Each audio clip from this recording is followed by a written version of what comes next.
Chapter 296, Perfect Combination. Although the Mirage Beast was capable of duplicating a player's every skill, Feng had already obtained a clear understanding of the Mirage Beast during this short period of time. Feng had previously activated the Ice Blue Devil Flame after starting the battle. Yet, the Mirage Beast had not done so. The Ice Blue Devil Flame was not a skill Feng had learned. Instead, it was an additional effect provided by the item known as the Ice Blue Devil Flame. Hence, Feng could say with certainty that the Mirage Beast was incapable of duplicating the additional skills of a player's equipment. The moment the dark fog, which emanated from the Abyssal Blade, started permeating Feng's body, a faint silvery gray aura of death emerged on the surface of his body. Immediately, he charged at the Mirage Beast, while simultaneously activating 9 Dragon's Slash. The 12 Abyssal Blade Phantoms promptly started attacking the Mirage Beast the moment they came into existence. When the Mirage Beast saw the 12 Phantoms striking at it, it cleverly chose not to block them. Instead, it bombarded Feng with a Thunder Flame explosion.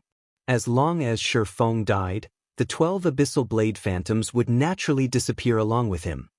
Seeing the Mirage Beast's actions, Feng simply revealed a calm smile. Rather than dodge the attack, however, Feng chose to activate Defensive Blade and proceeded to assault the Mirage Beast's vital point. Defensive Blade provided Feng with complete immunity to 4 melee attacks. He could simply allow the Mirage Beast's attack to connect without needing to defend using his sword at all. Meanwhile, Feng's twin swords had also landed on the Mirage Beast's body. Previously, in order to block Feng's Thunder Flame explosion, the Mirage Beast had used up its own defensive blade.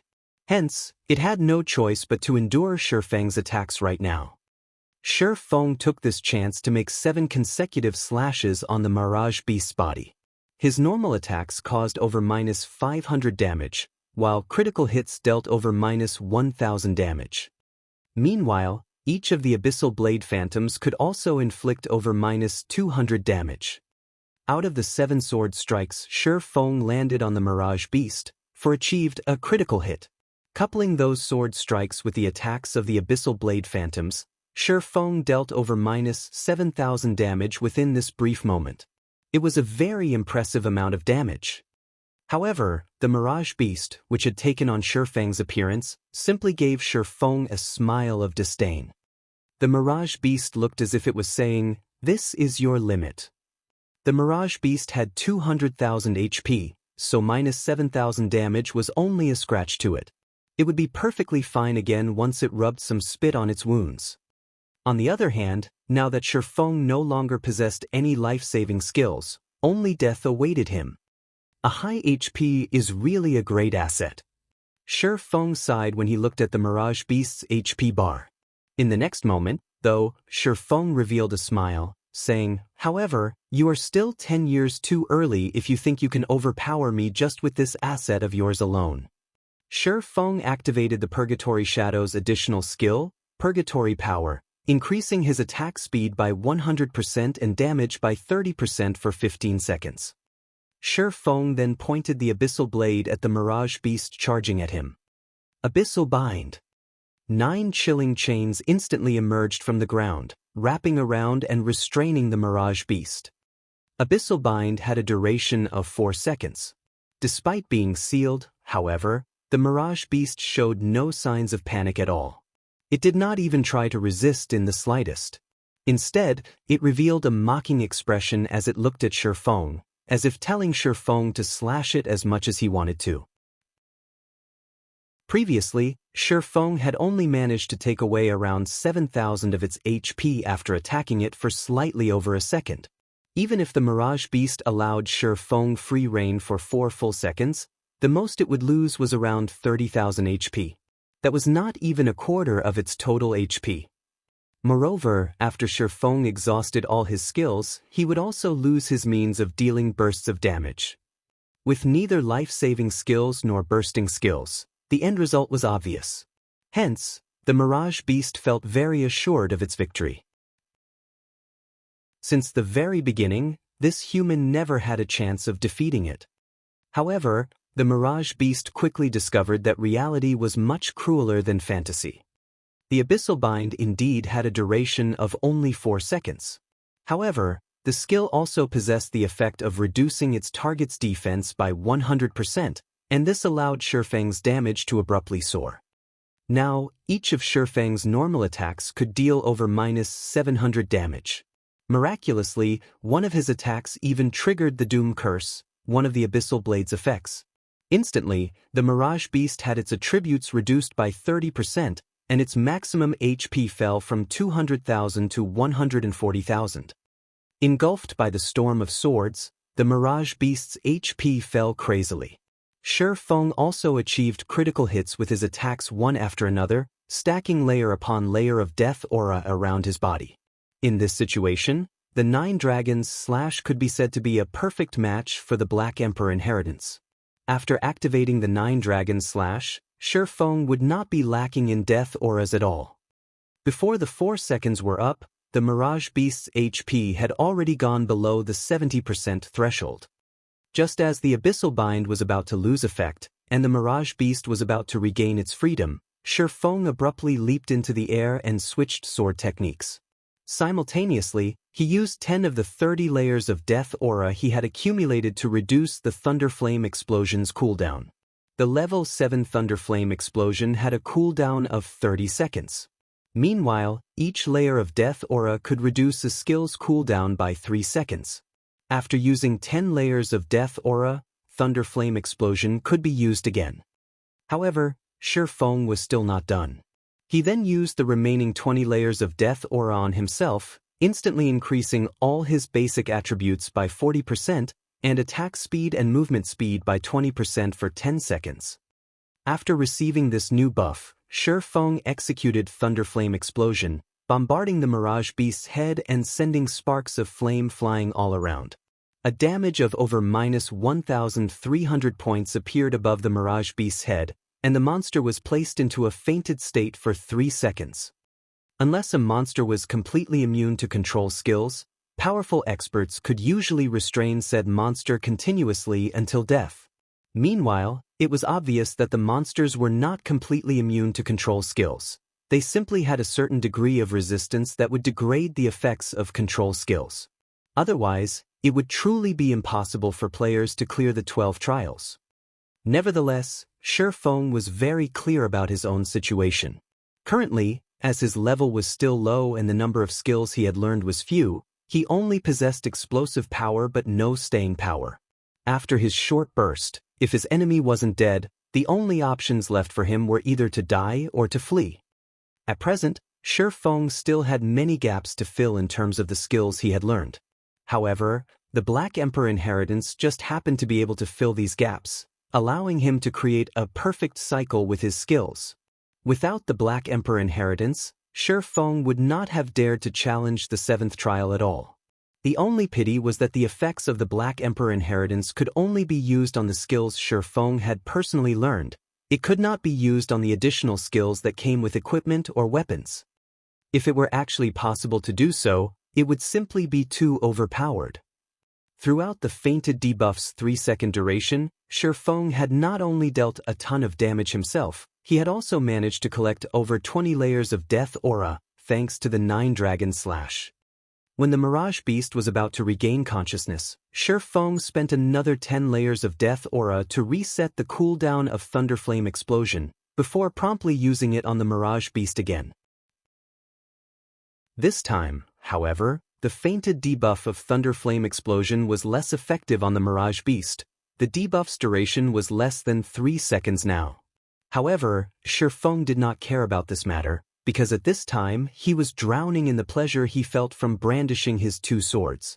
He felt that this was the true combat method a swordsman should have, and it was a combat method he had always been pursuing. Excessive strength easily gave rise to gaps. Instead of mindlessly trying to deal as much damage as possible, the true way to battle was to combine and coordinate one's skills to attack steadily like flowing water. In this way, Feng continually used Thunderflame Explosion to incapacitate the Mirage Beast. Although the fainted debuff's effect grew weaker and weaker each time, the Mirage Beast's remaining 140,000 HP was still forcefully wiped out by Feng's perfect control. Ultimately, the Mirage Beast remained helpless until the very end. The various big shots present in the Eternal Throne also could not help but be shocked by this result. They had never imagined that Feng had such strength within him. System: Mirage Beast defeated. 7th trial completed.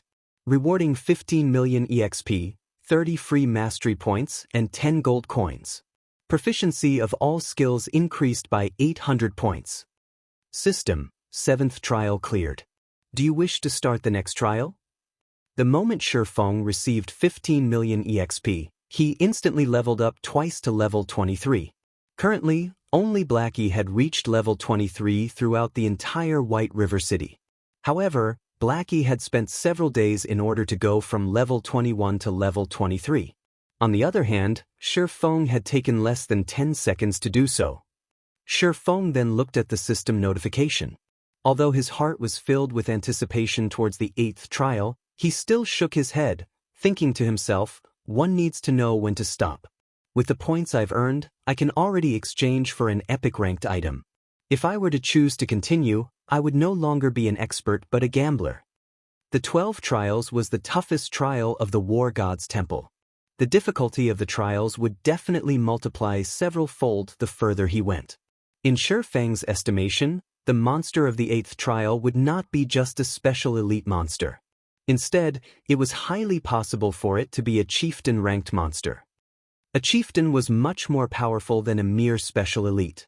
Aside from having even more HP, it would also possess a much greater resistance to control skills.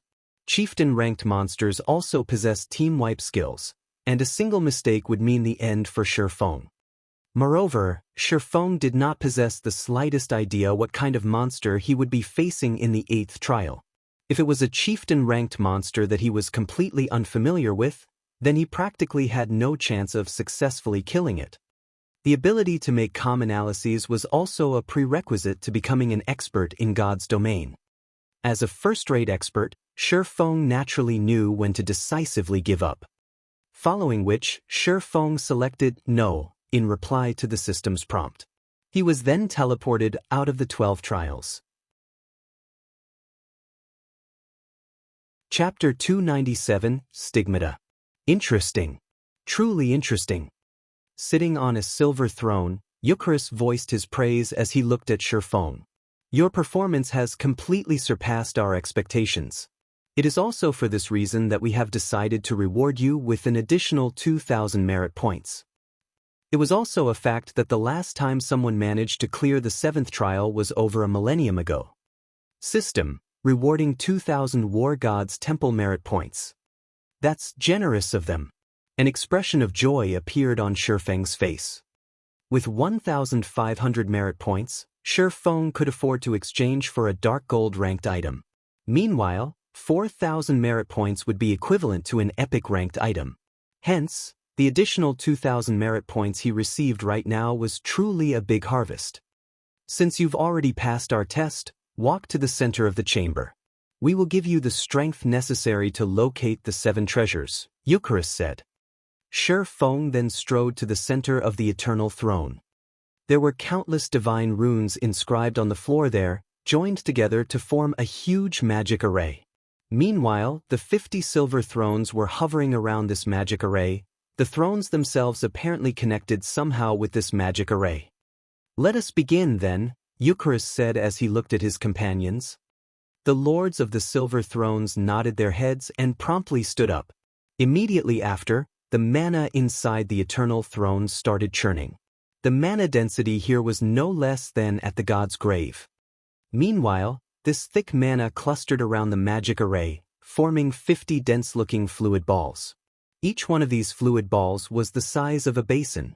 These balls of liquid mana were definitely the densest mana Feng had ever seen in all his years of playing God's domain. At this time, Eucharis had also turned his head to look at one of the lords of the golden thrones. My lord, the preparations are completed, Eucharis said respectfully.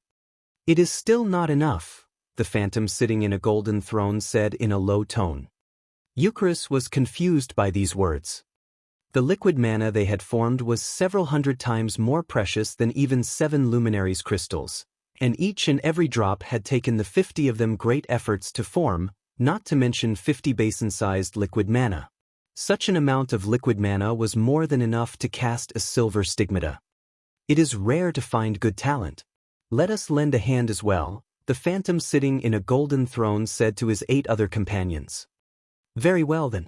A person capable of passing the 7th trial is indeed worthy of the 9 of us taking action. The other 8 lords of the golden thrones nodded their heads in reply to their companion's suggestion. They then stood from their seats, floating in midair as they started to condense mana as well. In the blink of an eye, 9 house-sized balls of liquid mana appeared in the air above the thrones in the Eternal Throne. Eucharis and the others were shocked by this sight. Never would they have imagined that these 9 lords would actually take action and work together to cast a Stigmata for a minor existence like Feng. This was the first time since the appearance of that absolute genius thousands of years ago. As for Feng at this moment, he could no longer keep his mouth closed. In regard to liquid mana, Feng had seen this item before in the past. Mages considered it a priceless treasure. Even when offered epic-ranked items in trade, mage players would not be willing to part with the liquid mana they possessed. Just the basin-sized balls of liquid mana that each of the lords of the Silver Thrones had formed had already given Feng a great shock. Now, the 9 peerless existences floating in front of the golden thrones had actually managed to each form a house-sized ball of liquid mana. Judging based on sizes, the total liquid mana summoned by the 50 people from before did not amount to even 1/10 of a single house. In the next moment, all of the liquid mana summoned was injected into the magic array. The divine runes engraved into the chambers started lighting up one after another, and within moments, every single divine rune inside the grand chamber was giving off a golden glow. In the center of the Eternal Throne, a golden divine pattern took form. This divine pattern then melded with Feng's body. Feng immediately felt his body being filled up with an infinite amount of power, his mind clear as day, as if he knew everything there was to know in the world. However, this feeling only lasted for a few short seconds before it completely dissipated. Meanwhile, Feng's pupils, which were originally pitch black in color, had also turned golden for a brief moment. Although his pupils regained their original color, careful observation would reveal innumerable bright stars flashing within them, looking just like the starry skies at night. System, congratulations! Player has obtained Golden Stigmata. Reputation with the War God's Temple increased by 3,000 points. The seal on the Endless Abyss has been broken. If we wish to reseal the Endless Abyss, we need the assistance of the 7 treasures, which the gods had bestowed upon the human race. However, the 7 treasures have been missing for hundreds of years now, scattered throughout this large continent. A few of these 7 treasures have even been damaged. It would be extremely difficult to locate and gather the 7 treasures. However, with the Stigmata that we have engraved into your body, your task of locating the 7 treasures should become much easier. As long as you come within a certain range of one of the 7 treasures, the Stigmata will produce a response to notify you of it.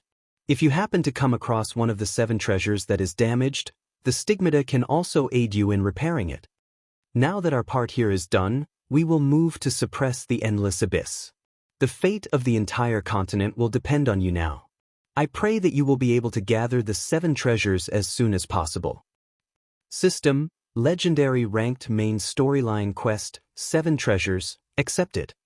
Quest details. The 7 treasures have been scattered throughout the continent.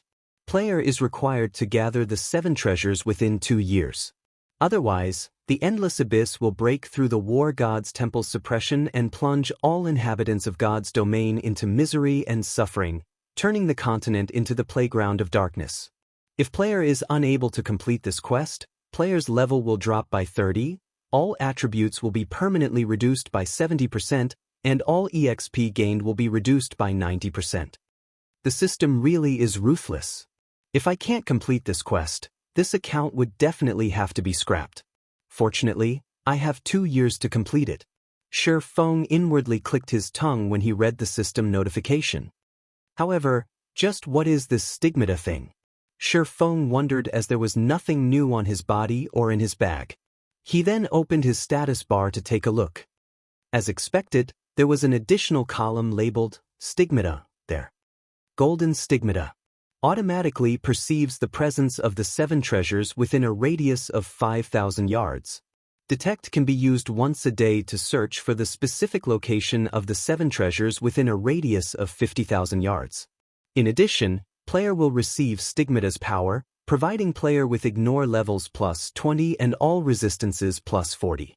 For every increase in 5 levels, all attributes of player will increase by 5 points, in addition to receiving 10 free attribute points and 10 free mastery points.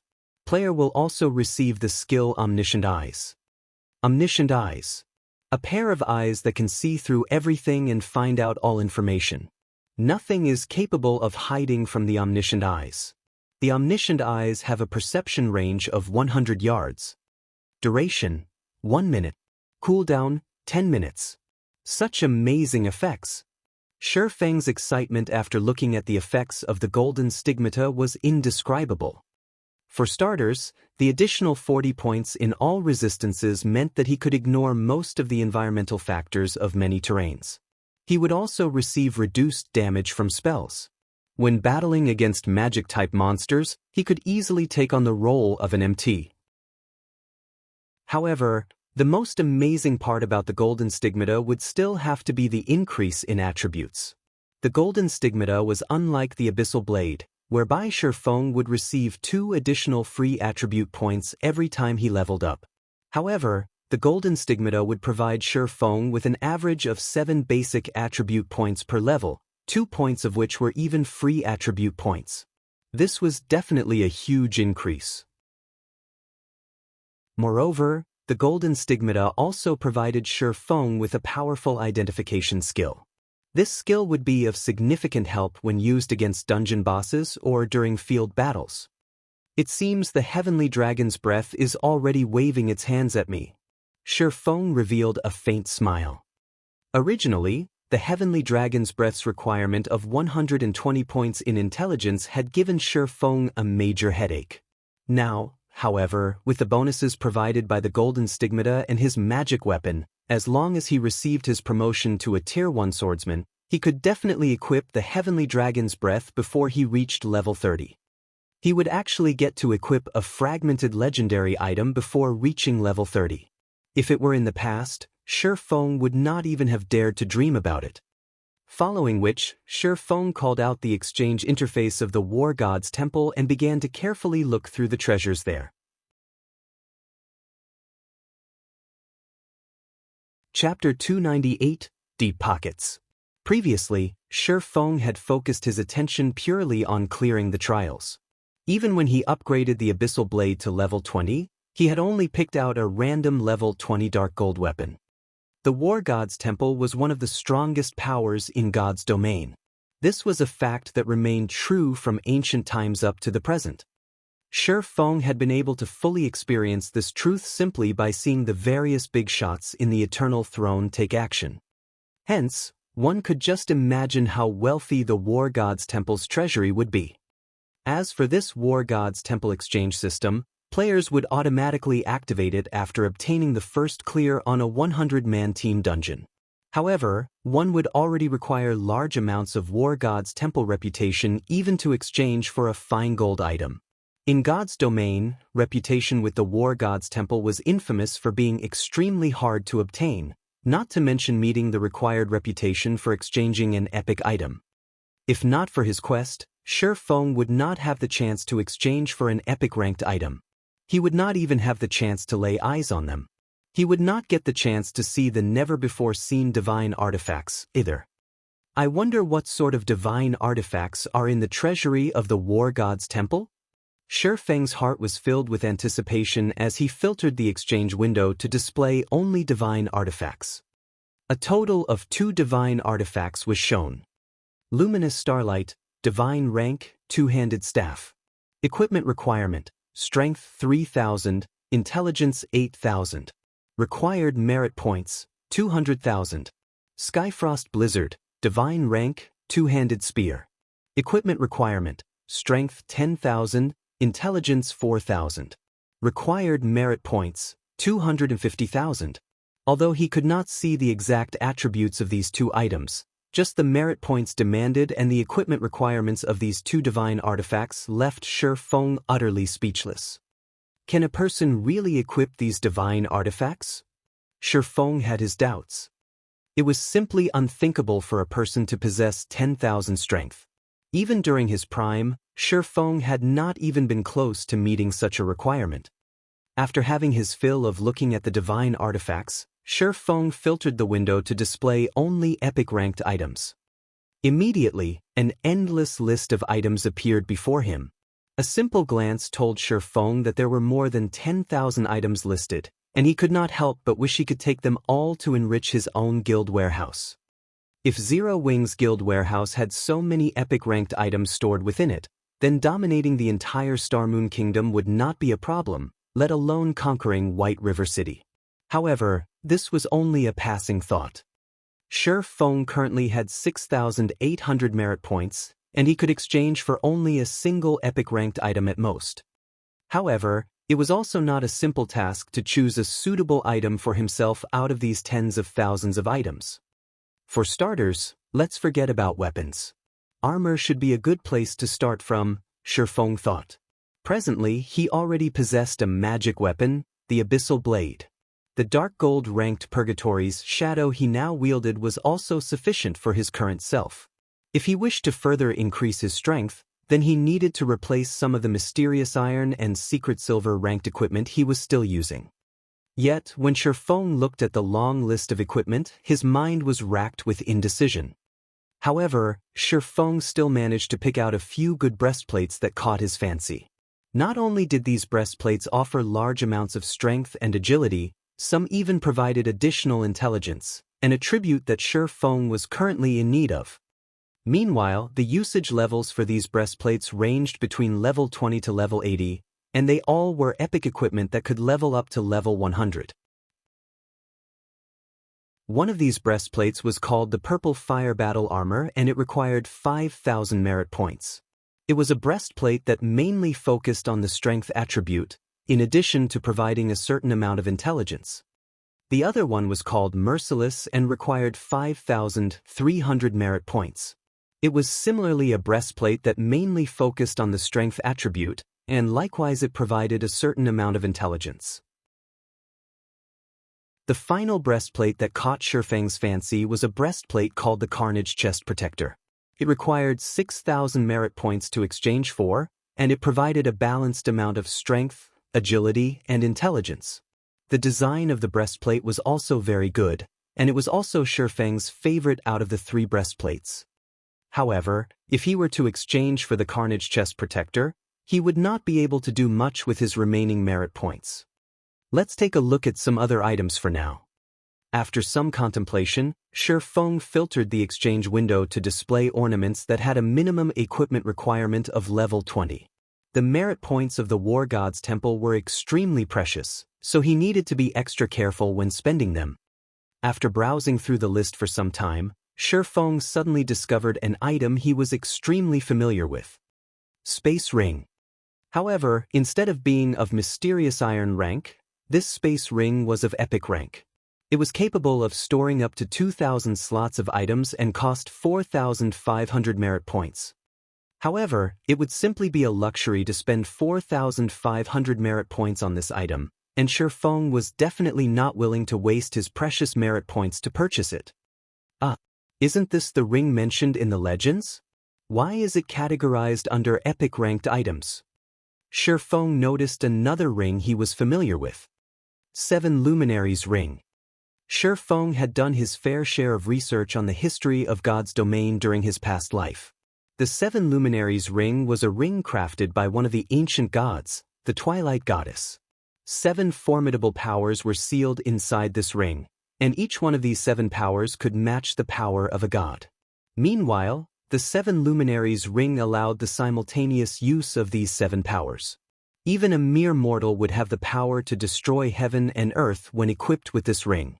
Rumor had it that the legendary God-Slayer possessed this 7 Luminaries Ring, and it was precisely because of this ring that he had the power to kill gods. Is it a replica?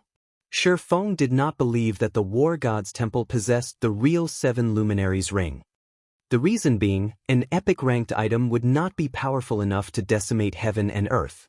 Even a divine artifact did not have that strength. According to Feng's understanding, the 7 Luminaries ring was a true godly relic. However, even a replica was an extremely rare find. To put it bluntly, replicas were weaker copies of the real deal. Although the replica 7 Luminaries ring would not possess the power to decimate heaven and earth, at the very least, it could still be used to beat some tigers and kill some wolves. It should still have the original features, albeit greatly watered-down versions of them. Feng then looked at the merit points required, discovering that the ring actually cost 8,000 merit points. It was worth almost half of a fragmented legendary item. Are you kidding me? Is this the brand effect? Feng couldn't help but inwardly curse the War God's Temple. It was simply a replica. The other epic ranked rings only cost 6,000 points, at most, so on what basis would a replica be worth 8,000 points? 8,000 merit points. It seems I won't be able to exchange for it, Feng sighed. Although he coveted the 7 Luminaries ring greatly, he had only 6,800 merit points. Following which, after taking his time looking through the myriad items, he still did not find anything that he fancied. Ultimately, he ended up choosing the Carnage Chest Protector. As for the 7 Luminaries ring, he could only slowly accumulate merit points and exchange for it in the future. System: 6,000 merit points are required to exchange for the Carnage Chest Protector. Current merit points in possession: 6,800. Do you wish to exchange? Feng immediately clicked yes. System: player's reputation with the War God's Temple has reached 3,000 points. Player is allowed to pay 20% of the required merit points using gold coins. Do you wish to pay using gold coins? It can't be, right? I can also pay using gold coins? Feng grew ecstatic. He had hope of obtaining the 7 Luminaries ring now. Currently, he needed to pay 1,800 gold coins for 1,200 merit points. This meant that each merit point was equivalent to 1 gold 50 silvers. Such a price was much more expensive than just simply buying epic-ranked items on the market, where one epic-ranked item was worth only around 1,000 gold. If 6,000 merit points were converted to gold coins, that would be a total of 9,000 gold. This price was at least 8 to 9 times more expensive than the markets. The system was truly Blackheart. However, this was a rare chance for Feng. If he could pay a portion of the merit points required using gold coins, he would be more than willing to do so. Following which, Feng chose to exchange for the 7 Luminaries ring instead. 20% of 8,000 merit points would be 1,600 points, which would be 2,400 gold coins. At this stage of the game, average players would be glad just to have a few extra silver coins to spend, and spending 20 to 30 silver coins at once would be considered an extravagance. As for gold coins, average players might not even know what these things looked like. Currently, 1 gold coin could be sold for 11,000 credits. Meanwhile, 2,400 gold coins would be worth over 25 million credits. Even a first-rate guild would not spend so much money just to obtain an epic-ranked item, not to mention spending 2,400 gold coins. If Aqua Rose were to find out about this matter, she would definitely label Feng a spendthrift. However, Feng chose to pay the 2,400 gold coins without hesitation. He had 5,000 gold on his person at this time, having originally intended to use this money to purchase a stall in Star Moon City. Now, though, doing so was no longer possible. After completing the exchange, a purple gold crystal ring appeared on Feng's palm. There were 7 different gems inlaid into the ring, and the entire ring itself exuded a faint purple aura. It looked absolutely luxurious and fascinating.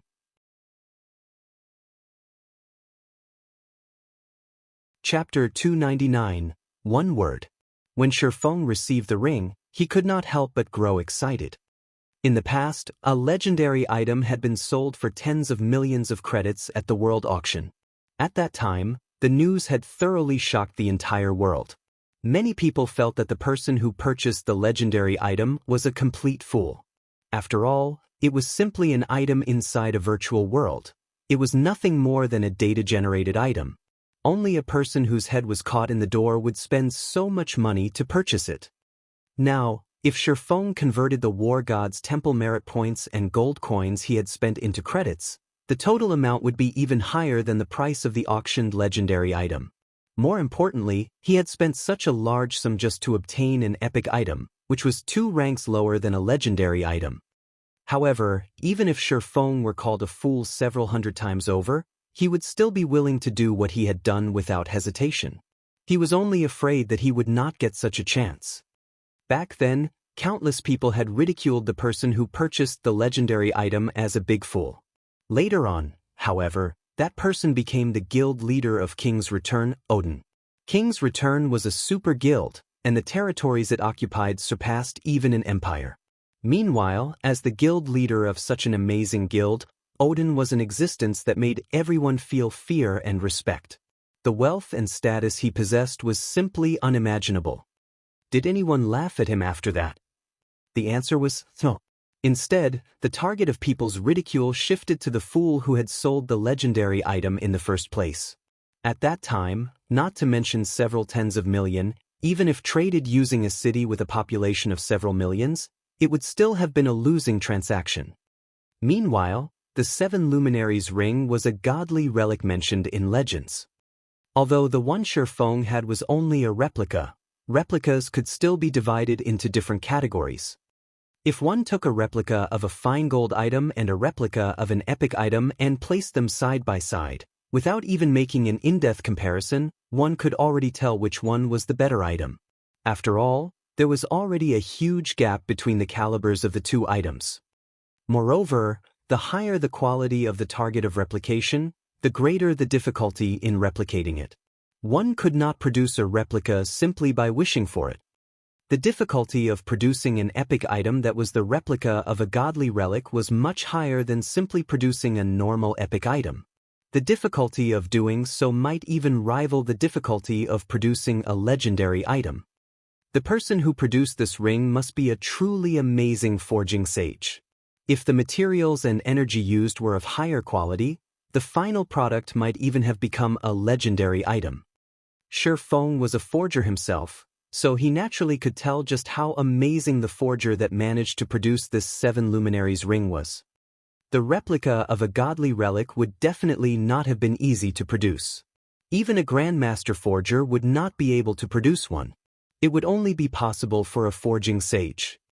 7 Luminaries ring, replica. Ring, epic rank. Level 20, level 80, current level, 23. Equipment requirement, strength 200. Attributes will be adjusted according to user's level. Strength plus 45, agility plus 35, intelligence plus 35, endurance plus 30, vitality plus 30. Damage plus 10%. Maximum HP plus 15%. Ignore levels plus 10. All skills plus 2 levels. All items level requirement reduced by 5 levels. Additional skill dash. 7 Luminaries aura. There are 7 different auras: earth, water, wind, fire, time, illusion, and space. Only one aura can be used each time, and there will be a cooldown of 1 minute when changing between auras. Aura of Earth. Level 1 requires 1 million EXP to upgrade to level 2. Defense increased by 30%. Damage taken reduced by 20%. Activatable skill dash. Absolute defense provides immunity to 7 attacks. Cooldown 1 minute 30 seconds. Aura of Water. Level 1 requires 1 million EXP to upgrade to level 2.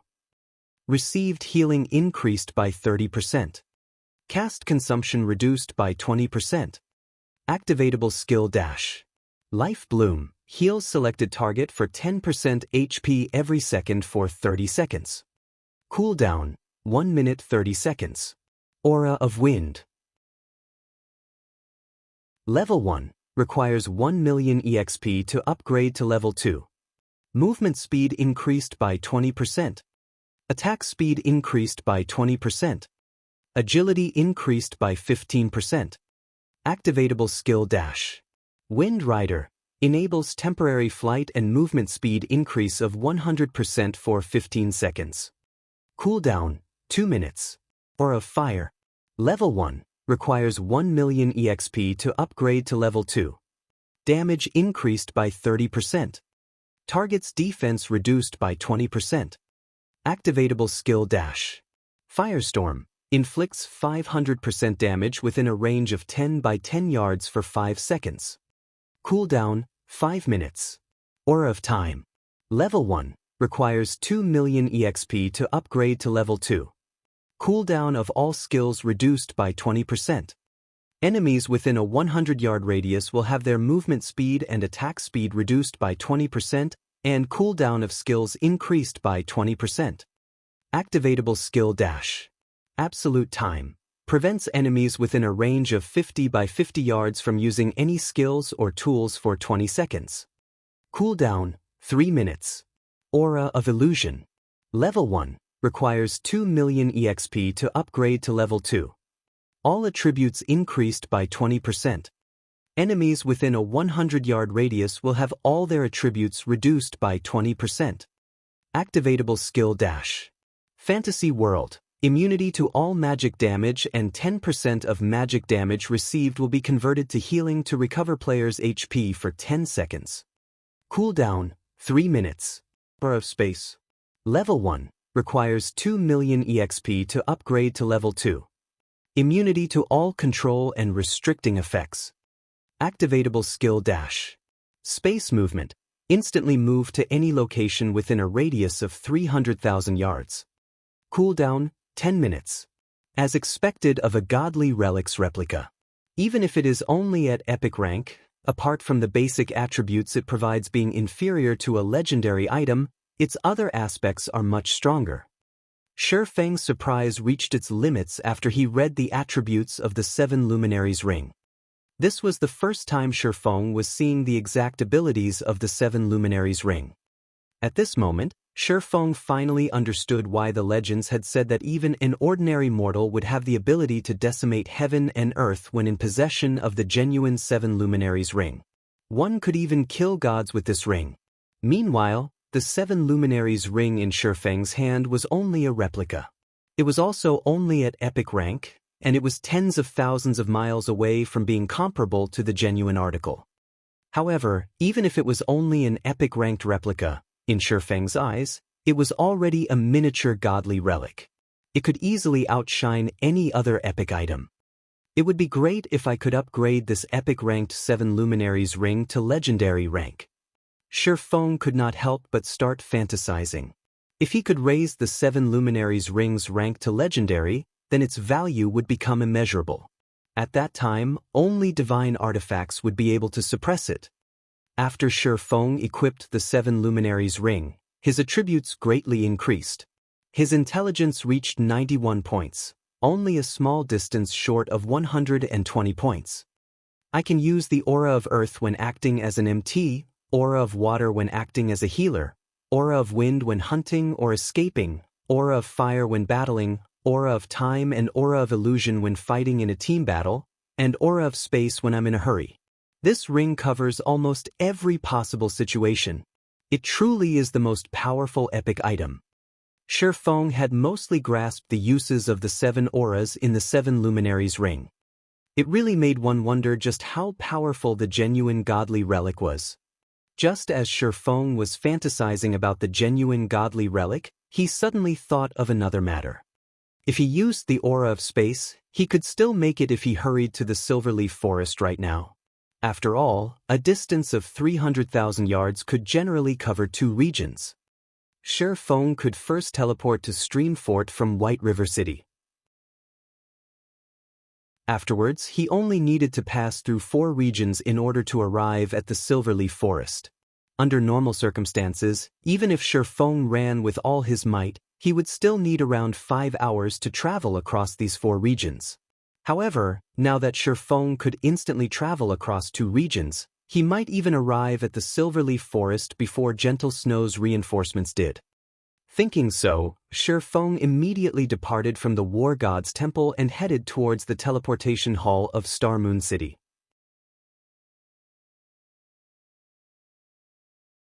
Chapter 300 Midway Interception. The Silverleaf Forest, also called the Silver Forest by players, was a place filled with monsters ranging from level 18 to level 25. It was a rich land. As to why it was called rich, it was because the monsters here were a great source for high-quality leather. These leathers were important materials used in the production of bags and leather armor. Moreover, the monsters here also dropped high-quality meat. Most importantly, however, there were a total of 14 field bosses present in this Silverleaf Forest. Field bosses were one of the main sources of income for guilds. Also, unlike team dungeons, which would reset only once every 3 days, field bosses respawned daily.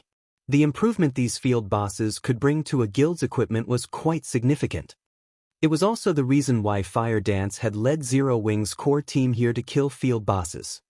Now, however, the Silverleaf Forest swarmed with members of Dark Star. These players were grouped into smaller teams of a dozen or so players and larger teams with as many as 100 or so players. Meanwhile, each and every one of these players was currently out searching for members of Zero Wing. Master Tyrant, we need to speed up our operations. If we wait until Gentle Snow's people arrive, it will be difficult if we wish to wipe out Zero Wing's main force, Southwolf said as he looked at Lone Tyrant.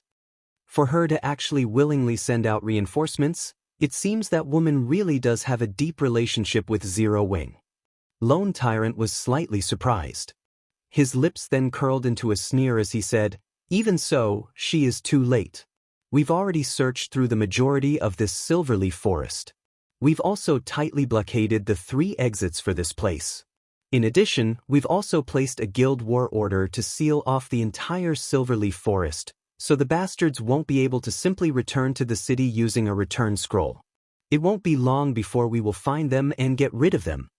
However, even if they did use a return scroll and return to the city, their red names would get them killed by the guards the moment they arrived. They would also get locked up and lose their freedom for a long period of time. Such a penalty would be much worse than simply getting killed by us."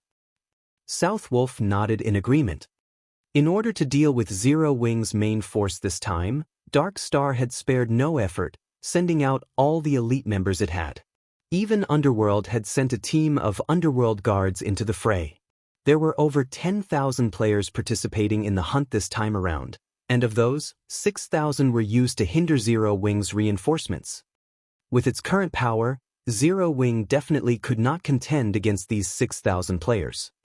However, Southwolf himself could not help but admit that Zero Wing indeed possessed some real ability. Even when they were ambushed, they had still reacted in an extremely calm manner. They had immediately launched a counterattack and bravely fought back. Moreover, many within their ranks possessed relatively good techniques. This time, in order to kill the few hundred elite members of Zero Wing, Dark Star had lost over 1,000 members. Southwolf found this result simply unbelievable. The reason being, of the 1,000+ members that died, over 300 were elite members of Dark Star. Their fighting techniques could definitely be considered first-rate. The most unbelievable part was that even a few members of the Underworld Guards had been killed by Zero Wing. However, that was it. So what if Zero Wing was top-notch when it came to dungeon raiding? In a field battle, numbers triumphed over everything else. This was an unchangeable fact for all games. It's a pity that we didn't manage to locate Black Flame or Yi Feng. If we could deal with them as well, we can thoroughly remove Zero Wing's name from White River City. We'll see if they dare act presumptuously in front of young Master Feng again. Southwolf's hatred of Feng had never dissipated in the slightest, and he had always intended to fulfill the words he had spoken before. However, now that they were about to get rid of Zero Wing's main force, the anger in his heart had lessened slightly. Relax, those two will soon be finished as well. In White River City, nobody can protect them. Even the elites led by Gentle Snow won't be able to do so, Lone Tyrant said proudly. How so? Asked Southwolf, somewhat surprised. If Zero Wing can make allies, why can't Dark Star do so as well? Lone Tyrant softly chuckled. Allies? This was the first time Southwolf was hearing about this. Of course you wouldn't know about this matter. This is a heavily guarded secret of Dark Star. I made this alliance precisely to forestall Gentle Snow's intervention, and also to prevent them from joining together with Zero Wing to deal with us, Lone Tyrant said pridefully, as if he had full control over everything. If Gentle Snow wishes to bring reinforcements over, she'll have to first see if she can arrive at the Silverleaf Forest's entrance. Regarding the matter of exterminating Zero Wing, this time, you can rest assured. You just need to remind Vice Leader Feng of the agreement we made. Guild Leader Tyrant can rest assured on this matter. As long as you complete the task this time, we will definitely deliver the 100 million credits and weekly funding of 150 gold that we promised. Southwolf laughed. Fine, as long as you guys don't forget your promise. Lone Tyrant nodded in satisfaction. In truth, he did not place much importance on Zero Wing. When Feng Xianyang had asked him to deal with Black Flame and Zero Wing, Lone Tyrant had simply agreed, not giving the request much thought. After all, Lone Tyrant had never acknowledged Zero Wing as Dark Star's opponent. His true enemy was only one person, Gentle Snow. However, the capital injection offered by Feng Xianyang this time around was quite attractive, so Lone Tyrant naturally yielded to his request. With this capital injection, he would be able to contend against Gentle Snow for White River City on an equal footing. As an added bonus, he could also gain plenty of good equipment from Zero Wing. Guild Leader, we've found them, an assassin suddenly said in the team chat. Good, we'll head over there immediately. Lone Tyrant softly chuckled. He then gave a command through the guild channel, saying, Everyone, hurry over to that location. We mustn't let them escape this time. The precious equipment on their bodies are waving their hands at us. Immediately, all the members of Dark Star that had come to the Silverleaf Forest cheered loudly. They had long since been drooling over Zero Wing's precious equipment. What secret silver equipment? Many members of Zero Wing's main force possessed fine gold equipment, and some even dark gold equipment. Meanwhile, at one of the dense thickets of the Silverleaf Forest, space suddenly ruptured. One man walked out from this rupture in space, and this person was none other than Feng, who had arrived using space movement. Space movement sure is convenient. Too bad it has a slightly long cooldown. Feng was liking the 7 Luminaries ring more and more now. Feng had taken less than an hour to get here from Starmoon City, even arriving ahead of Gentle Snow. Just as Feng was about to contact Fire Dance, a call came from Gentle Snow. We got ambushed by 500 or so elite players, so it may be a little later before we can reach the Silverleaf Forest, Gentle Snow apologized. Ambushed? Feng was surprised. To actually muster so much manpower, that Lone Tyrant sure came prepared. We weren't ambushed by players from Dark Star. Gentle Snow shook her head. No? Is it Underworld, then? Feng couldn't help but feel amazed by Underworld's strength. It definitely should not be easy to field so many players for this hunt. Yet, they were actually able to deploy another 500-plus elites to hinder Gentle Snow. The organization known as Underworld really possessed a powerful framework. No, they're elites from World Dominators. My guess is that Dark Star has already joined hands with World Dominators. Gentle Snow then suggested, it won't be possible for my side to break through anytime soon. If your reinforcements really can't break through, you all should just give up. If we wait until World Dominator's troops head over there and carry out a pincer attack against you, then Zero Wing will truly be finished. I know. Feng fully understood the situation now. Dark Star wasn't planning on just giving a huge blow to Zero Wing this time. Instead, they intended to wipe out Zero Wing, removing it as a threat completely.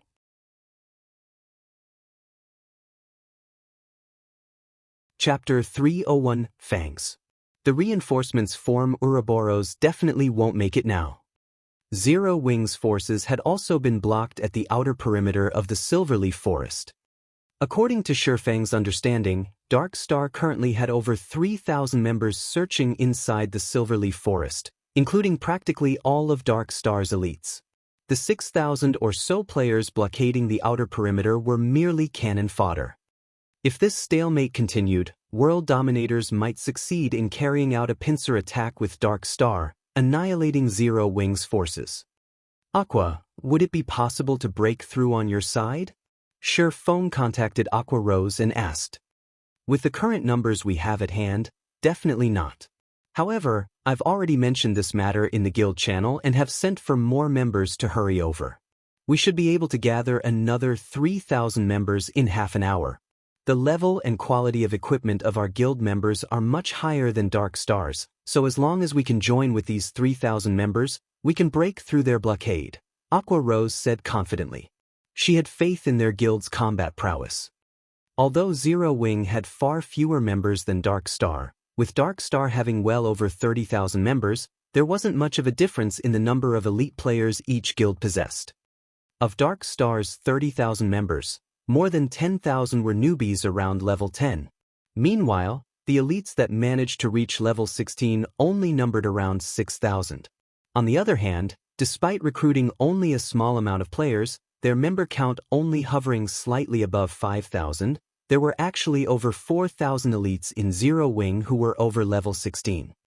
If other guilds discovered this fact, they would be shocked. This was also why Aqua Rose had maintained an optimistic view of Zero Wing's future. As long as Zero Wing could assemble these remaining 3,000 members, they could easily deal with Dark Star's 6,000 extras. However, it would be impossible for them to engage in an all-out war against Dark Star. After all, there was still a big gap in the total number of elites each guild possessed.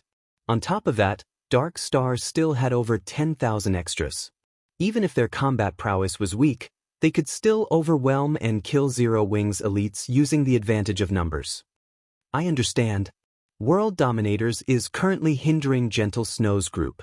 You should stop trying to break through into the Silverleaf Forest from your side. Instead, turn around and begin a pincer attack on World Dominators. Let's take this chance to kick them out of White River City. Feng issued his commands after some thought. However, Feng's words had shocked Aqua Rose into a daze. Guild leader, we're here to save people. Wouldn't it be a bad idea to start a war with World Dominators right now? Aqua Rose asked worriedly. World Dominators was a first-rate guild. Although the main force of World Dominators was not based in White River City, they still should not be taken lightly. Just like Ouroboros, even though their main force was based outside of White River City, they were still the top guild in White River City. Moreover, wasn't World Dominators similarly one of the top 6 guilds in White River City? If Zero Wing headed over and attacked the members of World Dominators right now, it would be a declaration of war. Dealing with Dark Star was already a huge headache. If they had to face another one of the top 6 guilds in White River City, how could Zero Wing continue mingling in White River City? It'll be alright, just go. Remember, the moment you arrive, immediately use a guild war order to seal the location. Don't allow anyone from World Dominators to use a return scroll to leave that area, and make sure you kill every single one of those bastards.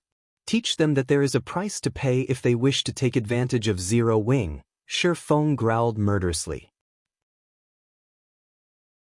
Although Feng advocated a low-profile and secretive development, that did not mean that he would receive enemies with a smile, even when said enemy banged on their front door. Whether it was Dark Star or World Dominators, if they really thought Zero Wing was a sickly animal that they could easily bully, they should get ready to pay a heavy price. But what do we do about Fire Dance and the others? There are still more than 50 players with them, and they are all the cream of the crop of our guild. Now that they are all red names, if they die, our guild will suffer tremendous losses.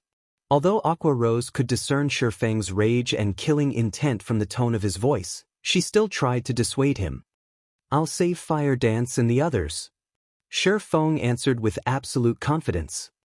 Aqua Rose sighed at Feng's answer.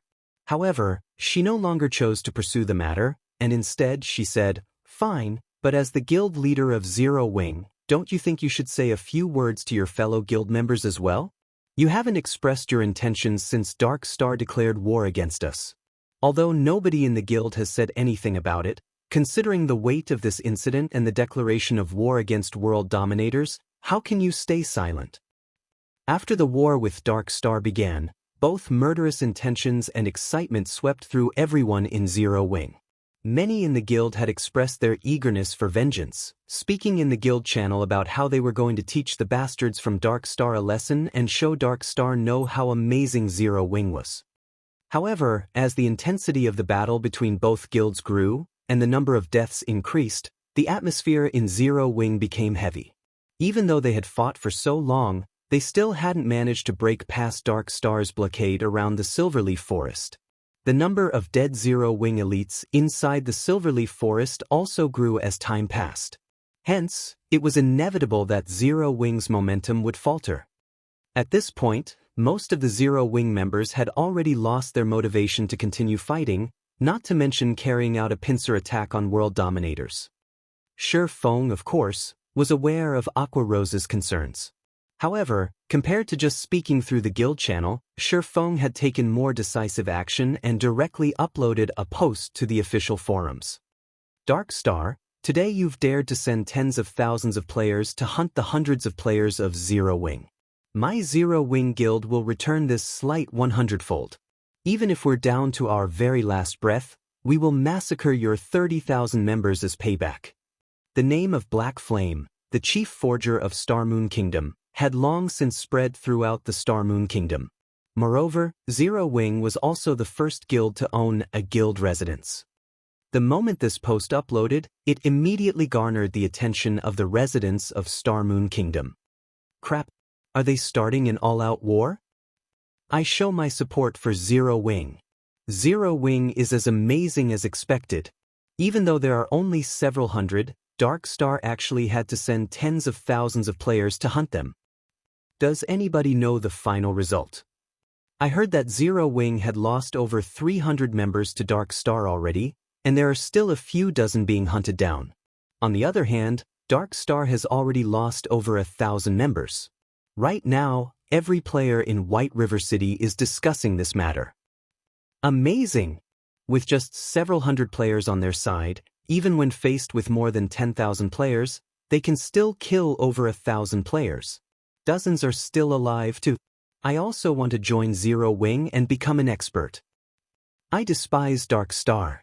If they can, they should duel Zero Wing fairly. What's so great about using numbers to bully someone?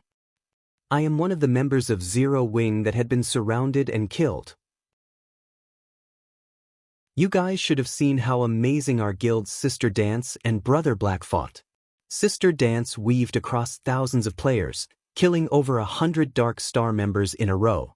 Brother Black's spells instantly vaporized hundreds of Dark Star members the moment it landed. I have a video recording of the battle, so come to Zero Wing's forum section if you want to have a look at it. After Feng uploaded his post, the entire forum exploded in a storm of comments. The players that had only recently started playing God's Domain also started paying attention to Zero Wing as a result of this commotion, especially after seeing the battlefield containing thousands of players. In comparison, the battle scenes they usually saw in movies were boring. The scene where countless stars crashed onto the battlefield, destroying the land and instantly turning hundreds of players into ash, especially stunned them. They couldn't help their boiling blood after watching this scene. After watching this video, many players started considering joining Zero Wing.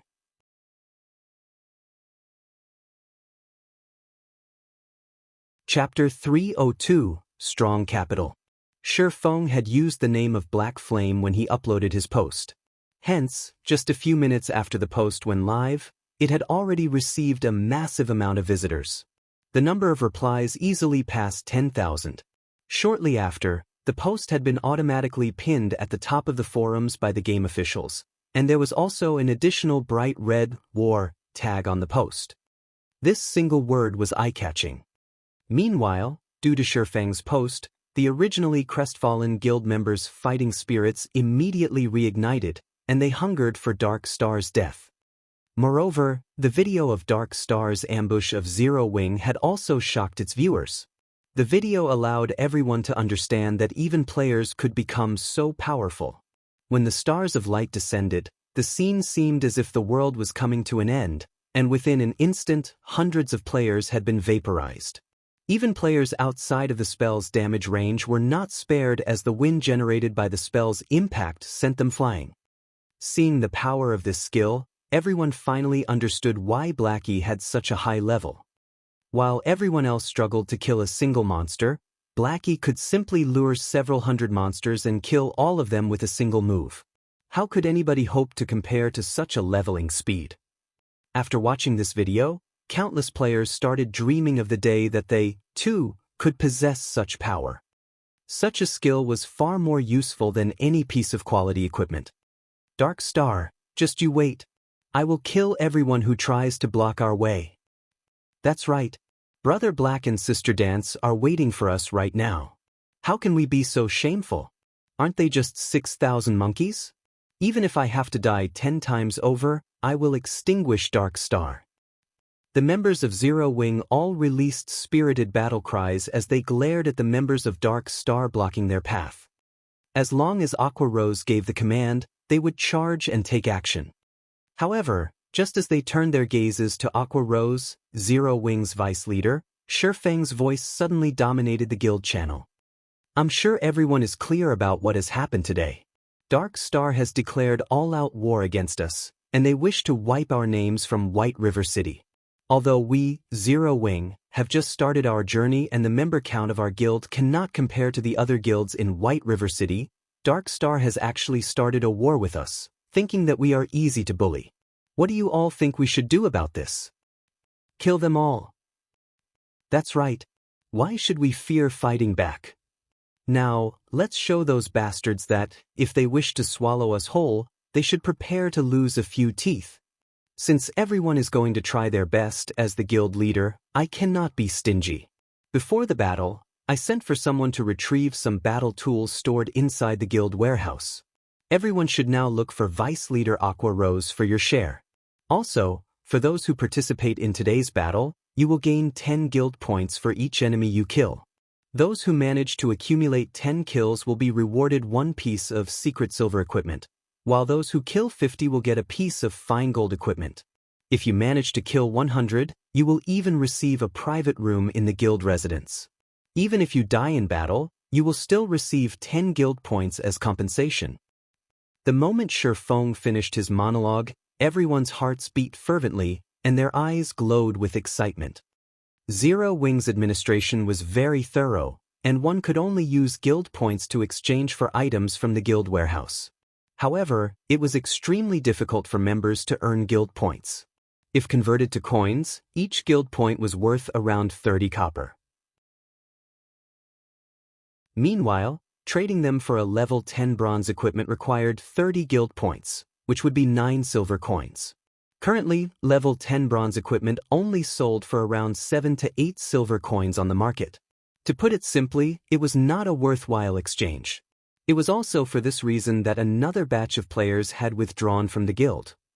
In fact, this was something Feng and Aqua Rose had already taken into consideration. If the guild sold equipment cheaper than market price, then many members would try to take advantage of this fact to trade for guild equipment to resell elsewhere. They could then use the money to buy guild points again. Hence, the high prices were set to prevent an outflow of guild equipment and items. However, after the emergence of the guild residence and the additional benefit of renting private rooms, everyone in the guild no longer had a disfavorable opinion of the guild's administration. On the contrary, they all felt that the administration was extremely fair. Private rooms were something ordinary players dared not even dream of obtaining in other guilds. After all, the land in White River City and each guild residence could only contain a limited number of private rooms. Meanwhile, the higher-ups of the guild would surely occupy these rooms. Ordinary members would never be able to enjoy this benefit. Yet, Zero Wing had defied all expectations and actually opened up a few private rooms for ordinary members. Ordinary members of Zero Wing could actually rent these private rooms for a low cost of only 2 guild points per day. Although the price was slightly higher than staying a night at a hotel, unlike hotels, one could accumulate double EXP buffs from private rooms. With this feature, it was definitely worth spending a few extra copper coins. The members present in this battle also heard of the benefits provided by other guilds. Although other guilds also provided rewards and compensation to its members for killing and dying in battle, the amount offered was far worse than Fangs. 10 guild points equaled 3 silver coins. There were 3,000 members participating in this battle. If each one of them managed to kill one enemy, the total guild points awarded would be the equivalent of 9,000 silver coins or 90 gold. This was a massive sum of money. Moreover, Feng also promised to compensate for each guild member's death. At the very least, he would have to spend over 100 gold. If converted to credits, 100 gold would be worth over 1 million. This situation reaffirmed everyone's confidence in Zero Wing's financial resources and background. With such great benefits, powerful financial resources, and most importantly, such an amazing guild leader, was it possible for such a guild not to grow powerful? Even if I have to die, I'll still drag at least 10 guys with me.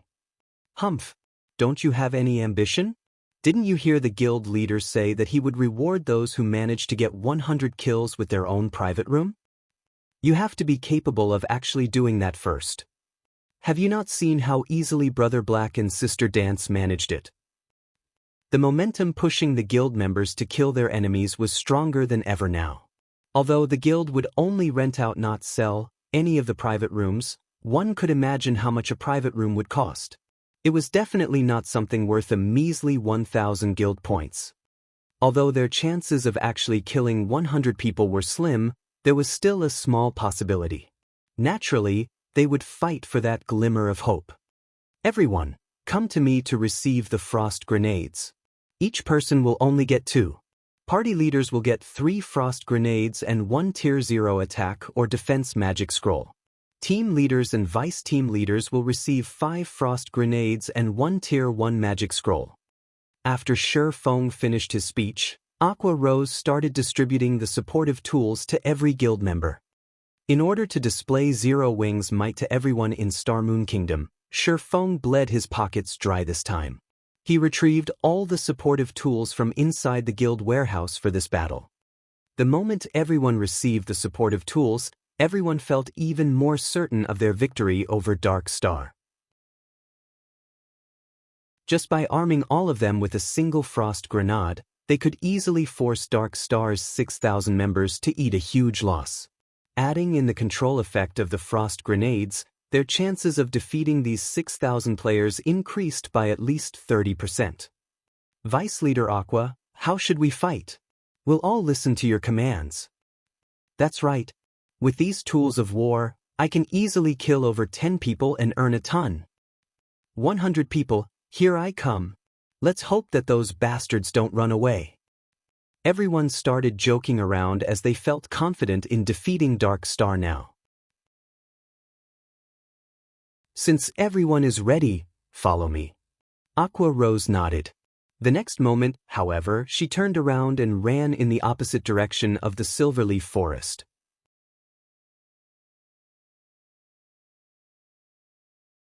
Chapter 303, Hold Nothing Back. Deep inside the Silverleaf Forest. Boss, I don't know what's going on with Zero Wing, but they've retreated from Silverleaf Forest's entrance. An assassin who used stealth to stalk Zero Wing's troops reported in the team chat. It seems that they're giving up on trying to get in. Ha! That black flame made such a bold statement, yet, now, he's fleeing with his tail between his legs? If we upload this news to the forums, he will definitely become a laughing stock. South Wolf laughed loudly when he received this report. Lone Tyrant's lips curled into a sneer as well, saying contemptuously, Zero Wing is just a gathering of nobodies. Since the very beginning, they have never stood a chance at victory. They should consider themselves lucky. If they waited until we finished wiping out Zero Wing's core team, we would have turned around and begun a pincer attack on them with world dominators. At that time, even their remaining 3,000 to 4,000 members would have no hope, and Zero Wing would utterly disappear from White River City.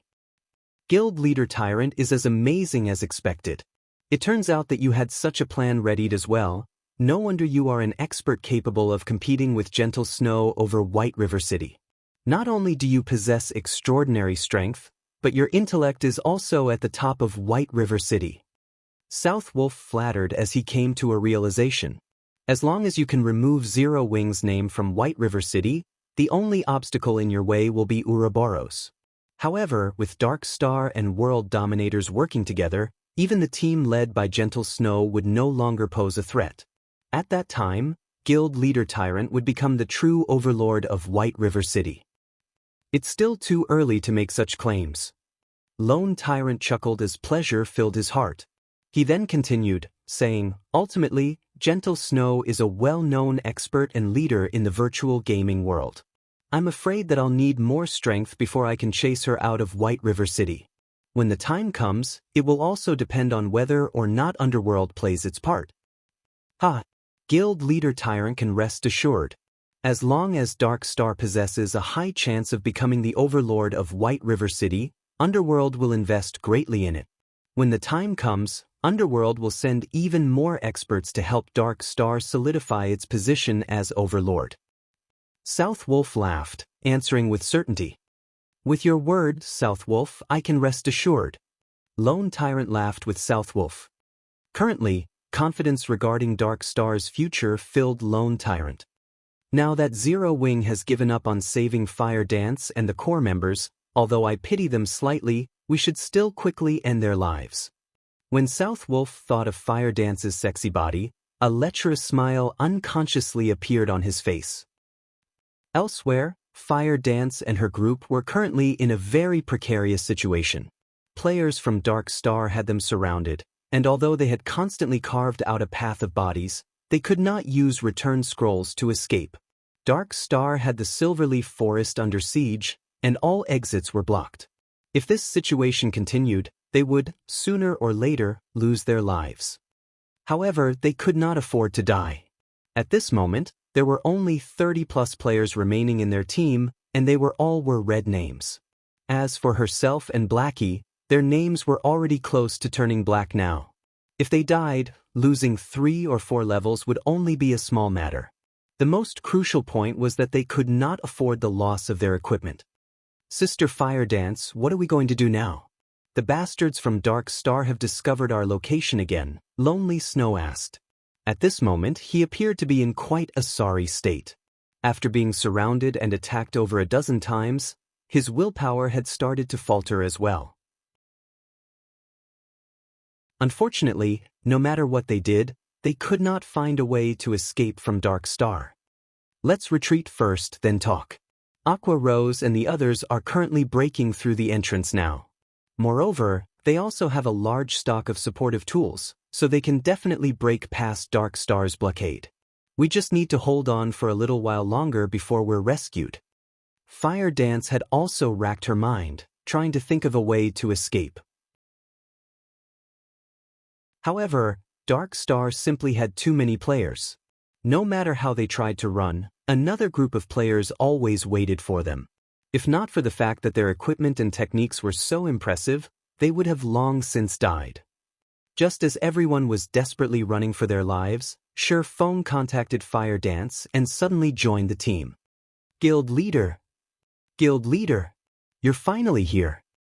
A glimmer of hope immediately flared in Blackie's heart when he noticed Feng join the team. Blackie's opinion of Feng had reached blind worship long ago, and he believed that there was nothing that Feng could not accomplish. In fact, Blackie wasn't alone in having such an opinion. Everyone in the core team thought so as well. Meanwhile, the originally gloomy atmosphere instantly dispersed upon Feng's arrival. Guild Leader, you're even more amazing than the Fountain of Life. By simply joining the team, you have caused everyone's spirits to recover instantly. Their fighting powers have doubled. Fire Dance joked. I never knew I had such an effect. Feng laughed. They all could not help but laugh with him. Instantly, the atmosphere relaxed. How are things on your side? Feng asked. Dark Star has us forced into a corner, and it's practically impossible for barge through any of the exits. At most, I think we have another half an hour before we'll have to make a final stand against them. Fire Dance gave Feng a brief explanation of their current position. Meanwhile, as a veteran of the battlefield, Feng quickly grasped the general situation. If Fire Dance and her group faced Dark Star's 3,000 players in direct combat, the conclusion would be obvious. Even if they had Feng with them, the result would be the same. After a long moment of silence, "I understand. Head to these coordinates. I'll meet you guys there," Feng said. Now that Fire Dance's group had been forced to such a corner, even Feng could not turn the tides. Dark Star had 3,000 players fighting for them, not just 1 or 200. At this stage of the game, most players should have already learned quite a few skills, and of them, there would definitely be a few life-saving skills. Furthermore, their fighting techniques would have improved greatly.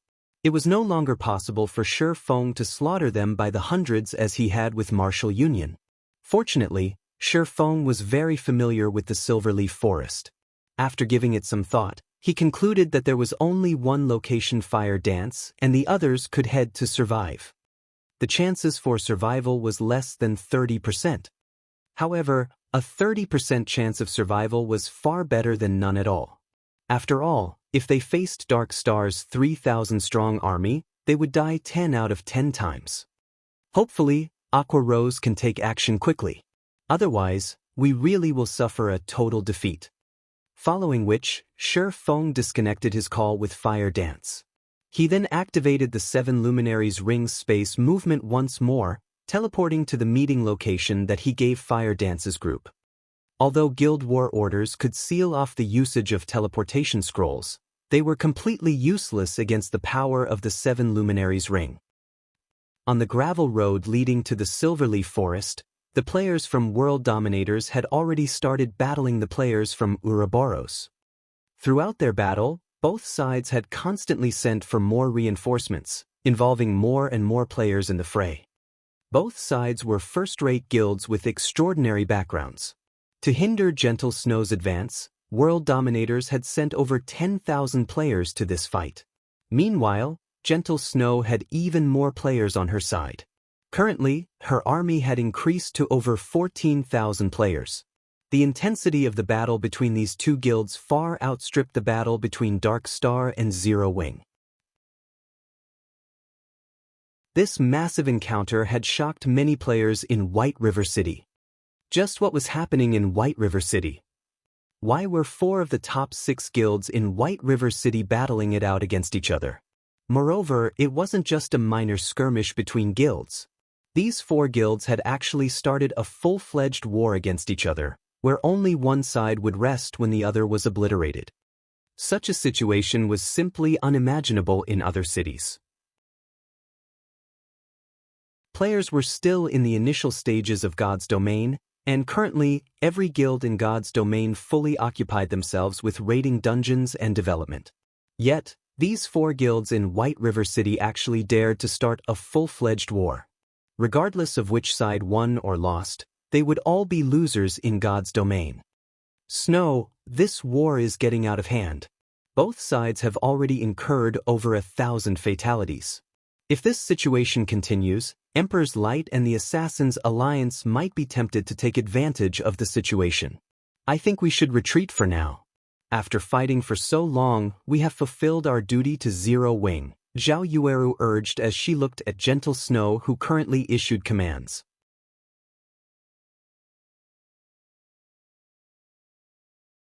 Chapter 304, Ferocious Beasts Released. In reply to Zhao Yueru's suggestion, Gentle Snow merely shook her head and revealed a smile, not bothering to give any additional explanations. Are we just going to continue fighting like this? Although we have the advantage right now, if we wish to repel World Dominators, our losses will be immense. We might very well ruin the great advantage we have in White River City.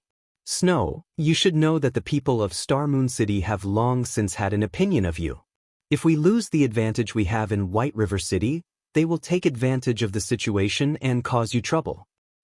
Zhao Yueru could not make sense of Gentle Snow's thoughts. Although they were good friends with Black Flame, It wasn't enough of a reason to destroy the influence they had obtained through painstaking efforts. The fight between their two guilds was no longer a simple skirmish, but a war that involved over 10,000 people. Without sufficient benefits, one should never start a war. War was not a child's game. Not only were they required to give out rewards and compensation to the participants, but they also needed to pay for many other expenditures. To put it plainly, war was just a way for players to waste money. Though, it would not have mattered as much if they could pay these expenses using credits. After all, their families in the real world were both wealthy and influential. They could easily ignore such insignificant expenses. However, what they were not spending credits, but coins, a commodity that could not be easily obtained. If they continued fighting this war, the advantage they previously held over the other guilds in White River City would fall behind significantly. Zhao Yueru knew that Gentle Snow was a person who spoke of righteousness and possessed high morals. If it were for a personal matter, she would never allow her companions to fight in such a desperate war. It was also the reason many experts willingly followed and respected her. Even if it were for personal reasons, Gentle Snow absolutely would not drag in the entirety of Ouroboros in White River City. Is Zero Wing truly worth the effort to attempt to win this battle and protect them? Zhao Yueru asked in confusion. Yes, I believe my own foresight. Gentle Snow's crystal-clear eyes glowed with firm confidence. In truth, Gentle Snow wanted to say that she believed in Black Flame and Yi Feng's potential. In addition, there was also a great power hidden behind Black Flame. Even to this moment, Gentle Snow had yet to glean any important information about Black Flame. Not only could he form a connection with the Starstreak trading firm, but he was also allowed to sell his products there. This was definitely not a feat that any ordinary power could help achieve. At the very least, to this day, Gentle Snow had yet to find any other guild successfully forming a relationship with the NPCs of a trading firm. Moreover, the experts in Zero Wing had practically appeared from thin air. If one claimed that no power supported Zero Wing from behind, then how was it even possible for a recently established guild like Zero Wing to draw in so many experts? Hence, Gentle Snow felt confident that she had made the right decision. However, if Gentle Snow discovered that Feng had simply recruited people in Jinhai City who had been experts in the past, just what would her expression be? As the desperate battle between Ouroboros and World Dominators continued, the vice leader of World Dominators, Blood Halberd, experienced a slight headache. Has that Gentle Snow gone insane?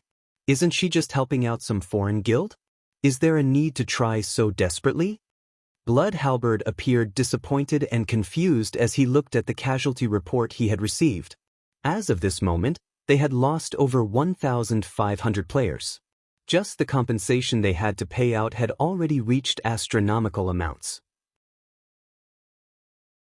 The more Blood Halberd read the death toll written in the report, the darker his expression became. No matter how he considered things, World Dominators would undertake a huge loss this time. Guild Leader Tyrant, World Dominators has incurred an immense loss due to your great plan. If you don't compensate us appropriately, don't blame me if the relationship between our guilds turns sour. Blood Halberd was furious now. He felt that Lone Tyrant had used him as cannon fodder. Vice Leader Blood, please calm your anger. This entire incident was purely an accident. I did not expect Gentle Snow to be a madman. Rest assured, I will definitely compensate you for your losses. Lone Tyrant agreed to Blood Halberd's demands without hesitation. Or to put it in another way, he did not dare hesitate. Although Dark Star was powerful in White River City, it was still weaker than Ouroboros. If a misunderstanding occurred with World Dominators, it would be a disaster if they joined hands with Ouroboros to deal with Dark Star. Hence, Lone Tyrant had no choice but to compensate them. After all, he was the one who had requested World Dominators to hinder Ouroboros. However, Lone Tyrant's heart ached when he thought about how he needed to compensate for over 1,500 deaths. Fine. Since Guild Leader Tyrant has made such a promise, I won't say anything more. While Blood Halberd and Lone Tyrant conversed, Aqua Rose and the members of Zero Wing finally arrived at the battlefield between Ouroboros and World Dominators. "It's up to all of you now," Feng spoke in the guild channel. "Guild leader, leave it to us.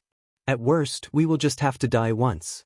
No matter what, we are going to teach World Dominators that, if they wish to join hands with Dark Star to face us, they better not think of leaving unscathed. Right? Since they wish to start a war, we will show them that anybody who dares provoke Zero Wing will suffer the consequences." Energy filled the 3,000-plus members of Zero Wing that had hurried to the battlefield. The moment Feng gave the order, they would instantly transform into ferocious beasts and tear apart their enemies. "Good, listen to my command. Assassins, your job is to use stealth and sneak over to World Dominators' healers.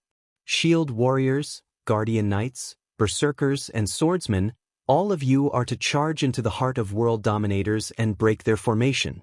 Healers, follow the group closely and keep everyone in the unit alive. As for ranged attackers, block their path of retreat. We will not let a single one of them leave here alive. Aqua Rose will be in charge of commanding the ranged classes." Under Feng's commands, everyone from Zero Wing took organized action. Very quickly, more than 300 assassins snuck to World Dominators' rear lines. Meanwhile, as all of the players from World Dominators were occupied with their battle against Ouroboros, none of them managed to discover the forces of Zero Wing arriving behind them, let alone the assassins sneaking up on them. "Assassins, confirm your targets. Have 2 people deal with each target and kill the healers with certainty. Do not give World Dominators a chance to react," Feng said in the guild channel. "Guild leader, we're in position," the assassin party leader reported. "Good. On the count to 5, take action together. After the assassins make their move, shield warriors and guardian knights, remember to activate your life-saving skills immediately as you start your charge. You all are to become a wall for everyone else and block of every bit of damage sent at you. As you move closer to World Dominators, everyone is to attack using the frost grenades that you receive to break their first line of defense. Afterward, shatter their formation. Does everyone understand?" Feng said. Following which, as Feng started his countdown, everyone began to grow nervous. It was especially true for the assassins tasked with launching the first attacks. Meanwhile, the healers of World Dominators stood comfortably in their positions as they carried out their duties. None of them had any sense of danger instilled in them at all. However, they could not be blamed for this. After all, they had an army of over 10,000 strong between the perceived enemy and themselves. No enemy should be able to touch them unless they broke through the defensive lines. Also, even if 1 or 2 players managed to sneak past the front lines, what could they possibly do to several hundred healers? The moment they revealed themselves, they would die instantly. "Good. On my command. Kill. Let not a single one of them go." After Feng's shout, all 300-plus assassins took action simultaneously, with every 2 assassins launching attacks on a single healer. When ambushed by an assassin, any ordinary healer would lose more than half of their HP, let alone an ambush by 2 elite assassins. Momentarily, many of World Dominators' healers felt a sting at the back of their heads. After they were forced into a fainted state, 2 piercing cold daggers slashed across their necks, followed by 2 frightening damages appearing above their heads. In the next moment, their bodies were no longer under their control. In the blink of an eye, World Dominators lost close to 200 healers. Immediately, Zero Wing's melee players began their charge. A moment later, Aqua Rose used a guild war order to lock down the entire region, preventing any from using a return scroll to leave the battlefield.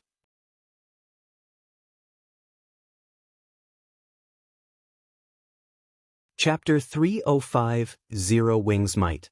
The sudden loss of almost 200 healers stunned everyone from World Dominators. "It's an ambush! Run!" Faced with several hundred assassins so close without any protectors by their side, the only way the healers of World Dominators could escape death was to run towards the main army of World Dominators. However, healers were inherently slow. The assassins from Zero Wing quickly caught up to them. Originally, if these healers had worked together to retaliate against the assassins from Zero Wing, they could have at least offered some semblance of resistance. It would not have been so easy to kill them. However, their decision to run immediately created chaos, and those who could have originally survived died as well. Without any healing or resistance, these healers were lambs to the slaughter. Zero Wing's assassins killed them arbitrarily.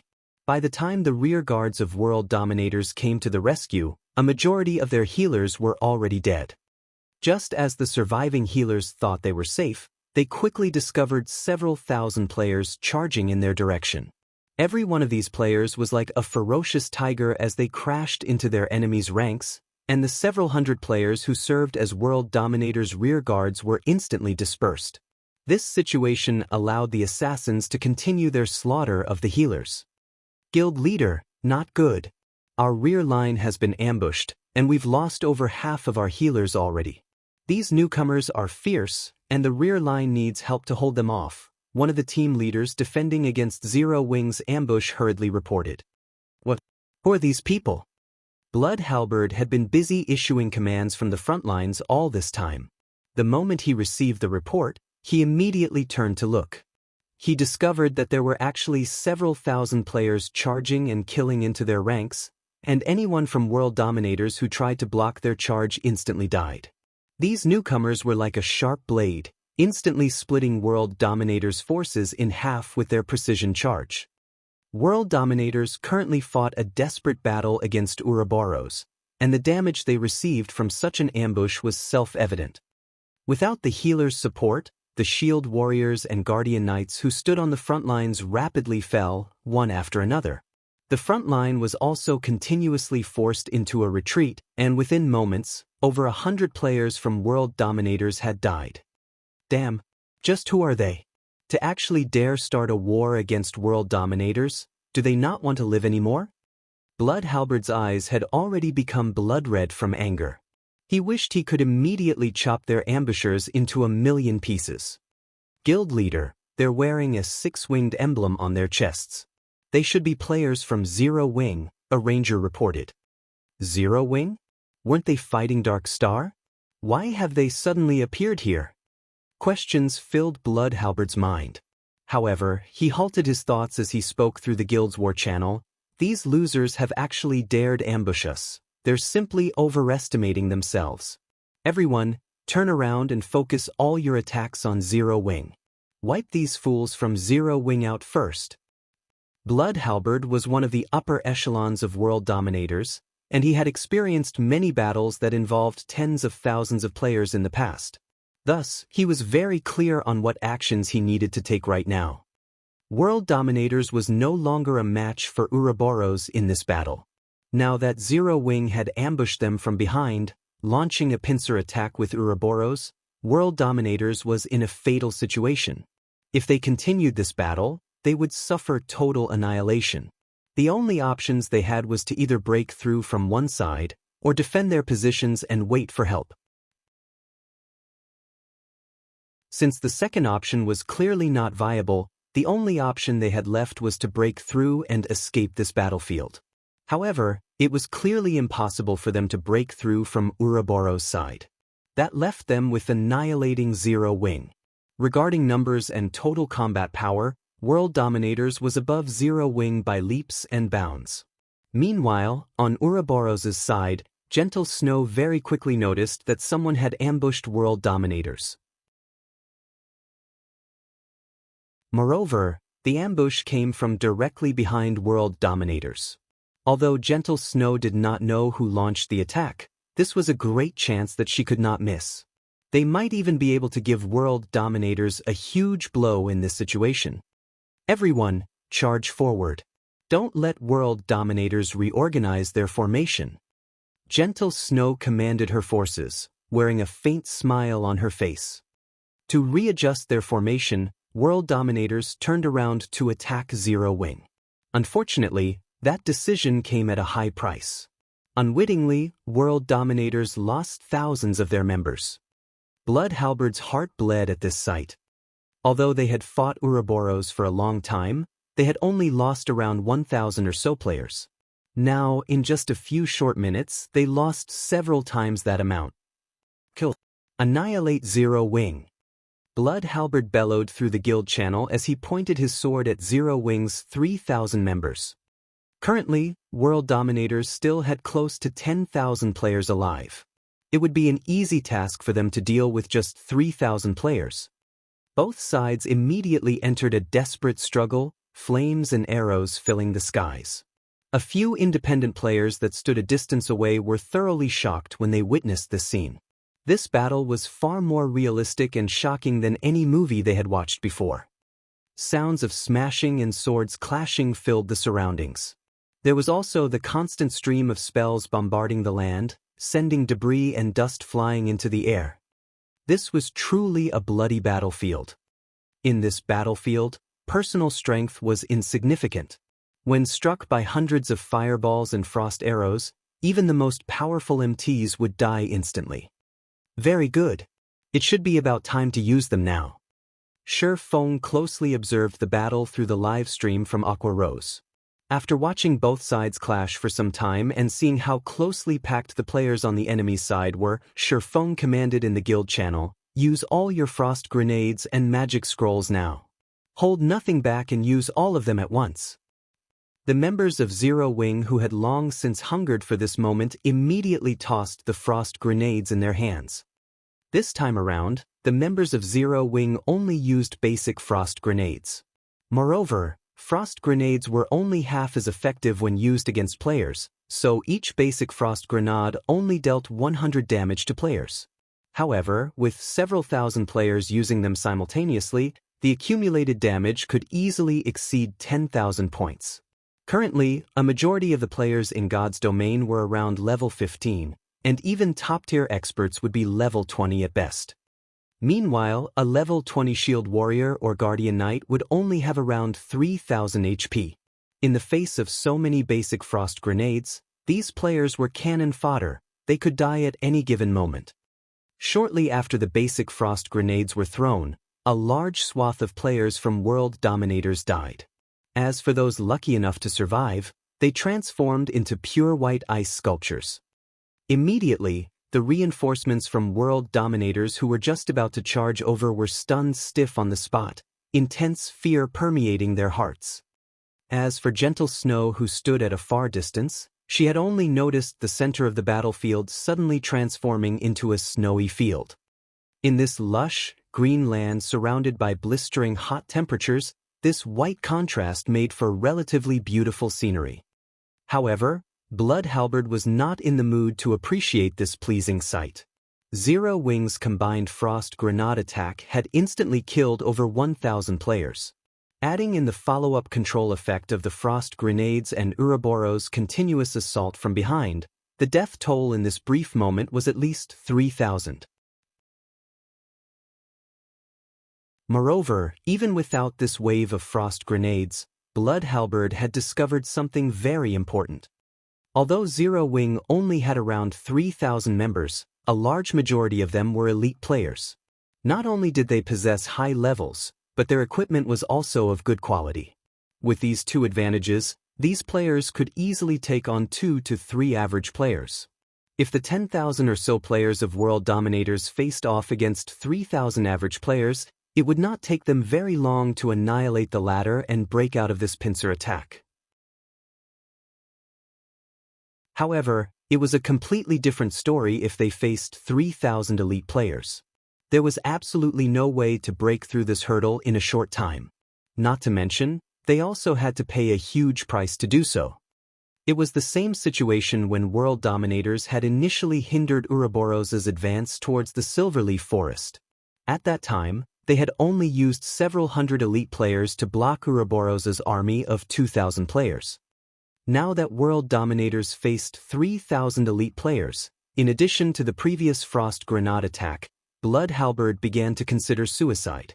If he had known about this earlier, he would have chosen to break through the pincer attack through Ouroboros' side. It would have been much easier that way. How did Zero Wing come into possession so many elite players? Blood Halberd could neither understand why nor did he try to understand it, as there was only one thing he could do right now. Everyone listen to my command. All of you use return scrolls and leave this place immediately. Blood Halberd shouted reluctantly in the guild channel. This could not be helped. If they received several more waves of frost grenade attacks from Zero Wing, in addition to Ouroboros' assault, world dominators would be annihilated. There was only one thing they could do now. Escape.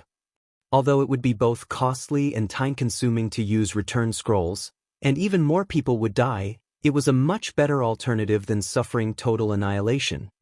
Guild leader, this is not good. This area has been sealed. We can't use return scrolls.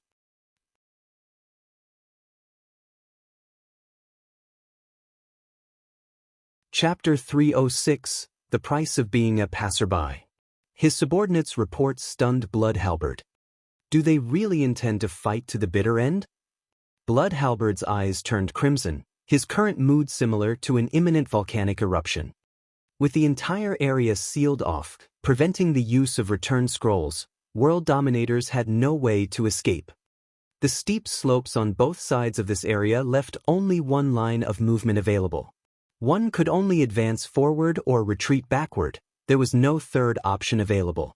Right now, however, Ouroboros blocked the road back to the city, while Zero Wing blocked the road to the Silverleaf Forest. Originally, Blood Halberd felt only contempt for Zero Wing's attempt to launch a pincer attack on world dominators. Now that he had personally witnessed Zero Wing's strength, however, Blood Halberd no longer dared underestimate Zero Wing. Whether it was Ouroboros or Zero Wing, neither of them was easy to deal with. Blood Halberd's current situation could be perfectly described as being stuck between a rock and a hard place. However, inaction would similarly result in world dominators' complete annihilation. Originally, world dominators had come to this place simply to aid Dark Star in delaying Ouroboros' advance. Now, however, they had become the center of the war. Everyone, defensive formation. Blood Halberd commanded after a bit of thought, not daring to delay any longer. The members of World Dominators immediately formed a circle to repel attacks from both sides and reduce their losses. Meanwhile, Blood Halberd sent out a communication request to Lone Tyrant. Originally, Lone Tyrant was still joyous over locating Fire Dance's group.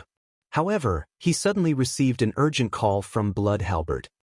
Vice Leader Blood, I will definitely send over the compensation after this entire matter is dealt with. Please stop rushing me, Lone Tyrant said, slightly annoyed. Compensation. Blood Halberd's anger boiled over when he heard this word.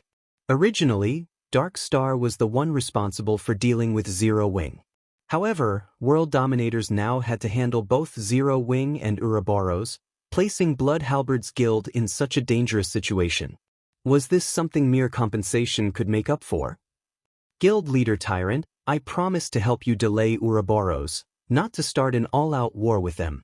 Now, not only have you let Zero Wing's forces run away, you're even making World Dominators face two guilds at once. Meanwhile, you, Guild Leader Tyrant, only know how to utter the word compensation? Guild Leader Tyrant, you're good. You're very good. The more Blood Halberd spoke, the angrier he got. He felt that Lone Tyrant had plotted against World Dominators all this time. First, Lone Tyrant had let them fight it out with Ouroboros. Then he had allowed Zero Wing's forces to escape. In order to escape, Zero Wing could only pass through the area where World Dominators and Ouroboros were fighting. In the end, Zero Wing had no choice but to start a fight with World Dominators. With this plan, Lone Tyrant could kill 3 birds with 1 stone. Success meant that 3 of the top 6 guilds in White River City would receive a huge blow, with Dark Star the only beneficiary of this chaos. Lone Tyrant was certain that there was a misunderstanding the moment he heard Blood Halberd's words. After all, he had not intentionally allowed Zero Wing to escape. Instead, the players from Zero Wing had left on their own, and they just happened to encounter World Dominators on their way back, which resulted in World Dominators suffering a pincer attack. Everything was simply a coincidence. As for Zero Wing's decision to directly oppose World Dominators, any normal person would not do that. Currently, Dark Star was in an all-out war with Zero Wing, a war that would end only when one side was completely annihilated. Just before, Black Flame had even publicly declared that he would make Dark Star pay the price of 30,000 people. So, why would they suddenly go and provoke a first-rate guild like World Dominators? Only a person who wished to die a quicker death or a person with brain damage would declare war simultaneously on two of the top 6 guilds in White River City. However, no matter what Lone Tyrant said now, Blood Halberd definitely would not believe him. Hence, Lone Tyrant hurriedly said, "Vice Leader Blood, I truly know nothing about this matter.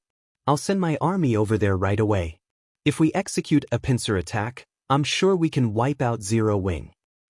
"Well, come quickly then," Blood Halberd shouted in rage. The more he listened to Lone Tyrant speak, the more disgusted he was with this person.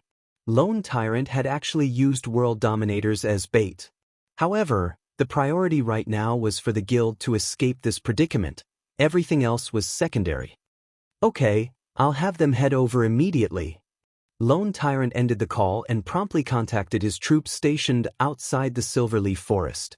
Of the 6,000 players there, Lone Tyrant sent 5,000 over to deal with Zero Wing, while the remaining 1,000 stayed behind to continue blocking the exits of the Silverleaf Forest. However, as time slowly passed, World Dominator's situation turned grimmer and grimmer. Zero Wing's 3,000 elites were incredibly zealous. After several consecutive charges, although Zero Wing lost several hundred of their members, World Dominators lost at least 3 to 4 times that number. Not to mention, Ouroboros was also madly assaulting them on the other side. After gathering up his courage, one of the team leaders of the elite teams, Lonely, walked up to Blood Halberd and asked in a soft tone, "Guild leader, if this situation continues, we'll definitely be finished. Are the reinforcements from Dark Star not here yet? If the elite members of World Dominators were to lose 2 or 3 levels, in addition to most of the weapons and equipment on their bodies, World Dominators would definitely not be able to compete for White River City any longer. I know that, but they still need around 10 minutes before they can arrive." At this moment, Blood Halberd's heart was bleeding in pain. However, he was helpless in this situation, unless of course Zero Wing or Ouroboros showed mercy and let them go. Blood Halberd's eyes shone when this thought occurred to him. He was not out of options yet. World Dominators and Ouroboros were bitter enemies, so it was obviously impossible to ask Ouroboros to show mercy. However, there was a slight possibility of success with Zero Wing. After all, World Dominators had never come into direct conflict with Zero Wing before. Also, Zero Wing's main enemy was Dark Star, while World Dominators was simply a passerby in this matter. Hence, Blood Halberd immediately tried to contact Feng. "Vice Leader Halberd, to what do I owe this pleasure?" Feng asked, a smile on his face. When he received Blood Halberd's call, he had chosen to accept it right away. "Guild Leader Black Flame, the war between our guilds is just a misunderstanding. World Dominators has a feud only with Ouroboros. We came here simply to fight Ouroboros, and we truly never intended to fight your guild. In regard to the losses and inconvenience caused to your guild, I can compensate you on behalf of World Dominators. As long as Zero Wing stops attacking us right now, I will immediately have our guild's finance department send over 1 million credits to serve as compensation. What do you think, Guild Leader Black Flame?" Although Blood Halberd had tried to speak casually, he could not completely hide the panic in his tone. After all, at least one elite member of World Dominators was dying with each passing second. 1 million credits. In past virtual reality games, even well-known gaming workshops needed a month's time to earn such a sum. Hence, Blood Halberd's offer of 1 million clearly showed his sincerity. So it was all a misunderstanding. Feng acted as if he had come to a sudden realization, letting Blood Halberd feel a hint of hope. However, before Blood Halberd could even feel joy, Feng's tone changed abruptly as he said, "I am moved by Vice Leader Halberd's generosity. Sadly, one of my shortcomings as a person is that I am extremely headstrong. Since it is a misunderstanding, let us just continue this misunderstanding, then. You're making an enemy out of world dominators. Aren't you afraid of our retaliation? Blood Halberd screamed in anger. Vice Leader Halberd, what's there to get angry about? The moment we started playing this game, we were bound to meet with some trouble. If you aren't even prepared to suffer such a small setback, I think it is better for you to retire sooner rather than later. Although World Dominators is only playing the role of a passerby in Dark Star's plan this time, by provoking Zero Wing, you also have to pay a terrible price. Sure, Feng chuckled. However, don't you worry. Dark Star will soon be joining you all. After Sure Feng disconnected the call, he then contacted Aqua Rose, saying, "You no need to be polite. Leave none of them alive. Show everyone the consequences for those who dare to be a passerby and have thoughts about Zero Wing."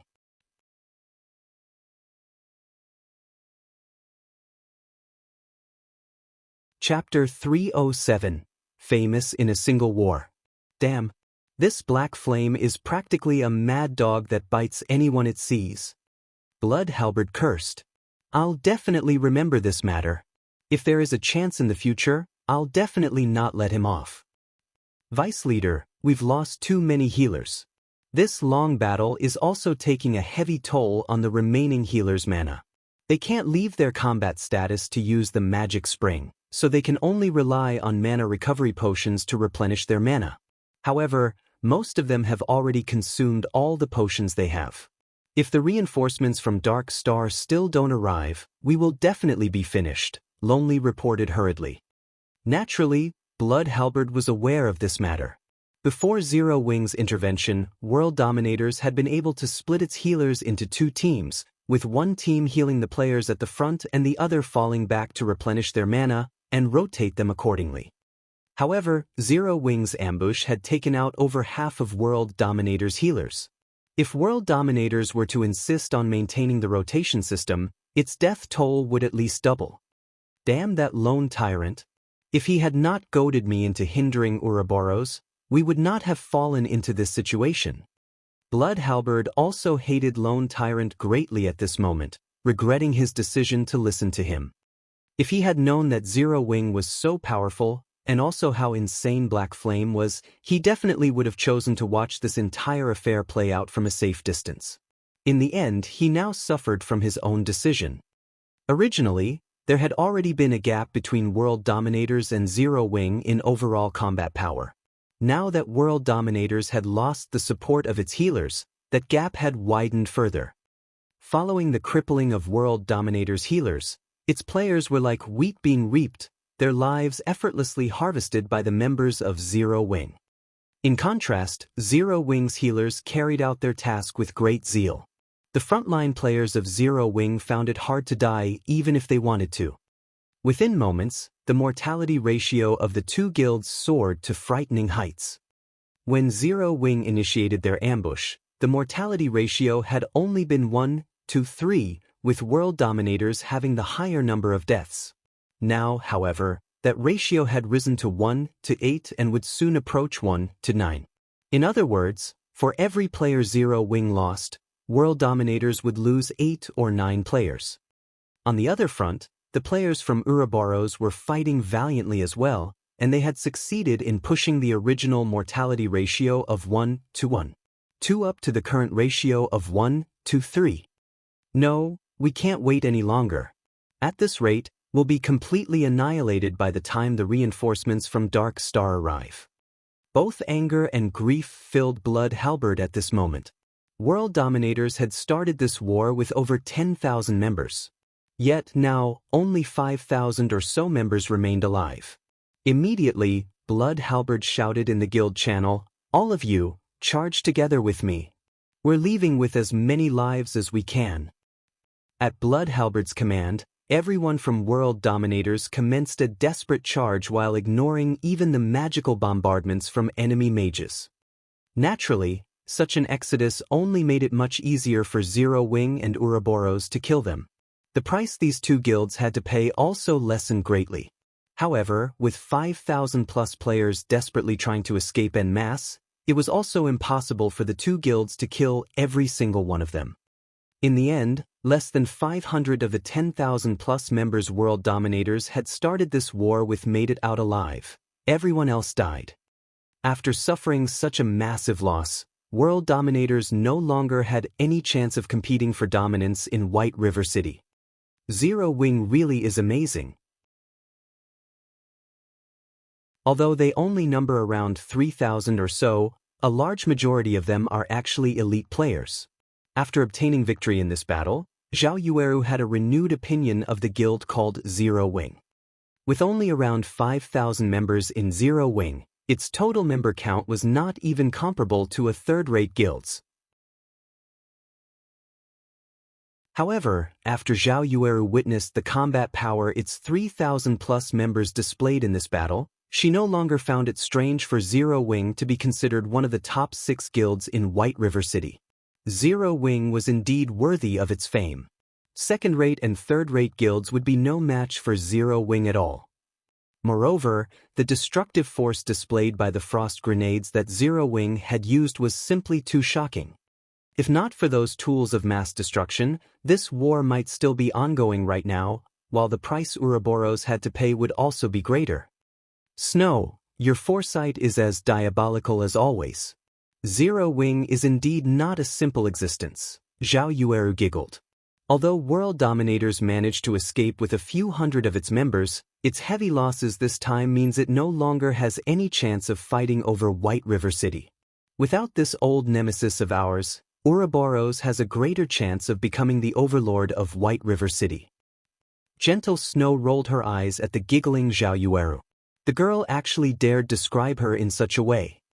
However, Zero Wing's performance had truly surpassed her expectations. Although Zero Wing had a mere 3,000 or so members on their side, in the face of world dominators' overwhelming numbers, Zero Wing had lost only a paltry 1,000 or so members. This was definitely a brilliant battle record. If the beginning of this battle had not been so intense, the peak of mortality occurring during this period of time, Zero Wing would have lost at most 500 or 600 members in this entire battle. Meanwhile, world dominators had lost over 10,000 players. One could just see how powerful Zero Wing was. After the end of the battle, both sides started distributing the spoils of war. Even leaving aside the equipment that was originally dropped by both sides, the number of weapons and equipment dropped by the 10,000-plus players from world dominators remained quite considerable. Very quickly, Aqua Rose and Gentle Snow agreed to split the loot in a 2-to-8 ratio based on the total value of all the equipment dropped. Zero Wing would receive 20% of the total loot, while Ouroboros would receive 80%. However, Zero Wing would mainly receive equipment of bronze rank or higher. Aqua Rose settled for such an unbalanced ratio due to Feng's arrangements. As to why Feng would propose such a division, firstly, it was his form of gratitude for Ouroboros' aid. Secondly, they had no use for that many pieces of equipment. The reason being, most of the equipment left behind by world dominators were not even bronze rank. As for mysterious iron equipment, there were only a pitiful amount of them dropped in this battle. Arming the guild's normal members with such poor quality equipment might be fine, but for the elite members, Feng had yet to fall to such a low standard. Hence, he was satisfied as long as he could obtain some bronze-ranked weapons and equipment to arm the newcomers of the guild. Meanwhile, after the battle involving tens of thousands of players ended, the independent players who had been observing it uploaded recordings of the entire battle to the forums. The battle instantly became a sensation in White River City. Nobody could have ever imagined that Zero Wing was actually so fierce. Its battle record was also brilliantly amazing. However, Zero Wing's decision to fight world dominators confused many. Instead of killing the members of Dark Star, they had chosen to annihilate world dominators, which had played the role of a passerby. Many people posted about Zero Wing's ruthlessness for such a decision. In regard to this, Feng did not offer any explanation. Even when Aqua Rose raised this matter to Feng, he only laughed it off without saying anything. In truth, Feng really did have his own motives for making such a decision. On one side, there was Dark Star, a guild supported by a gigantic existence like Underworld. On the other, there was World Dominators, a first-rate guild with an extraordinary background. If these two guilds cooperated to suppress Zero Wing, such an alliance would be detrimental to Zero Wing's development in White River City, even with the help of Ouroboros. After Feng found out that these two guilds had joined hands, the first thing he thought to do was to annihilate World Dominators in White River City.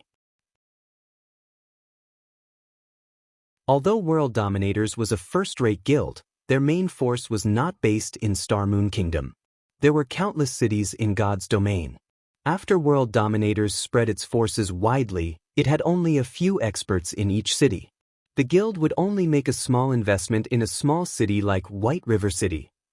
However, everything would change if World Dominators truly had a good chance of becoming the overlord of White River City. At such a time, the guild would definitely increase its investments greatly, and then, World Dominators' power in White River City would grow several-fold, making it even harder to deal with. In the past, Blood Halberd had achieved amazing feats in White River City. He also had the help of a first-rate expert like Lonely, so he had managed to develop the guild to the point where it had the possibility of becoming the overlord of White River City.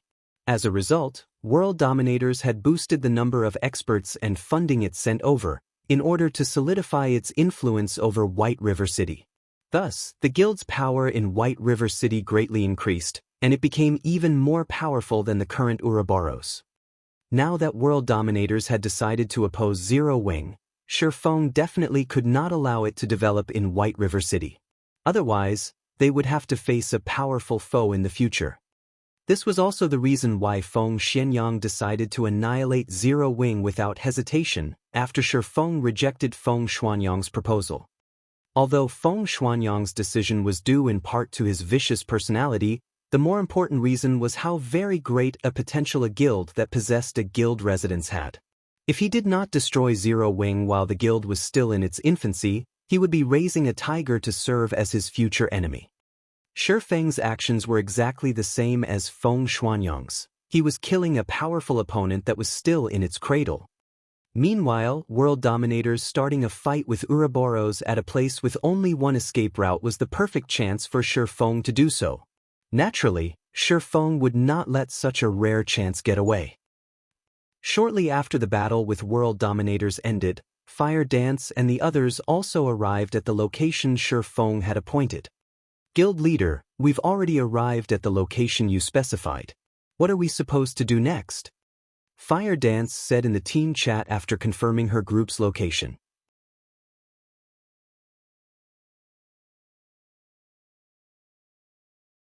Chapter 308, Black Flame and Yi Feng.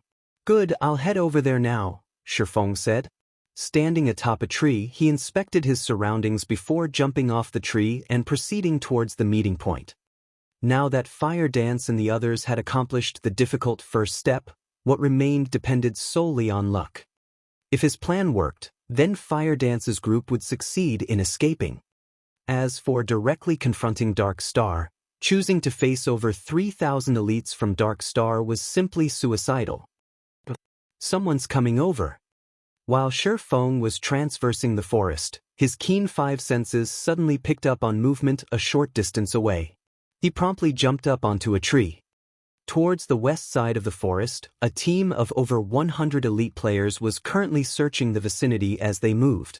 The majority of these players were red names, creating a very eye-catching sight. Moreover, none of them tried to hide their presence, which made it very easy for Feng to discover them. Uncle Southwolf, Zero Wing has played a significant role in the war between Ouroboros and World Dominators this time. We also can't overlook the combat power Zero Wing displayed. It is definitely not as simple as it appears in the video recordings of their battle. If Zero Wing had not suddenly ambushed World Dominators from behind, World Dominators would not have lost so overwhelmingly. Now, World Dominators in White River City is only an empty shell of its past self. Blood Halberd is also continuously lambasting Lone Tyrant with a barrage of curses. However, since Lone Tyrant does not dare to become hostile with Blood Halberd, he has no choice but to suffer in silence. Black Flame is truly decisive with his actions. Not only did he eliminate world dominators from White River City, he has also severed a large portion of Dark Star's support.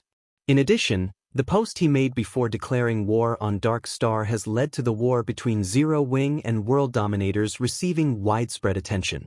Using only 3,000 players to defeat a first-rate guild like world dominators, with such a brilliant battle record, Zero Wing has instantly risen to fame from this single battle. Killing 3 birds with 1 stone. Even I am starting to admire this person named Black Flame. The commentary of the female summoner walking beside Southwolf on Zero Wing's battle was eloquent. She spoke as if she knew every little detail of Feng's plan. This girl was around 20 years old. She had a pair of beautiful eyes that was both bright and dazzling, making it difficult to discern the girl's thoughts. Her cherry lips were currently tilted up slightly, while her eyelids were curved into small crescents. The girl exuded a calm and mysterious aura. During the few occasions when she giggled, she would also reveal a noble and elegant temperament that drew the attention of others despite themselves. Yulan, you are Underworld's female Zhuge. How can you uplift others' prestige while downplaying your own worth? That Black Flame simply got lucky. He definitely isn't as smart as you make him out to be. Southwolf felt that Yulan overestimated Black Flame, who Southwolf believed was simply an arrogant and despotic person. Meanwhile, Zero Wing's victory in the war this time and the subsequent trouble that visited Dark Star were simply coincidences. There was nothing worthy of their concern. Maybe I am overthinking things, Yulan laughed, having no intention of refuting Southwolf's words. Although Zero Wing has risen to fame with this single battle and they have also managed to cause us some trouble, their core team is still trapped in this Silverleaf forest. We have them completely surrounded now. Even if Ouroboros and the rest of Zero Wing rush over here right away, they will still be too late to change anything. As long as Zero Wing's core team is annihilated, the guild itself will receive a fatal blow. At that time, we'll see how Black Flame can continue acting rampantly, Southwolf scoffed proudly. Zero Wing had only managed to garner the reputation it had today due to their continuous monopoly of the top 10 positions on the ranking list of White River City. The 8 experts of Zero Wing were known by all, and they still occupied the top 8 positions on the ranking list until this day. Nobody had managed to threaten their positions all this time. If these 8 players died today, they would definitely fall out of the top 10. Subsequently, Zero Wing would also lose the fame and prestige it possessed. I guess this could be considered a flaw of guild leader Black Flame. Players have always worshipped the strong. Although occupying the top position on the ranking list would bring him great benefits, if he fails to maintain this position, it would instead become a sword that will stab him in the heart. Yulan nodded. In the middle of Southwolf and Yulan's conversation, an assassin suddenly spoke in the team chat. Brother Southwolf, I've found them.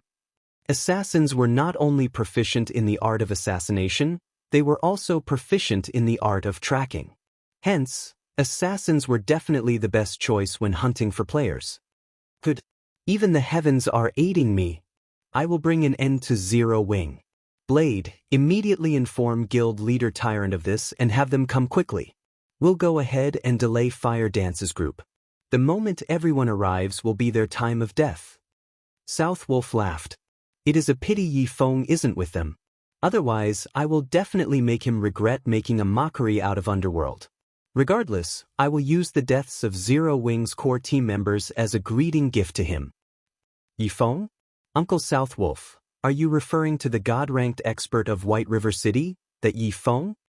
Yulan suddenly grew interested. What dog's fart expert? If he had not hidden himself, I would have already made him kneel and beg for forgiveness by now, Southwolf said in disdain. Yulan entered a deep contemplation after hearing Southwolf's words. Suddenly, a smile appeared on her face and a hint of joy glimmered in her eyes. It was as if she had found a new toy to play with.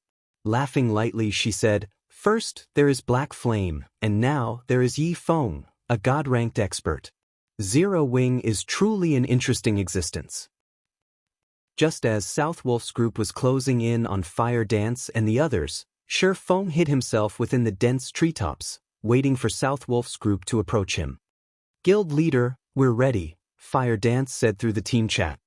Good. Fire Dance, you and the other assassins sneak over to their healers and prepare an ambush.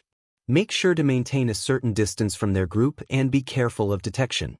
Although it is unlikely that any of them have learned a stealth erasing skill, we cannot rule out even the slightest possibility. Wait until they have entered Blackie's attack range, then make your move. No matter what, do not let them discover our tracks, Feng said quietly. After Feng had discovered Southwolf's group, he had immediately contacted Fire Dance and ordered them to ready themselves to get rid of these players. Feng had chosen to do so mainly because it was of utmost importance that Dark Star not find out where they were going. Southwolf's elite team consisted of over 100 players. All of them possessed relatively good quality equipment. Although there were a few bronze equipment mixed in, most of them were using mysterious iron equipment. This team was definitely one of Dark Star's core teams. Conversely, although Feng had only around 30 players on his side, every one of them was an expert. It was not exactly impossible for them to eliminate these 100-plus elite players in a short amount of time. Not to mention, Feng still had plenty of basic frost grenades and Tier 1 magic scrolls on him. Naturally, he had distributed quite a lot of them to Fire Dance and the others. In addition, if they could kill all these elite players, the deaths would cause significant damage to Dark Star. So, why not? Leave it to me. Saying so, Fire Dance immediately led 5 assassins and snuck over.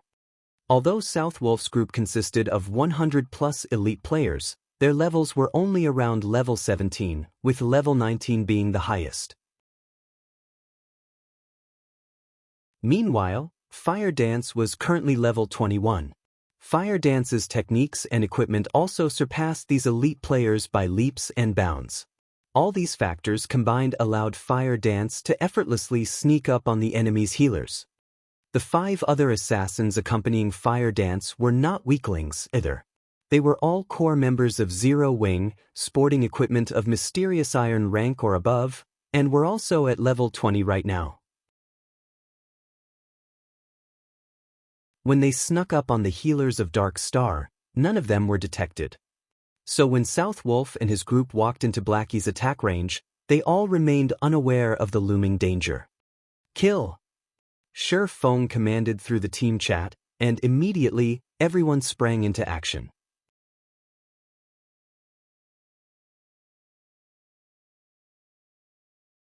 Chapter 309, Boss Ranked MT. The 10 healers from Dark Star did not detect the presence of the 6 figures swiftly closing in on them at all. Fire Dance was extremely quick. She crossed the distance of 8 yards within an instant. The level 19 cleric that Fire Dance approached had no clue whatsoever. The cleric did not sense even a threat of danger as a snowy cold dagger stabbed into the back of his head. Before the cleric could even feel pain, another dagger, this one scorching hot, slashed his neck. After placing the level 19 cleric in a fainted state, Fire Dance immediately followed up with a flurry of attacks. Backstab. Shadow Strike. Quadruple Assassinate. A series of frightening damages appeared above the cleric's head. Fire Dance was currently using the pair of fine gold rank daggers she had received from Feng. In addition, the equipment she wore consisted of fine gold and even dark gold items. For her, dealing with a cloth armor class like a cleric was a piece of cake. She instantly killed the level 19 cleric, who did not possess even 1,800 HP. The other 5 assassins that moved with Fire Dance performed similarly well, killing their targets almost as quickly as Fire Dance had hers. They actually dared to lay an ambush on us. What a bunch of suicidal fools. Everyone, do not panic. Guardian Knights, cast Protection Blessing on the healers. Rangers, mark those fools immediately, absolutely do not let them disappear again. Elementalists, use Ice-type magic to restrict their movements. Everyone else, charge at them. Southwolf quickly issued commands after discovering the deaths of 6 of their healers, a cold sneer on his face. The shield warriors and berserkers closest to the healers reacted quickly. They used charge on the 6 enemy assassins in an attempt to save the remaining healers in their team. Simultaneously, the Guardian Knights of Dark Star cast Protection Blessing on the 4 remaining healers, reducing the physical damage they received by 50%. One could not help but admit that the Dark Star elites were truly skilled players. Their response made it practically impossible for Fire Dance's group to kill the remaining 4 healers now.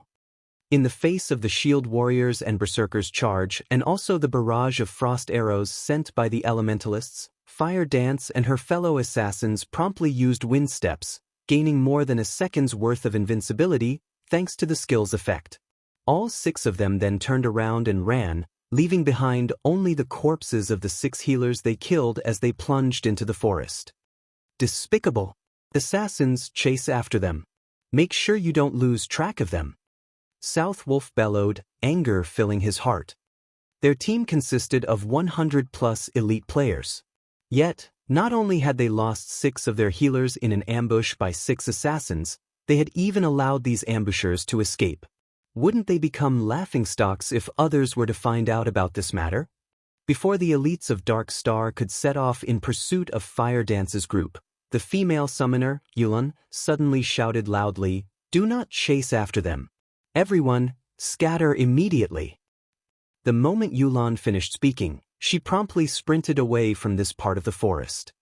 South Wolf was confused by Yulan's actions, failing to understand why she would do such a thing. However, he still chose to listen to her advice and started running. At the same time, in the distance, Blackie finished chanting the final verse of his spell's incantation. In the next moment, an enormous, golden magic array appeared in the sky, covering a large part of the forest. Shortly after, a dazzlingly brilliant star appeared from the magic array and plummeted towards the forest. One after another, the Dark Star Elementalists with quick reactions responded by immediately activating instantaneous movement. Meanwhile, the other classes also activated their own life-saving skills while doing their best to escape the effective range of the attack. However, there were a few players from Dark Star that failed to respond appropriately. Moreover, Blackie's Stars of Light possessed a very large effective range. Hence, when the first star impacted the ground, the blast caught over a dozen Dark Star players. The continuous bombardment of the Stars of Light easily wiped out even Shield Warriors that possessed more than 3,000 HP. To put it simply, all those within the Stars of Light's effective range died. What an amazing skill!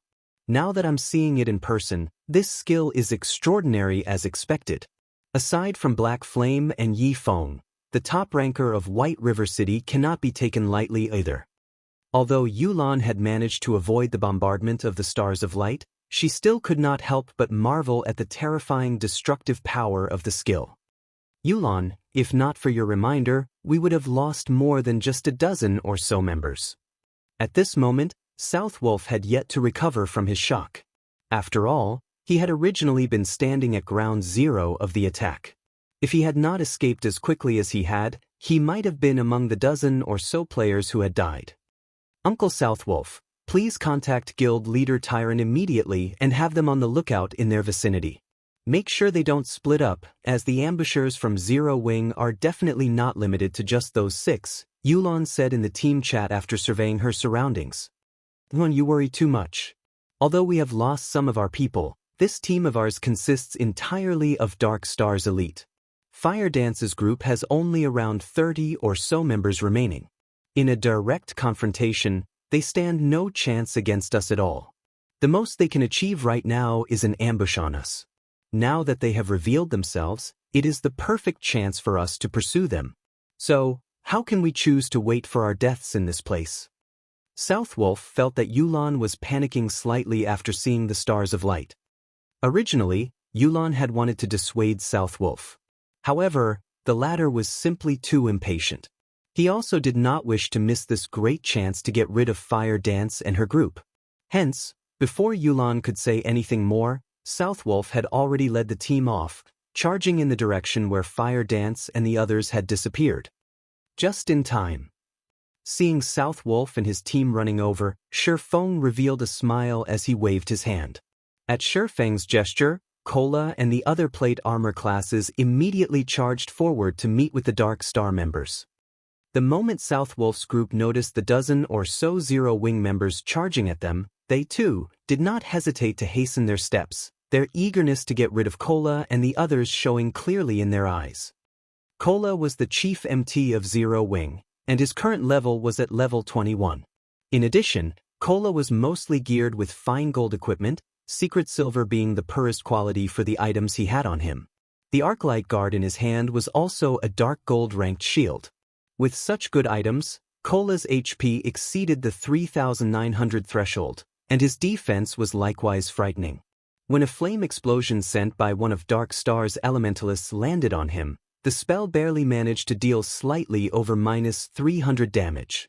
The caster of the spell goggled from shock when he saw such a low damage, his eyes nearly popping out of their sockets.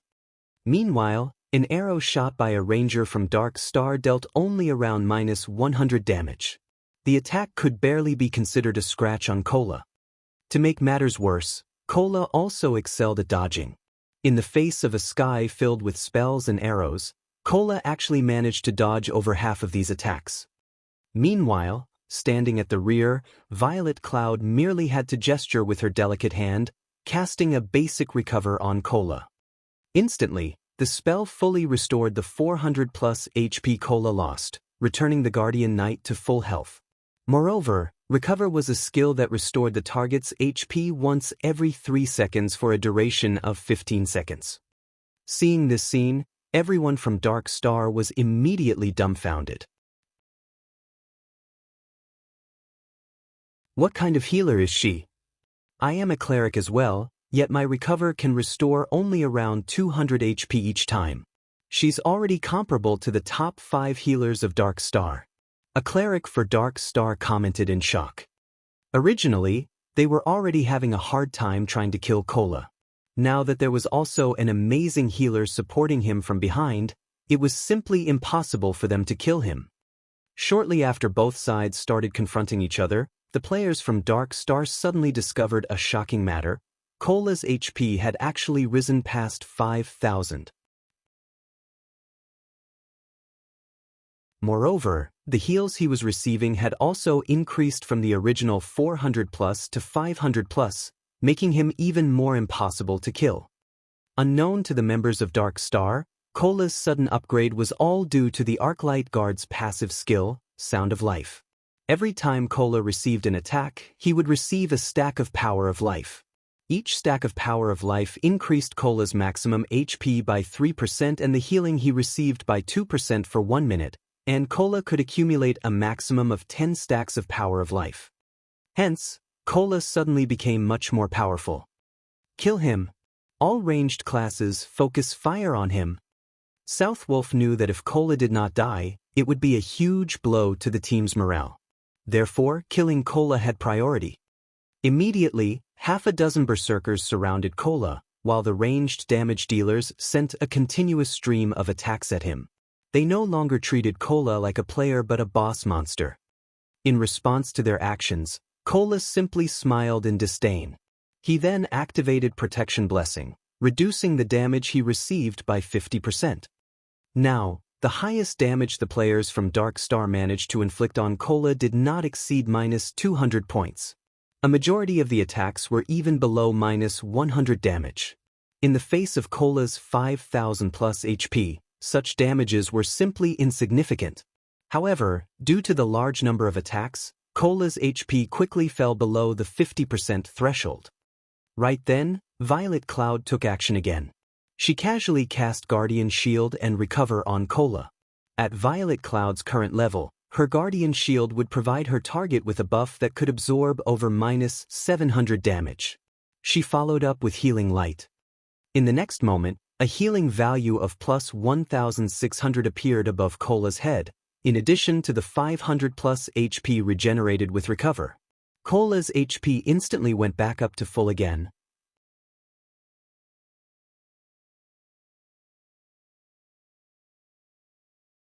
Chapter 310, Reversal. Originally, the Guardian Knight Cola was already a huge headache due to his high HP and defense, and Dark Star's players exerted quite a lot of effort in order to reduce his HP by over half. Yet, in the next moment he was now back to full health. Southwolf nearly popped a vein when he witnessed this scene. Although Cola was an MT, the damage he dealt was not one bit low. A casual slash from his sword could deal around -300 to -400 damage to Dark Star's shield warriors. If Cola used a skill, he could even deal -500 to -600 damage, which was even higher than that of the Berserkers of Dark Star. Moreover, Cola could tank 4 Berserkers simultaneously, all by himself, and he even managed to send them flying back. Meanwhile, such a boss-ranked MT was now immortal due to a single cleric from Zero Wing. However, this still was not the end of Southwolf's headache. The MTs in his team were relatively high-ranking MTs in White River City. But the 2 Berserkers named Lonely Snow and Water Buffalo still sliced them up in no time. For example, one of the Guardian Knights of Dark Star had come under the combined assault of the 2 Berserkers. At first, the Guardian Knight had received 2 normal attacks from the Berserkers. Unfortunately, both attacks had achieved a critical hit, with Lonely Snow dealing over -1,400 damage and Water Buffalo dealing over -1,300 damage.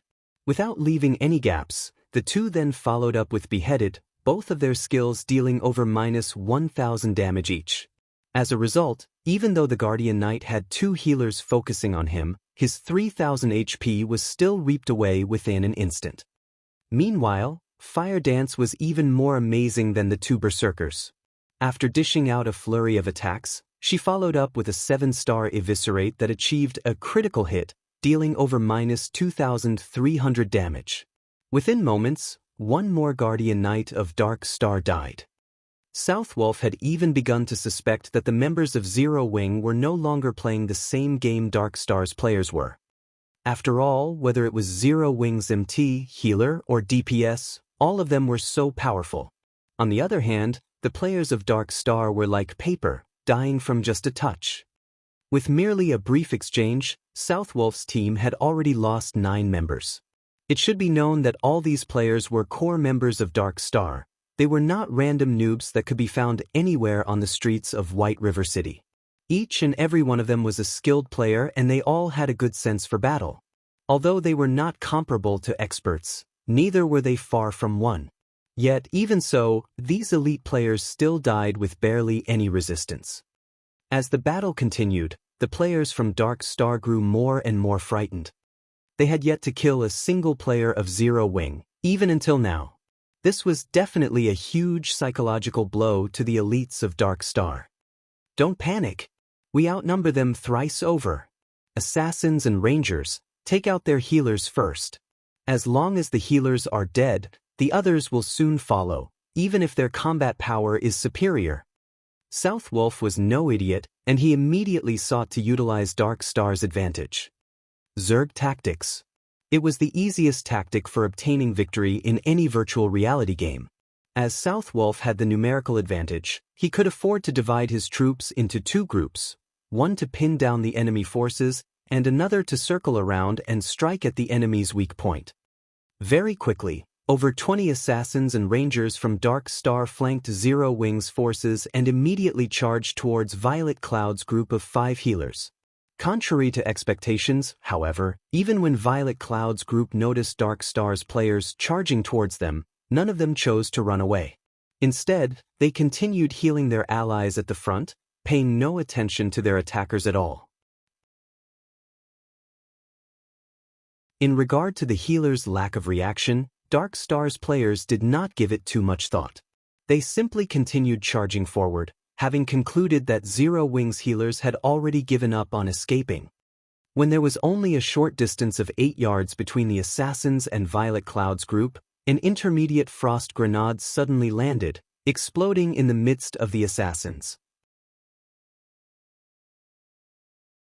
Dark Star's rangers, who stood 30 yards away, also received an intermediate frost grenade of their own.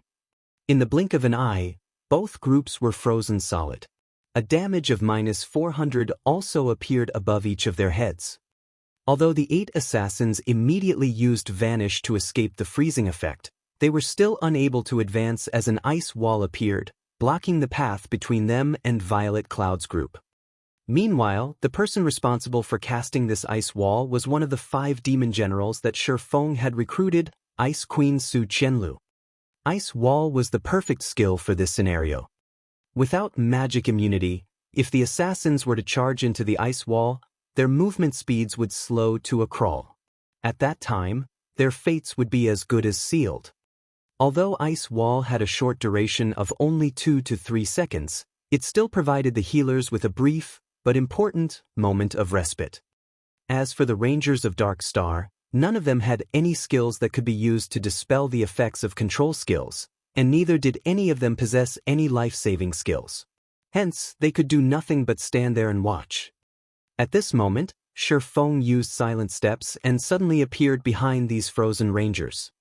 To Feng, a group of immobile players was entirely negligible. Feng was currently at level 23.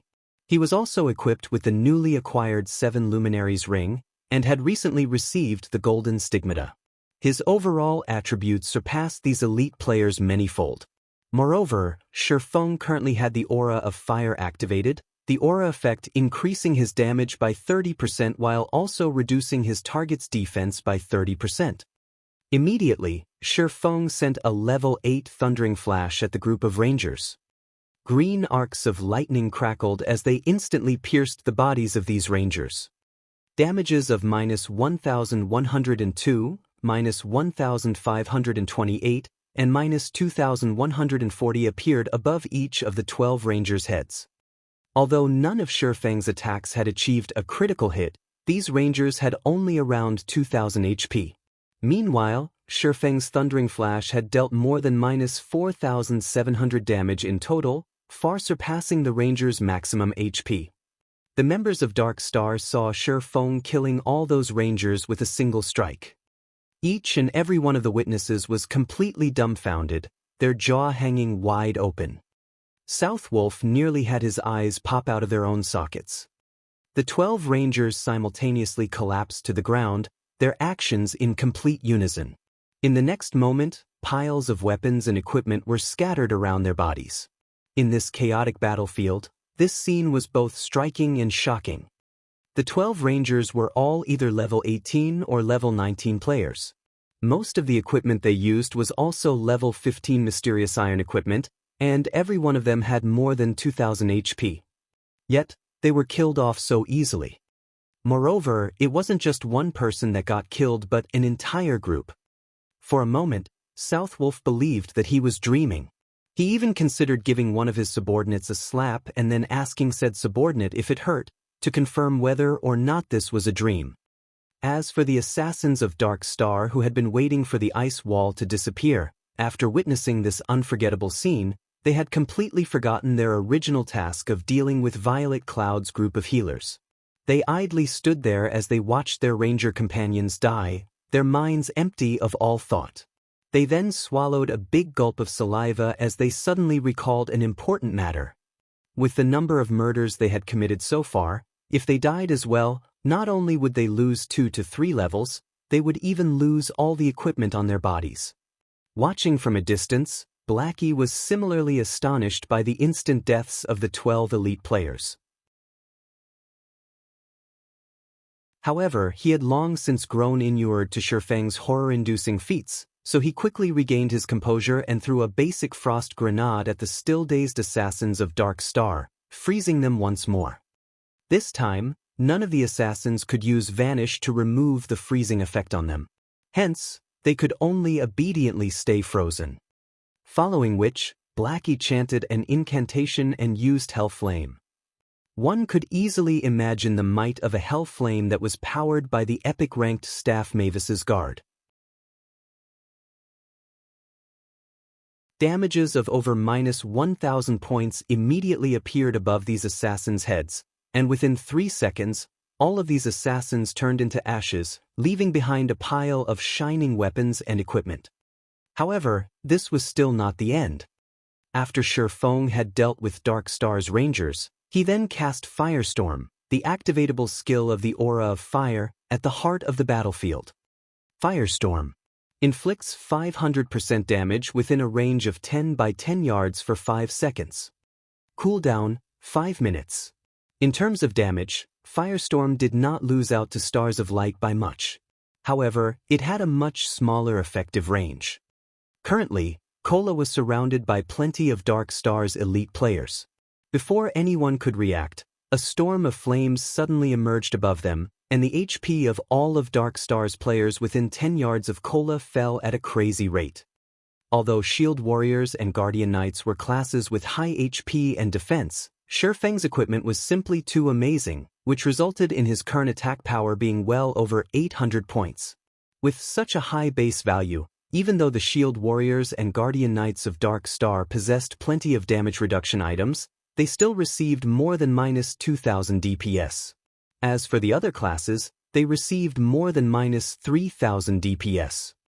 Even when the Shield Warriors and Guardian Knights activated their life-saving skills, which allowed them to have the damage they received, they still could not avoid death. After Firestorm ended, all of Dark Star's players caught within its effective range were reduced to cinders. Only Cola and the other frontline members of Zero Wing remained alive. Dark Star's 40 or so frontline players had died. All of a sudden, Zero Wing's side outnumbered Dark Star's. Black Flame, why are you here? South Wolf instantly recognized the person responsible for killing the majority of Dark Star's players. At this moment, South Wolf's eyes were filled with incomparable shock as his trembling finger pointed at Feng's crimson-red name. South Wolf failed to understand why Black Flame would appear at this place. He also could not understand why Black Flame was so powerful.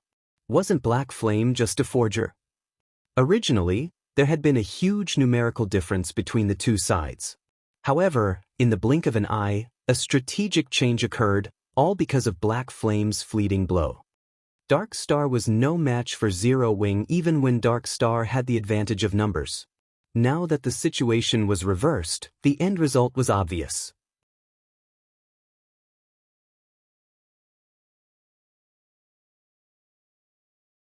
Chapter 311, Absolute Control. Watching up to this point, South Wolf knew that defeat was inevitable, though he was loath to admit it, and his heart was filled with indignation. Currently, his team had fewer than 30 players, and practically all of them were mages and healers. He alone was the only melee class alive. With such a team composition, Dark Star stood absolutely no chance against Zero Wing's core team, which currently consisted of over 30 players. The single sword strike Black Flame had displayed far exceeded South Wolf's imagination. Not only was Black Flame inconceivably fast, his grasp of his skills had also reached perfection, as shown by his single attack's impeccable coverage of all 12 rangers. Such a feat required one to possess excellent control over the skill itself and the angle of attack as well. South Wolf was no fool, and neither was he a greenhorn that had been playing virtual reality games for only 1 or 2 years. As a representative of Underworld, he had met with and recruited lots of gaming experts before. He had also participated in a considerable number of team battles, so his experience in the virtual gaming world was quite plentiful. Naturally, he understood the strategy Black Flame had used since the start of the battle. Black Flame made the Guardian Knights, Shield Warriors, and other plate armor classes charge forward to lure the members of Dark Star into gathering around them. The female cleric, Violet Cloud, was pivotal to this strategy. Although on the surface her healing ability was only double that of the healers of Dark Star, the effectiveness she displayed during the team battle far surpassed that of 3 or 4 healers combined. Violet Cloud had an excellent grasp of the battle situation. Not only could she keep Cola alive and well, she could also simultaneously stabilize several other players' HP. Throughout the battle, she performed smoothly and calmly. She was definitely not an existence to be trifled with. Originally, Zero Wing already had powerful experts like Fire Dance, the team leader of Zero Wing's core team, and Blackie, the #1 player on White River City's ranking list. Now, South Wolf suddenly discovered that Zero Wing possessed not only Fire Dance and Blackie, Cola and Violet Cloud were definitely first-rate experts as well. Everyone else in Zero Wing's core team were also all experts. Meanwhile, Black Flame, who had suddenly appeared, was even more terrifying. The strength he displayed far surpassed that of all those previously mentioned. The scene South Wolf witnessed was like a replay of the god-ranked expert Yi Feng slaying the hundreds of players of Martial Union. South Wolf could not figure out why there were so many experts gathering at a newly established guild like Zero Wing. Even a guild that was newly established by a major corporation could not achieve what Zero Wing had managed in such a short amount of time. South Wolf truly wondered how Black Flame had accomplished such a feat. Although South Wolf was shocked by Black Flame's personal strength and by Blackie, who possessed a strategic-level skill that could affect the entire battlefield. Black Flame, you are indeed amazing. However, the entire Silverleaf Forest is already under Dark Star's control. Although your team of 30 or so players can easily defeat an elite team with more than 100 players, do you think you can do the same against 3,000 players? You have simply delayed the time of your demise. South Wolf laughed coldly as he looked at Feng, his current appearance making it seem as if he no longer cared about the many elite players that had died. Let's go. It will be their time of death when Guild Leader Tyrant arrives. Since his team was no match for Zero Wing, South Wolf naturally would not remain in this place and increase his losses. The fact that he had discovered Black Flame, Zero Wing's guild leader, here easily made up for the elite players he lost. After all, Black Flame's death would become a huge blow to Zero Wing's reputation and prestige in White River City. Coming and going as you wish, do you think the Silverleaf Forest is your house? Feng smiled calmly, his eyes revealing a cold, killing intent. Since you've already pursued us to this place, I insist that you stay. Do you think you can keep me here? South Wolf laughed in disdain. He was an assassin, the class that boasted the greatest survivability in the wild. If he hid himself in the dense forest, nobody would be able to find him. You can try. If any single one of you manages to escape today, then I will let you go. Feng waved, and all 30-plus members of Zero Wing immediately charged forward, starting their hunt of South Wolf and the surviving players of Dark Star. The reason why South Wolf had never participated in the battle before was to leave a path of retreat for himself. This was a habit of his. After all, once he entered combat status, he could no longer use stealth. At that time, he would only be left with Vanish to enter stealth mode. However, Vanish was a life-saving skill, so it should only be used at the most crucial of moments. Looking at the enemy players charging at him, South Wolf revealed a disdainful expression. Just as he was about to use stealth and hide himself in the dense forest. What's going on? South Wolf suddenly discovered that he could not use the skill. Like a prisoner deprived of his freedom, South Wolf frantically called out his skill bar to look for the cause of this situation. Boss South Wolf, we can't use our skills. What are we supposed to do now? The elementalists of Dark Star asked, frightened. Originally, they had intended to cast Ice Wall to delay Zero Wing's charge. Now, however, none of them could use any of their skills, and an elementalist that could not use skills was like a lamb to the slaughter. Aside from sacrificing their lives to earn a few extra seconds for their allies, they were helpless. Run first, talk later.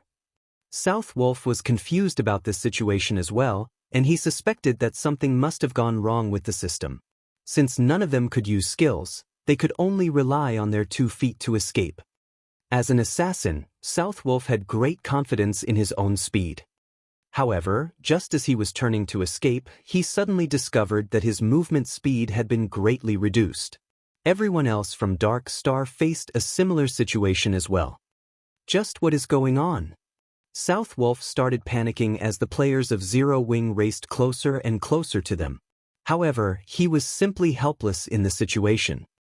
In the next moment, South Wolf noticed a black figure dashing past Cola and the others.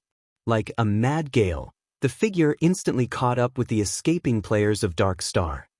This person was none other than Feng himself. At present, Feng's agility exceeded 240 points, and there were also the bonuses provided by the equipment he wore. In terms of movement speed, Feng was definitely ranked at the apex of Star Moon Kingdom. Feng used silent steps and appeared behind Southwolf like a ghost. He then said softly, "I've already said that you can't escape."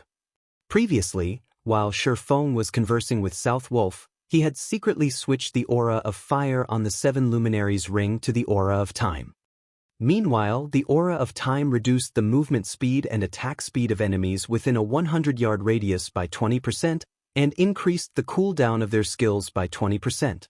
When its activatable skill, Absolute Time, was used, it would even prevent enemies within a range of 50 by 50 yards from using any skills or tools for 20 seconds.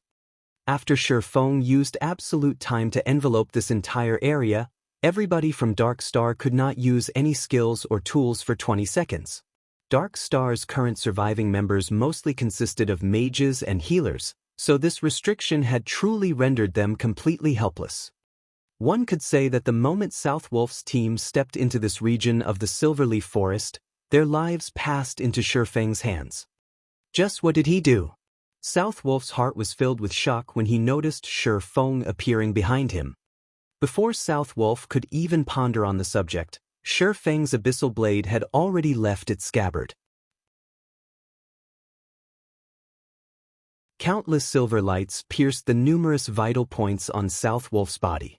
Southwolf had only leather armor, so every one of Feng's attacks managed to cause over -500 damage, while critical hits dealt over -1000 damage. On the other hand, the mysterious iron-ranked chest piece Southwolf wore was like a piece of tofu.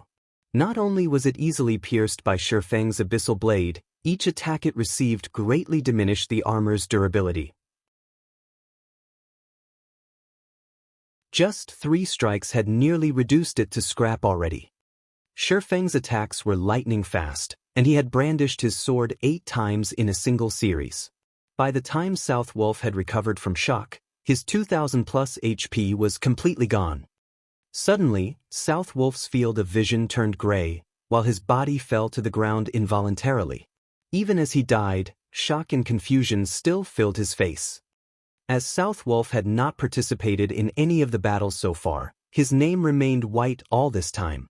After he died, only 1 piece of equipment dropped by his body. He also lost only a single level. However, were Feng's attacks as simple as they looked? The reason why Feng had chosen not to use any skills, and had instead carried out only normal attacks, was to destroy the equipment on Southwolf's body. When Southwolf died, nearly half of the equipment on his body had already turned to scrap. Now that he had dropped yet another piece of equipment, he had definitely suffered heavy losses.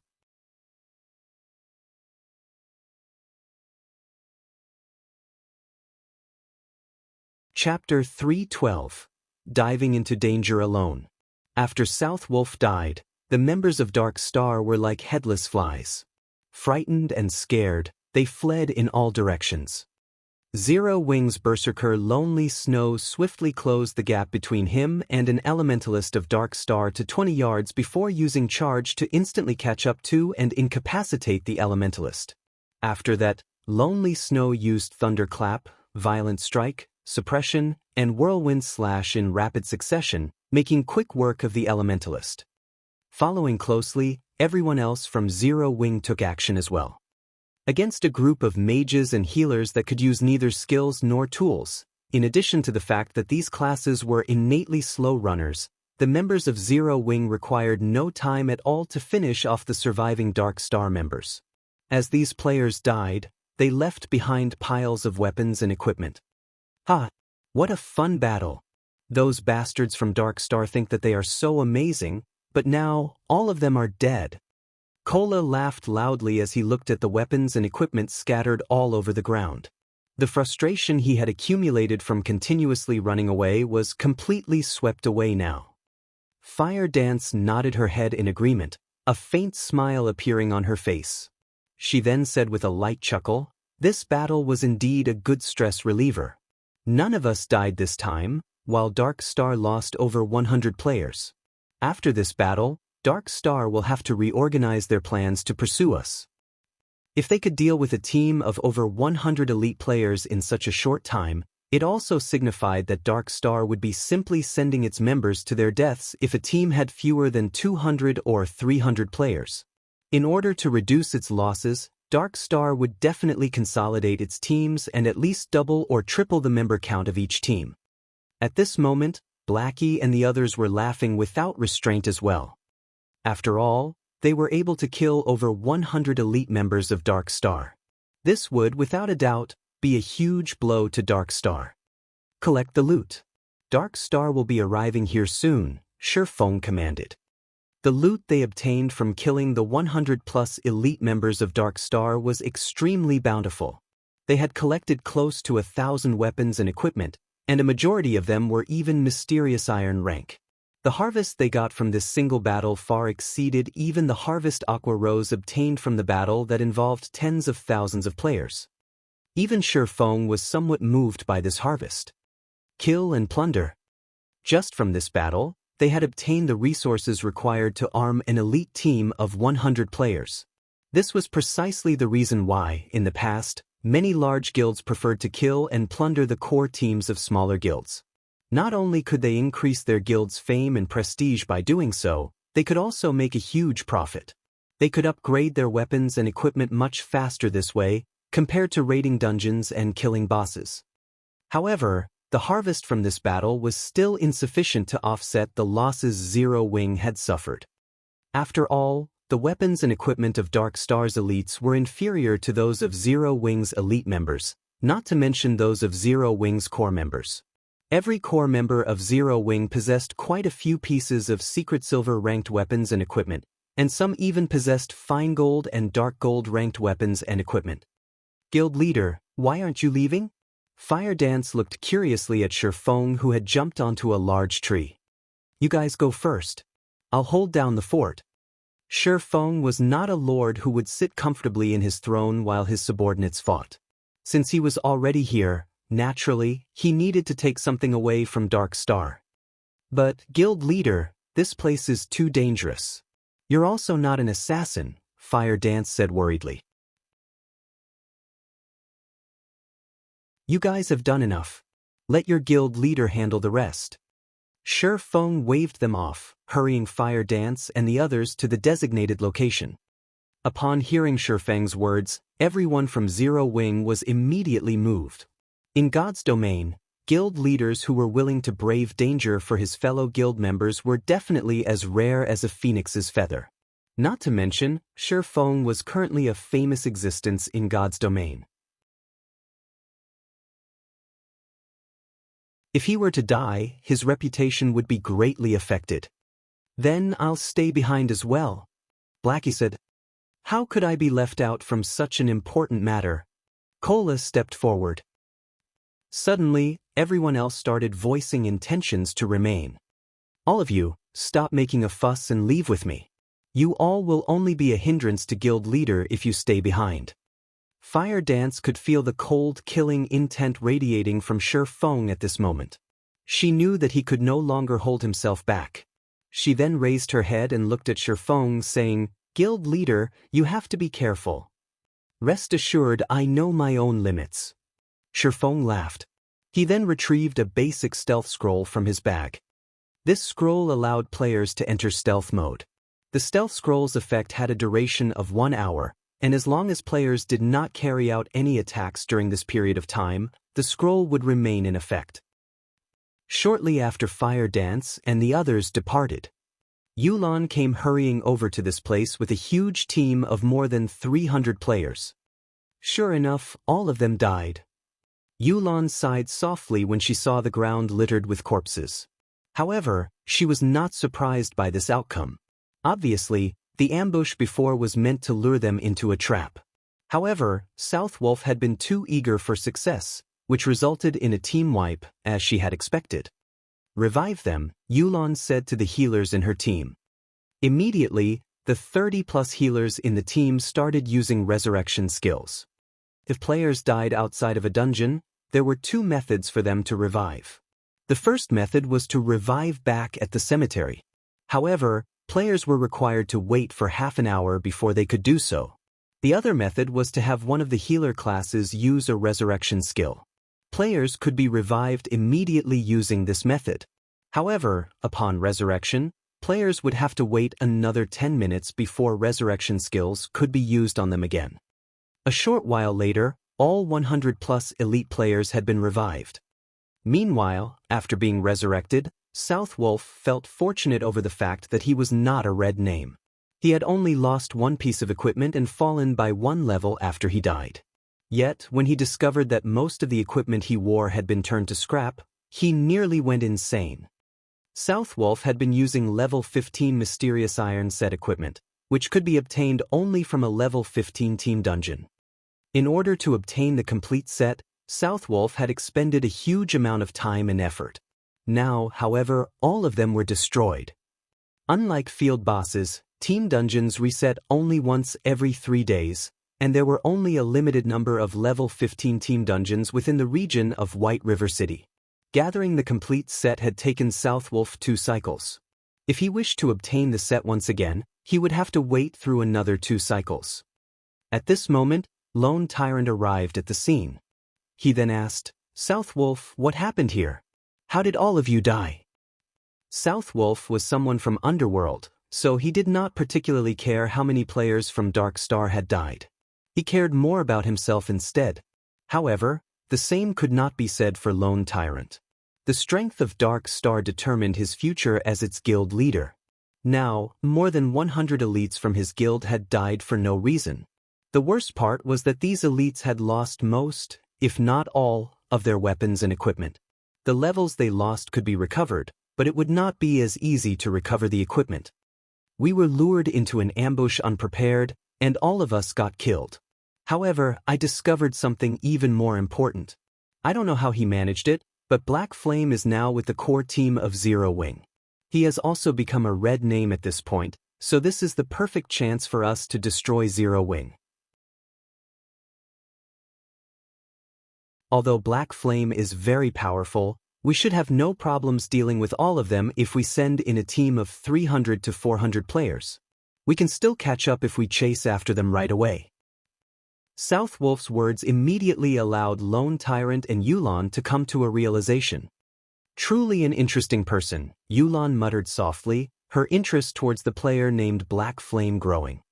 As for Lone Tyrant, his expression turned grim upon receiving this piece of information.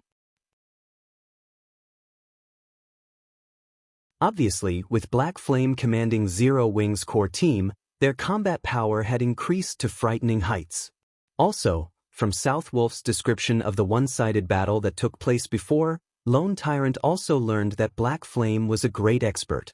Not only did Black Flame possess extraordinary combat power, he also possessed a strategic level skill.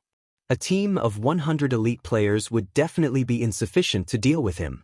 Hence, they needed to rearrange their team compositions. Each team now had to have 200 players at the very least. Otherwise, they would only suffice as cannon fodder. Black Flame, you've actually dared show yourself here. Since you've come seeking your own death, don't even think about leaving this place alive today. Lone Tyrant revealed a sinister expression. He inwardly mocked Feng for his foolish actions. In order to save Zero Wing's core team, Feng had actually disregarded the dangers and barged into Lone Tyrant's domain. Feng must not know how to write the word death.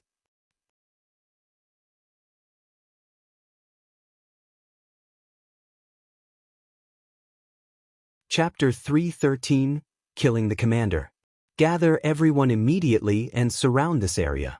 I don't believe that they can grow wings and fly away. Lone Tyrant sternly issued his command.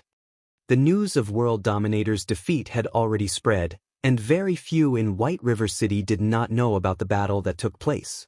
This result had greatly boosted Zero Wing's prestige. If Dark Star could get rid of not only Zero Wing's core team, but Zero Wing's guild leader, Black Flame, also, then they could destroy the fame that Zero Wing had accumulated up until this point. At that time, Dark Star would also garner fame themselves, killing 2 birds with 1 stone. Naturally, Lone Tyrant would not let go of such a valuable opportunity. Immediately, everyone from Dark Star started moving. Previously, they had tried to cover too large an area in their search. Now that Feng and the core team of Zero Wing had exposed themselves, Lone Tyrant quickly concentrated their hunt. Soon, more and more Dark Star members gathered at the stated location in the dense forest. Feng, who remained hidden in a tree, did not panic at this situation. Instead, he continued to wait for all the members of Dark Star to arrive. The more, the merrier. Feng inwardly chuckled as he saw that the number of players gathered had already exceeded 1,000.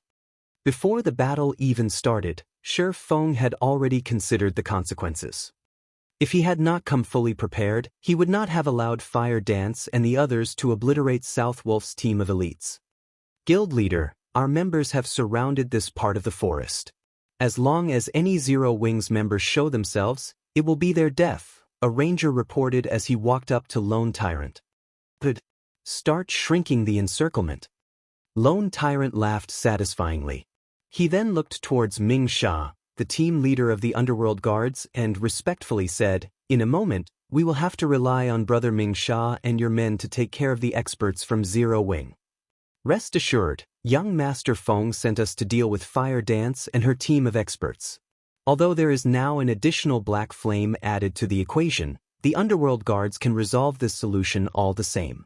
We won't let any of them escape," Ming Sha replied and nodded his head.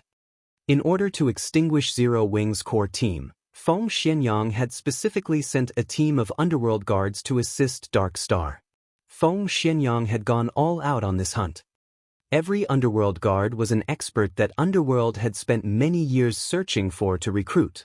Underworld had also spent massive amounts of resources on nurturing these experts further. Compared to Absolute Heaven, the top-tier assassin that Feng faced before, these Underworld Guards were stronger, not weaker.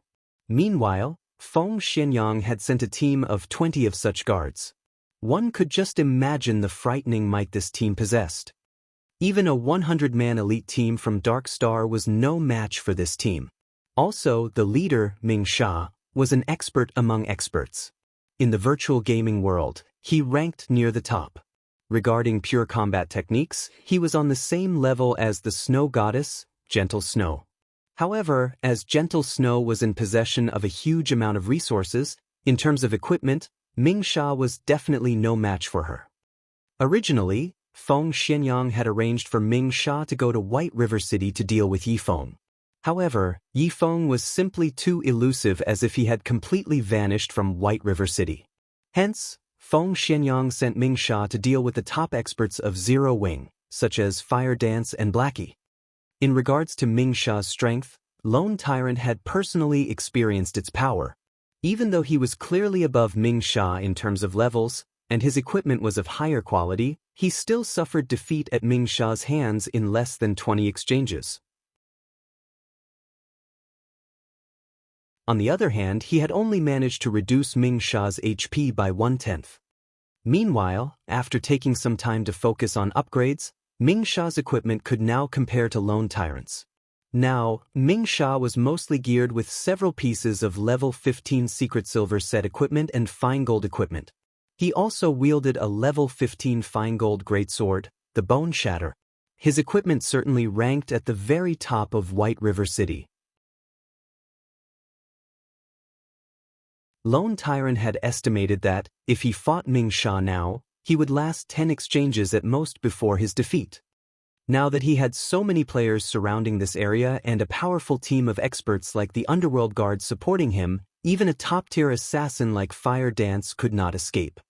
Just as Lone Tyrant felt confident and was about to declare that he would annihilate everyone from Zero Wing, a figure suddenly appeared in the top of a nearby tree. Someone's there. Ming Sha, who possessed acute senses, immediately discovered the figure. As Ming Sha turned his sights to the intruder, everyone similarly followed his line of sight. Indeed, in the top of the tree, they discovered a person quietly watching them. Black Flame. South Wolf immediately recognized the figure, his eyes burning with rage as he revealed this person's identity. At South Wolf's reminder, everyone finally realized Feng's identity. After all, Black Flame had always been a mysterious existence, and most players had never actually seen Black Flame before. Now that this intruder had revealed himself, everyone from Dark Star discovered that Black Flame was just an ordinary-looking, middle-aged man. He did not even possess the type of aura that a guild leader should have. No matter how they looked at him, he was only an ordinary man. So, it is guild leader Black Flame. I didn't expect you to show yourself here. Since you have refused to walk the path towards heaven and have instead barged your way down to hell, today will be the day that you die. Lone Tyrant laughed coldly. He then commanded, "Everyone, kill him." Immediately, over 1,000 players from Dark Star surrounded and charged at Feng. Their encirclement was tightly packed, and not even a fly could get past them. Faced with over 1,000 players charging at him, Feng did not panic in the slightest. Instead, his eyes emanated a chilling glow as he glared down at Lone Tyrant, smiling faintly. It was as if these 1,000+ players meant nothing to him. Meanwhile, as the recipient of this gaze, Lone Tyrant's heart inadvertently quivered.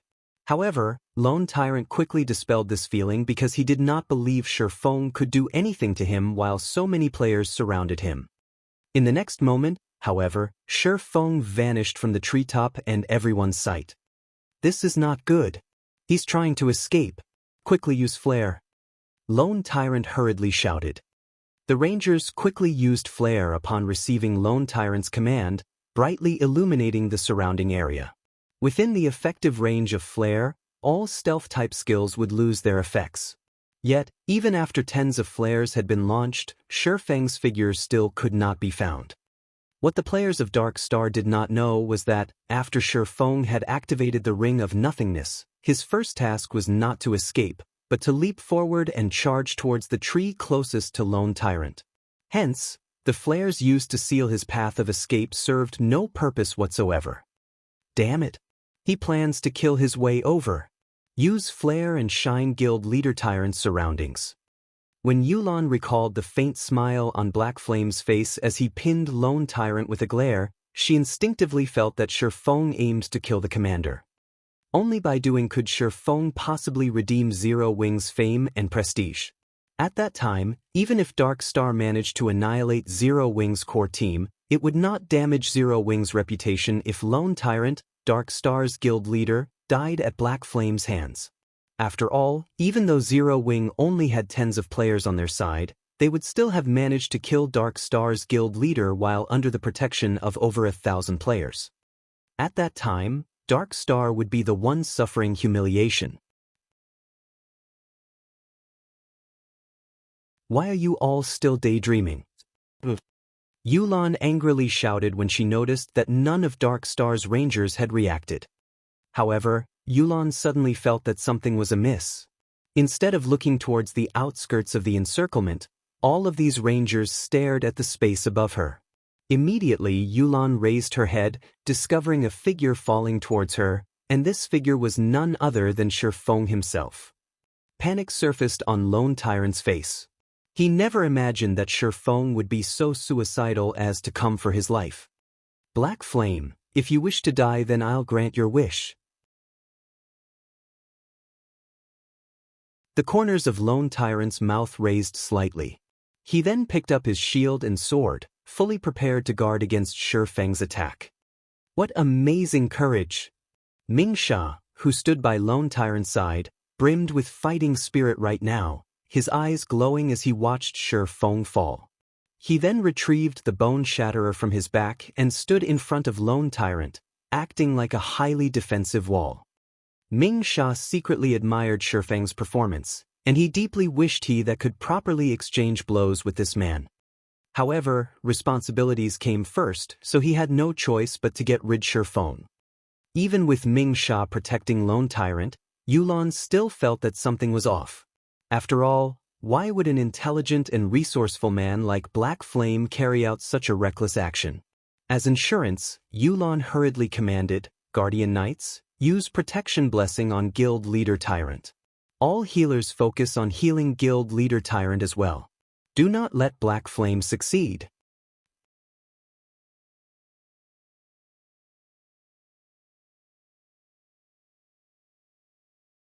Chapter 314, True Expert.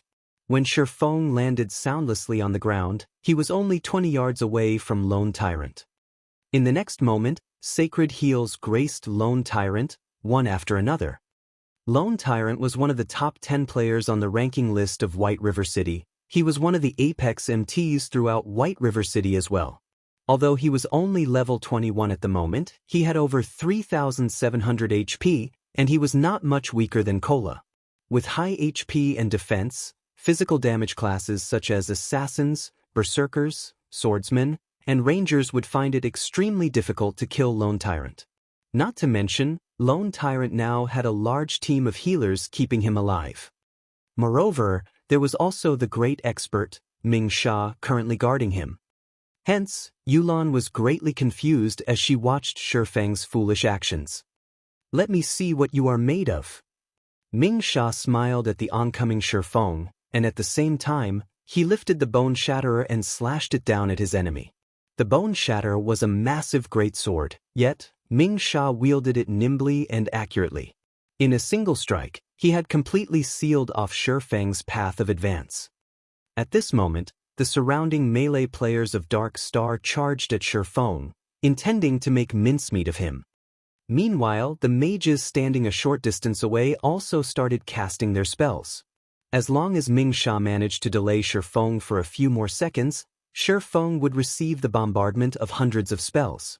Even Zero Wings Chief MT, the Guardian Knight Cola, would lose his life if he received so many spells, not to mention a swordsman like Feng. Yet, as if he did not see these mages readying their attacks, Feng continued to charge forward, showing no intentions of slowing. Just as Ming Sha's second strike was about to land on Feng's body, however, Feng's entire person disappeared. Subsequently, Ming Sha's Bone Shatterer struck only air, generating a powerful gust of wind.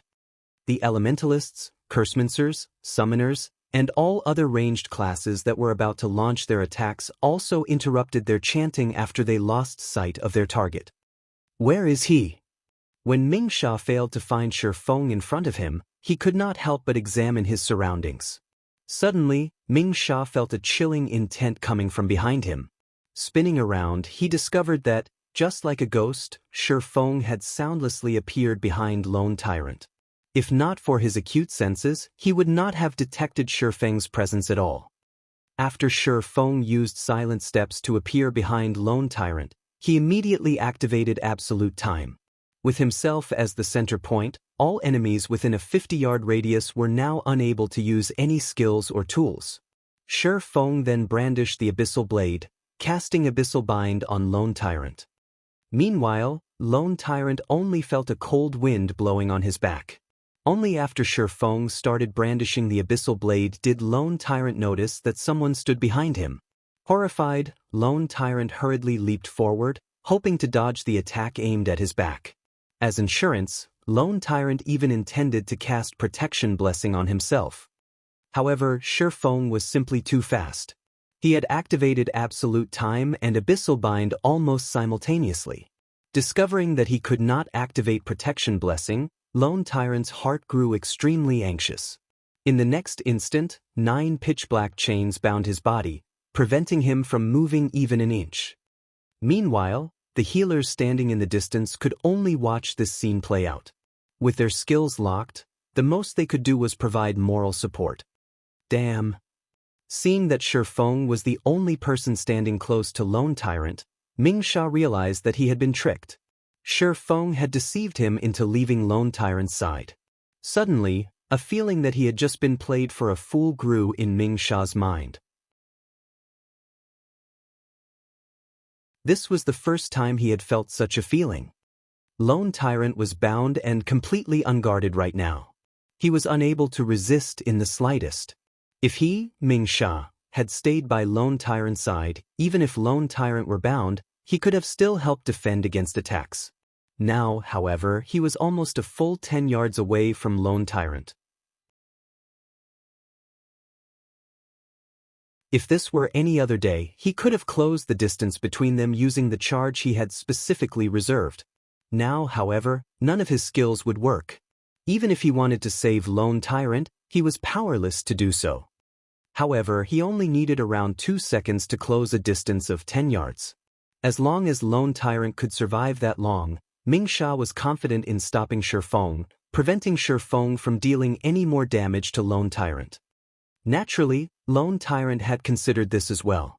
Hence, even when faced with Feng's Abyssal Blade and Purgatory's Shadow, he still revealed his confidence as if saying, "What can you do to me?" He was a Guardian Knight who possessed 3,700 HP. It was simply impossible for Feng to kill him in 2 short seconds.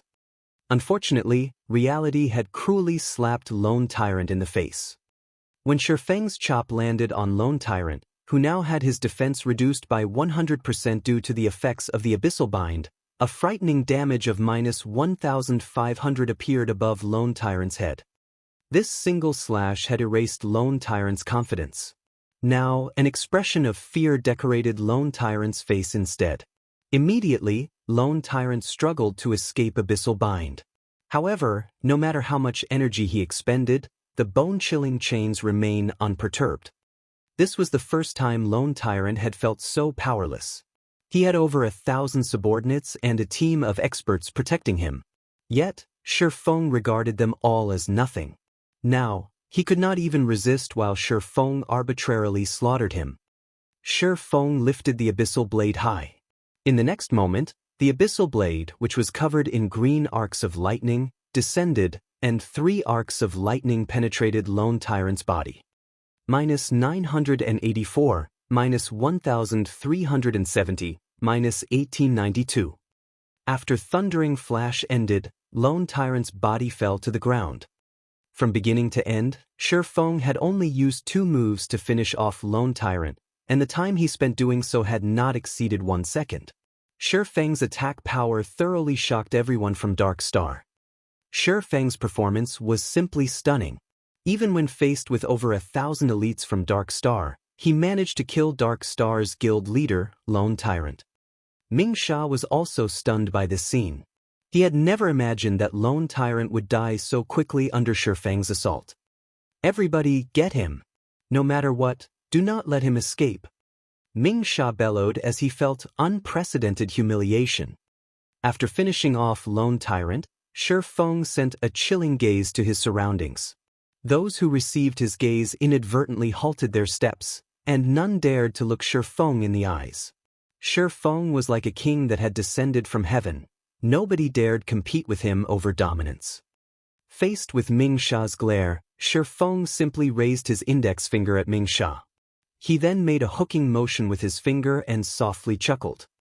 Ming Sha's rage burned even brighter after receiving such a blatant provocation. Immediately, he lifted his great sword and charged at his opponent. In reply to Ming Sha's actions, Feng gently waved the Abyssal Blade as he walked forward. Feng had the presence of a king facing an ant's challenge, his mind appearing completely at ease. When the 2 swords collided, sparks flew. The impact of the attack forced Ming Sha to retreat multiple steps before he could stabilize himself. Feng, however, had not moved an inch. The gap in strength between the two was clear at a glance. Giving Ming Sha no time, Feng instantly charged forward and brandished his sword. 1 slash, 2 slashes, 3 slashes. Feng's attacks were like a violent gale. Ming Sha desperately dodged and blocked the onslaught. However, each time Ming Sha was knocked back, it was very difficult for him to stabilize his form. After receiving over a dozen attacks, Ming Sha finally failed to block an attack. He received a hit to his abdomen, and the blow sent him flying. However, Feng was not done. Feng's feet suddenly exerted an explosive force, creating a deep pit in the ground as his body shot towards Ming Sha like an artillery shell. While his body remained in midair, Ming Sha was unable to exert any force to retaliate or dodge. The moment Feng shot past Ming Sha, he brandished his swords multiple times. Each and every attack struck Ming Sha's vital points, all of them causing over -600 damage. In the blink of an eye, Ming Sha's life was no more. The scene dumbfounded the audience from Dark Star. What they had witnessed was simply Feng flying past Ming Sha, followed by silvery sword streaks wrapping around Ming Sha's body. By the time Feng passed Ming Sha's body, Ming Sha was already dead. Meanwhile, after Feng dove into the dense forest with a few leaps, his figure completely vanished. At this time, some of Dark Star's members finally responded and rushed in the direction Feng had disappeared. "Nun, do we chase after him?" South Wolf worriedly asked as he looked to Yulan. South Wolf was very clear about just how powerful Ming Sha was. Yet, such a powerful expert still died at Feng's hands.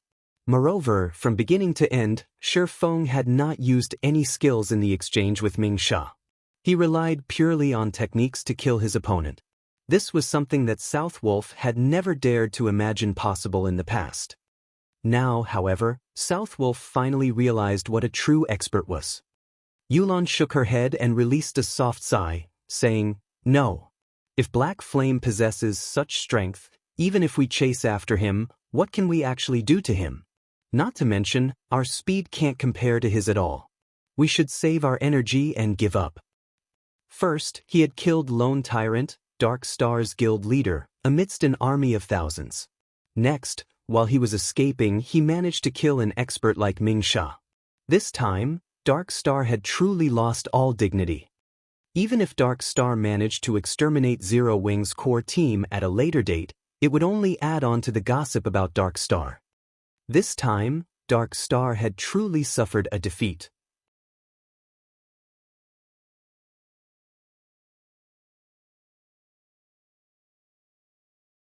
Chapter 315, Breaking Past the Encirclement. Are we giving up, just like that? South Wolf still held some resentment in his heart. After all, Feng had killed him once before. "Then what do you propose?" Yulan revealed a calm smile. She then pointed towards the direction of the Silverleaf Forest in which Feng had disappeared, saying, "If you aren't satisfied, be my guest. However, you have already fully experienced Black Flame's horrifying might. Under that complete silencing skill, he can easily kill whoever he wants. As long as the cooldown for that skill refreshes, he might turn around and start another massacre. At that time, the first target he'll go after will be you." When South Wolf heard her reasoning, cold sweat permeated his forehead as he recalled the scene of Feng killing Ming Sha before escaping. Even until now, fear lingered within him. But how should we explain things to young Master Feng? Although South Wolf feared Feng Xianyang was not someone he could afford to provoke. "I'll deal with young Master Feng. Today, we experienced Black Flame's true strength, so consider it a great harvest. As for the other matters, let's leave those to Guild Leader Tyrant to deal with," Yulan said as she revealed a mysterious smile. She then turned around and left. Feeling helpless, South Wolf sighed and departed with Yulan. Now that both Lone Tyrant and Ming Sha had died, what could he, South Wolf, possibly do? Moreover, his main task for today was to show Yulan around the guild and allow her to assess the situation at Dark Star. Hunting Zero Wing was a side task. At a lake nestled in the Silverleaf Forest, Fire Dance and the other core members of Zero Wing had been waiting for a long time now. However, even after so much time had passed, Feng had yet to show up, causing them all to grow slightly anxious. "Sister Fire Dance, guild leader still hasn't shown up yet. Why don't we check on him?" One of the 5 demon generals, the assassin, Flying Shadow, asked. In the past, Flying Shadow had been a solitary person. However, his strength could rank at the very top of Shadow.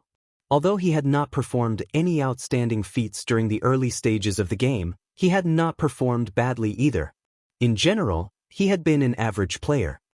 In this life, however, after Feng recruited him into the Zero Wing workshop, he immediately assigned him to Zero Wing's core team. Many in the guild had initially voiced their opinions against this matter. However, as time slowly passed, everyone finally realized that Feng's decision was still as impeccable as always. It was not something the likes of them could hope to compare to. Within the Zero Wing's core team, Fire Dance had always been the publicly acknowledged #1 assassin of Zero Wing. Meanwhile, the position of #2 assassin had been undetermined. However, after Flying Shadow joined the guild, his techniques rose rapidly with each passing battle and friendly competition. Very quickly, everyone began to acknowledge him, and now he was considered the most powerful assassin in Zero Wing after Fire Dance. No. Since guild leader has chosen to stay behind, he obviously is confident of obtaining victory. We will only be a hindrance if we try to help. Fire Dance shook her head and rejected Flying Shadow's proposal. In reality, however, she was also worried about Feng. At this moment, a black figure pierced through the brush, landing by the lakeside soundlessly. Before anyone noticed, this black figure had arrived before them.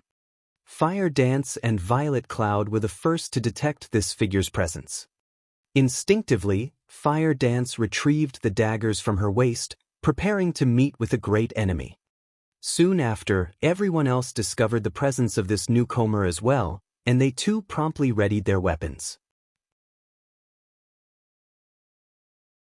Although they could not see this black figure's appearance clearly, the pressure the figure emitted was no less than a Lord-ranked boss. Guild leader! Fire Dance quickly recognized Feng's appearance, and she was greatly shocked when she felt his aura. Previously, as they had been in a hurry to escape, she had not noticed Feng's change. Now that she confronted Feng, face to face, she suddenly realized that Feng's strength had greatly improved. Right now, even she could not determine exactly how powerful Feng was. It was especially true for the sharp and frightening aura he emanated.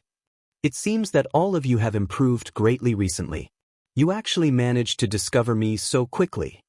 Feng examined his guild members and revealed a satisfied smile.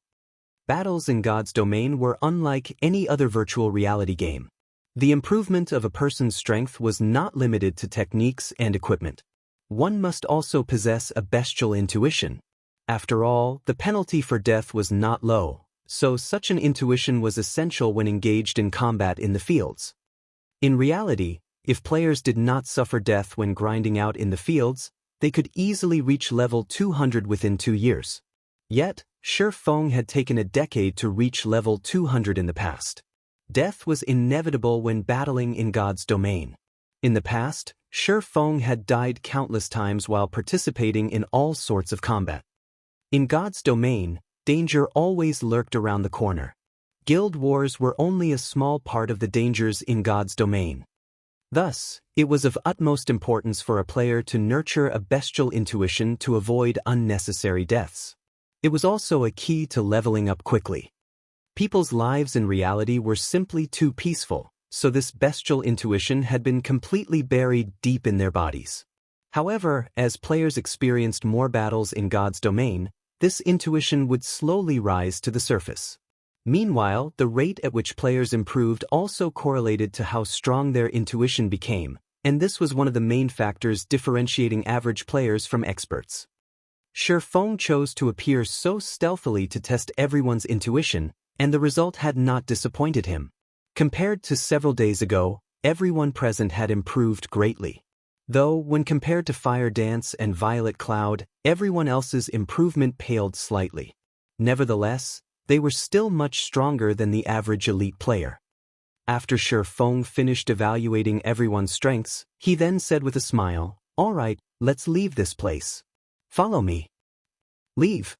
This was exactly what everyone had constantly tried to do. However, it was simply too difficult to accomplish. Currently, Dark Star's forces locked down the Silverleaf Forest. With their team of slightly more than 30, it was impossible to fight their way out of the forest. In the next moment, however, Feng gave everyone an underwater breathing potion. This potion allowed players to breathe underwater for half an hour. Following which, Feng gulped down the breathing potion and jumped into the lake. He then dove into the depths of the lake. The team copied Feng's actions, drinking the breathing potion and jumping into the lake as well. This lake was not just a pool of stagnant water. Instead, it connected to the other lakes found in the Silverleaf Forest. A player in the past had accidentally stumbled on this particular secret. This player had only managed to discover this secret as he tried to catch the silver carp found in the Silverleaf Forest. The silver carp was a precious cooking ingredient, and its flavor far surpassed the carp found in the real world. Moreover, after eating the dishes made using the silver carp, there was a very small chance for players to receive a permanent increase of 1 point to a basic attribute. Players could receive up to a total of 20 attribute points through consuming these delicacies. Unfortunately, the attribute rewarded was always random. Even so, players still valued the silver carp. Many players who were gourmands and wished to increase their strength would willingly spend a massive sum of money to purchase silver carp. So, silver carp had always been short in supply, and their prices had steadily increased over time. Back in the day, plenty of players would come to the silverleaf forest to fish for the silver carp. There was also no lack of bloodbaths due to competition over these silver carp as well. Feng led everyone through one underwater tunnel after another, gradually distancing themselves from Dark Star's Encirclement. However, Dark Star still held Silverleaf Forest's exits. So, it was impossible for them to depart from the forest safely. A guild war order could seal an area for 24 hours. During this period, no one could use return scrolls in this area. In addition, if enemy guild members logged out of the game while in this area, they would receive very harsh punishment. This punishment was far more severe than even the penalty for death, as it was meant to prevent players from abusing this method to avoid the war. However, guild war orders had a cooldown time of 2 natural days. In God's domain, that would be 96 hours. Hence, after players managed to endure and survive through the guild war order's effective period of 24 hours, they could return directly to the city using a return scroll. Feng intended to take advantage of these underwater tunnels before anyone discovered their existence. By doing so, they could escape Dark Star's surveillance and wait out the seal of the Guild War Order. Dark Star had a lot of members inside the Silverleaf Forest. However, due to Feng's group killing one of their teams, which had consisted of over 100 elite players, in addition to Feng's impossible feat of killing both Lone Tyrant and Ming Sha amidst the encirclement of over 1,000 players, Dark Star no longer dared spread their forces too thin. They even called for more reinforcements to the Silverleaf Forest.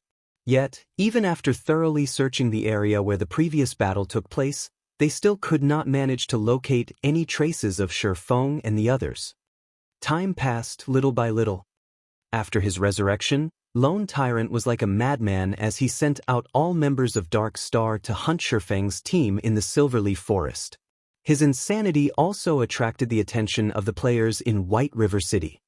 Why was Dark Star sending even more players to the Silverleaf Forest?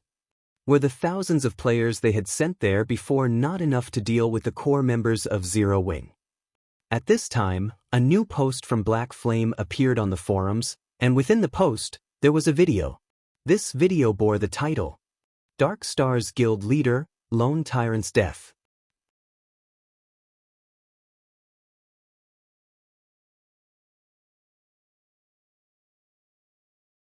Chapter 316, Shocking Star Moon. The confrontation between Dark Star and Zero Wing had already become explosively popular on the forums. Previously, using the name Black Flame, Feng had declared that he would exact vengeance against Dark Star. In response, those who knew of Dark Star's strength were not optimistic about Zero Wing's chances of success. After all, everyone knew that Zero Wing had only recently established. It did not possess a significant background. However, Zero Wing was still the first guild in Star Moon Kingdom to possess a guild residence, so most considered it to have great potential. If it spent a few more months developing, it might become an existence that surpassed even Dark Star. At the moment, though, it was simply too early for Zero Wing to go against Dark Star. Yet, sometime later, such remarks about Zero Wing completely disappeared. World Dominators, veteran first-rate guild, had actually suffered defeat.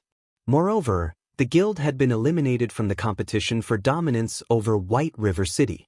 Zero Wing had played a significant role in achieving this feat, so it was apparent that Zero Wing was not as weak as everyone had imagined.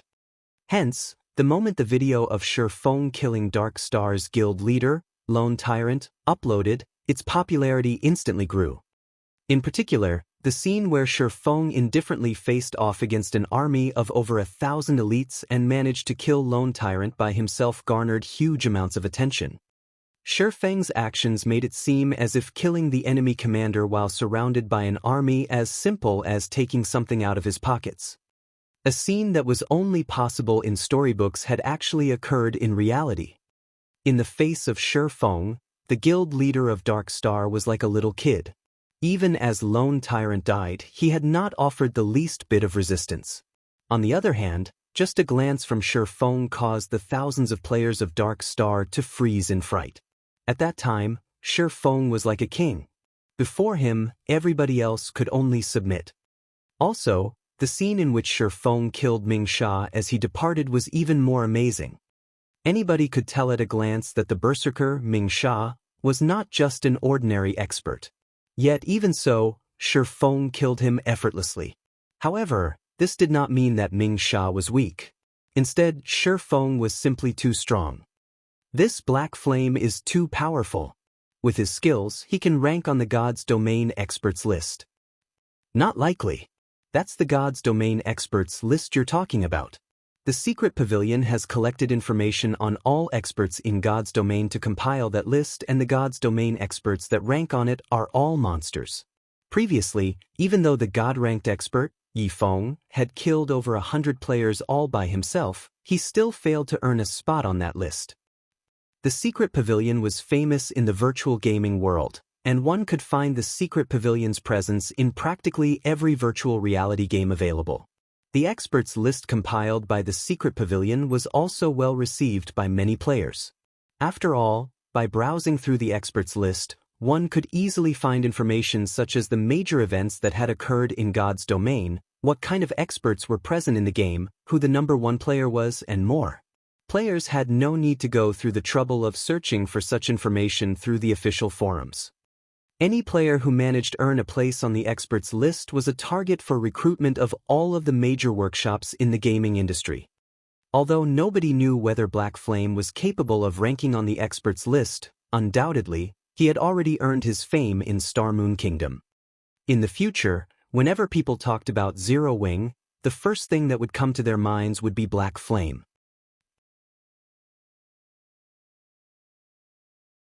Damn it. Damn that Black Flame. Lone Tyrant burst into an uncontrollable rage when he discovered the video Feng had uploaded.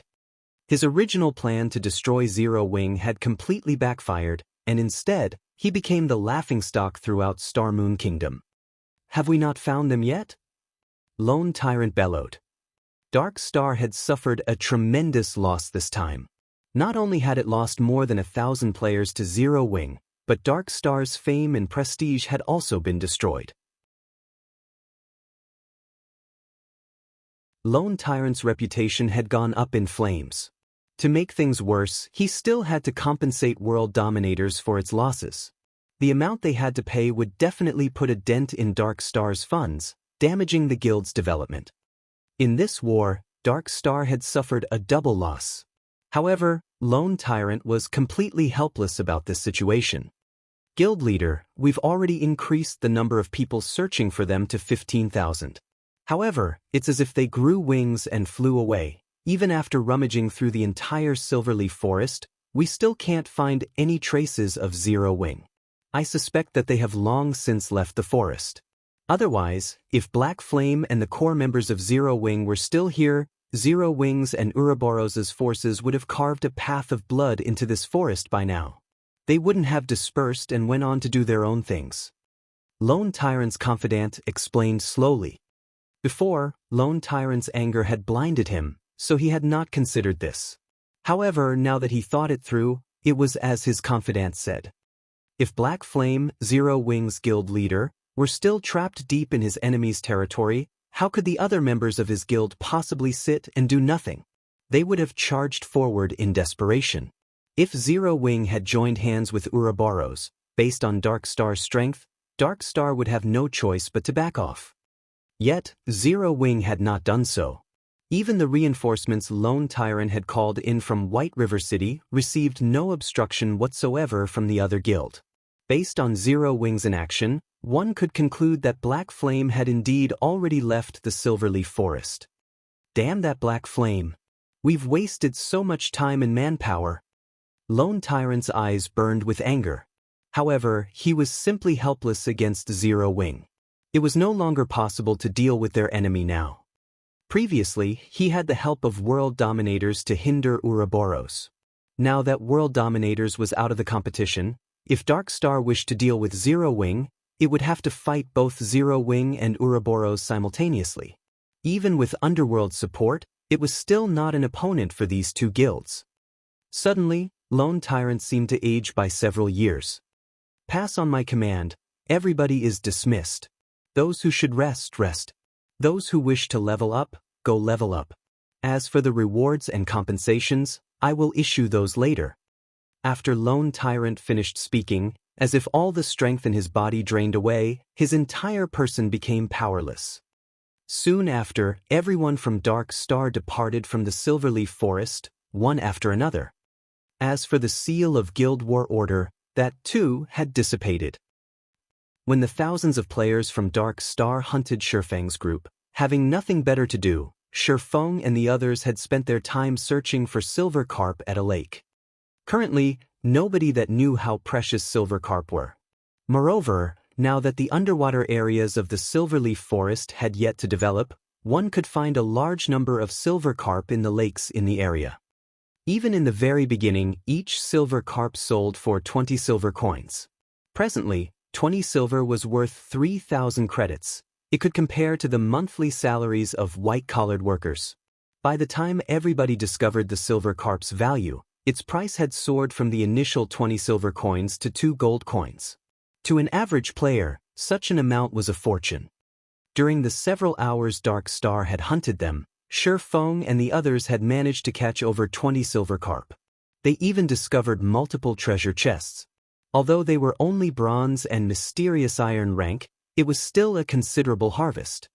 Guild leader, as you predicted, Dark Star has released the seal on the Silverleaf Forest, Fire Dance reported excitedly. Although everything had gone according to Feng's plan, when everyone witnessed the area's seal lifting so quickly, they could not help their astonishment. It was as if everything was within Feng's grasp. That's that. However, we are now red players. If we aren't nobles of White River City, we won't have any way to enter the city safely. Most of us are already level 20, so if we wish to upgrade ourselves further, we need to complete our class change. Let's first wash away our red names. Otherwise, we can't enter White River City to accept our class change quest. Feng was not particularly surprised about the seal on the Silverleaf Forest releasing. After spending so much time and manpower, Dark Star had still failed to locate any of them. As long as Lone Tyrant was not an idiot, he would definitely stop searching for them like a fool.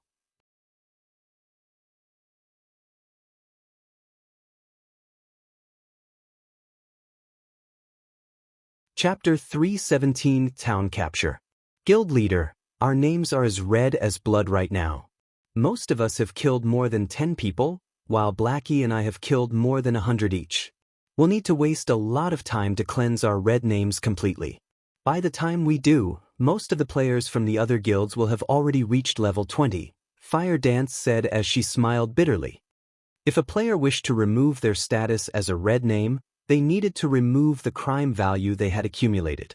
One of the most common ways to get rid of crime value was to wait, as a player's crime value decreased over time.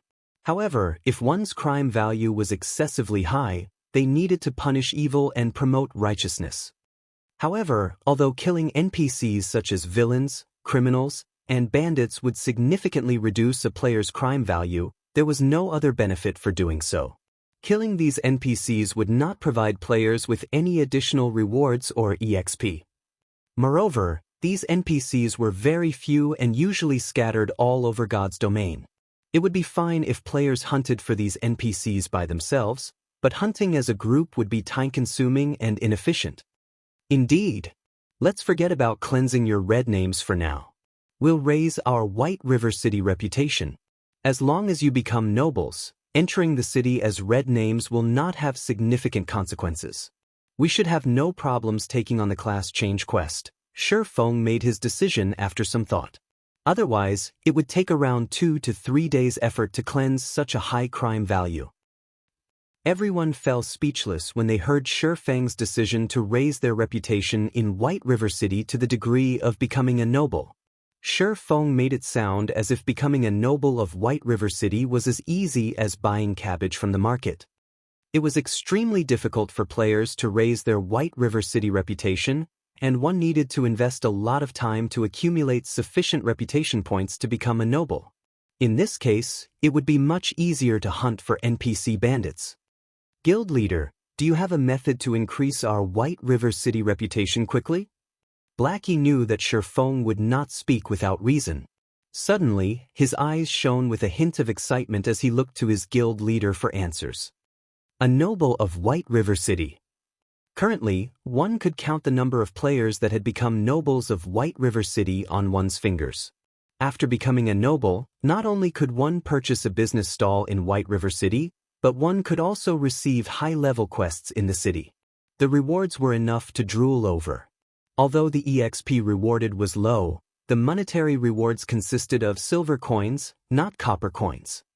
Most importantly, nobles could receive a 10% discount when purchasing items in White River City. They could also receive a 30% discount when repairing weapons and equipment. Currently, every time they went to repair items, they would always leave with a stomach ache. Due to the quality of their items, the repair fees were at least 6 times higher than the average players. If they could become nobles of White River City, in the future, they would not become poor bastards whenever they needed to repair their equipment. They might even get the chance to enter the nobles' district. Feng rolled his eyes at Blackie, saying, "Do you really think it is so easy to become a noble?" The team could not help their laughter at Blackie as he nearly choked from Feng's reply. Although it is not easy to raise one's reputation in White River City, if one wishes to increase it quickly, there is indeed a method to do so. Guild leader, is there really such a method? Kola asked excitedly. It was an absolute nightmare for him whenever he had to repair his equipment. Out of cloth armor, leather armor, and plate armor, the repair fees for cloth armor were the cheapest. On the other hand, plate armor cost the most to repair, and normally, the fees were at least double that of cloth armor. There is one method, town capture, Feng nodded, revealing a mysterious smile. Feng's announcement stunned his guildmates. What kind of trouble was Feng trying to stir? They had just escaped from Dark Star's pursuit, yet, now, they were going to capture a town. Town capture? Kola was confused. Although he did not know why Feng suggested they capture a town, such a thing was not easy. Level 50 elite NPCs guarded every town. There were even Tier 2 NPCs protecting them. Even with their strength combined, they wouldn't be a match for even a single level 50 elite NPC, not to mention a Tier 2 NPC. That's right. However, we're not going to capture just any town. Instead, our aim is Creek Town, one of the towns within the White River City region that's occupied by evil-aligned NPCs. As long as we capture this town, we can obtain a lot of White River City reputation points. If we're lucky, there might even be unexpected rewards, Feng explained. However, it won't be easy. I'll need to make some preparations before we set off. Just stay here and catch some fish for now. I'll head back and make the necessary arrangements. I'll notify you guys once I'm done.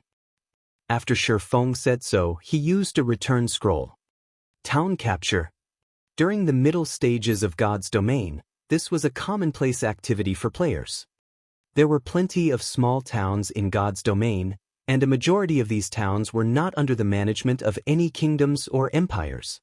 Instead, other forces occupied these towns.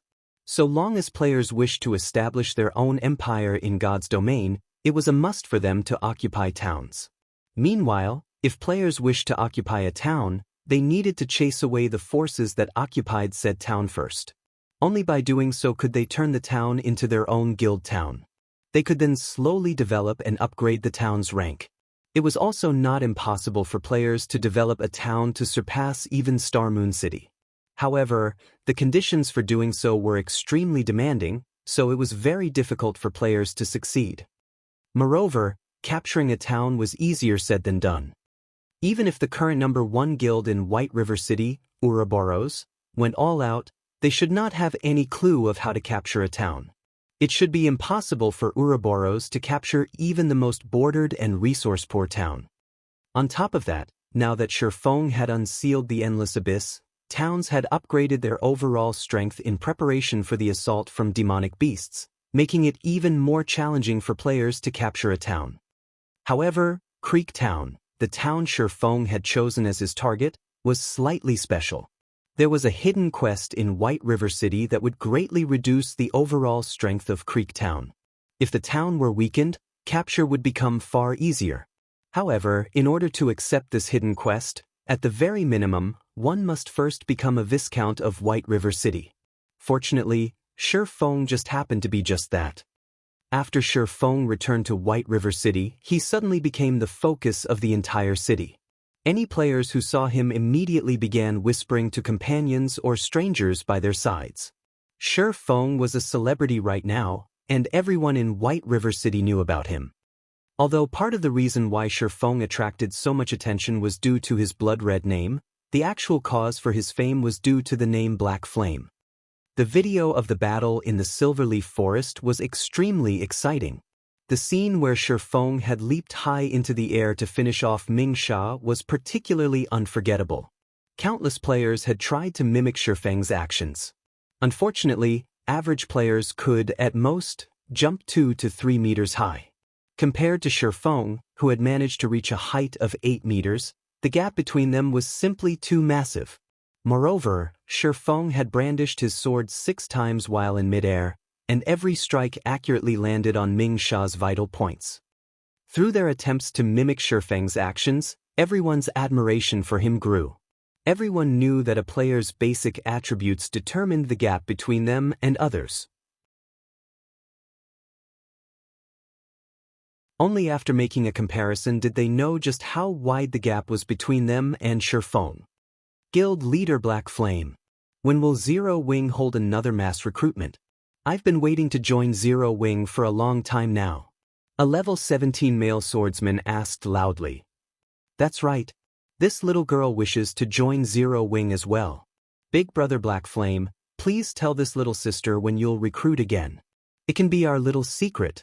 I promise not to tell anyone. A beautiful female summoner asked sweetly. Everyone's eagerness to join Zero Wing grew greater and greater. If Zero Wing had not announced to the public that it had temporarily halted recruitment in order to fine-tune the management of the guild, the stampede of players might have trampled Zero Wing's recruitment area by now. The crowd's enthusiasm started to make even Feng grow afraid. Without a better choice, he said, everyone can rest assured that Zero Wing will definitely recruit for more members. Moreover, we will have even more slots available during the next recruitment. As for the time and venue, the recruitment will be held in 3 days at Zero Wing's guild residence. I hope that everyone will show up for the registration when the time comes. Finished speaking, Feng hurriedly escaped. If he remained any longer, he might not be able to get away. In 3 days? Great. I can use that time to improve my techniques and strength. I will definitely pass the test and become a member of Zero Wing. After receiving a specific time, everyone grew even more enthusiastic. They all swore to join Zero Wing no matter what. In their minds, Zero Wing stood out like a sacred temple of experts. Assassin Fire Dance, Guardian Night Cola, Elementalist Aqua Rose, Berserker Lonely Snow, Cursemancer Black Cloud, Cleric Violet Cloud, Swordsman Black Flame, Swordsman Yi Feng, and many other experts all belonged to Zero Wing. These experts possessed brilliant battle records in God's domain, and they were far stronger than other guilds' experts.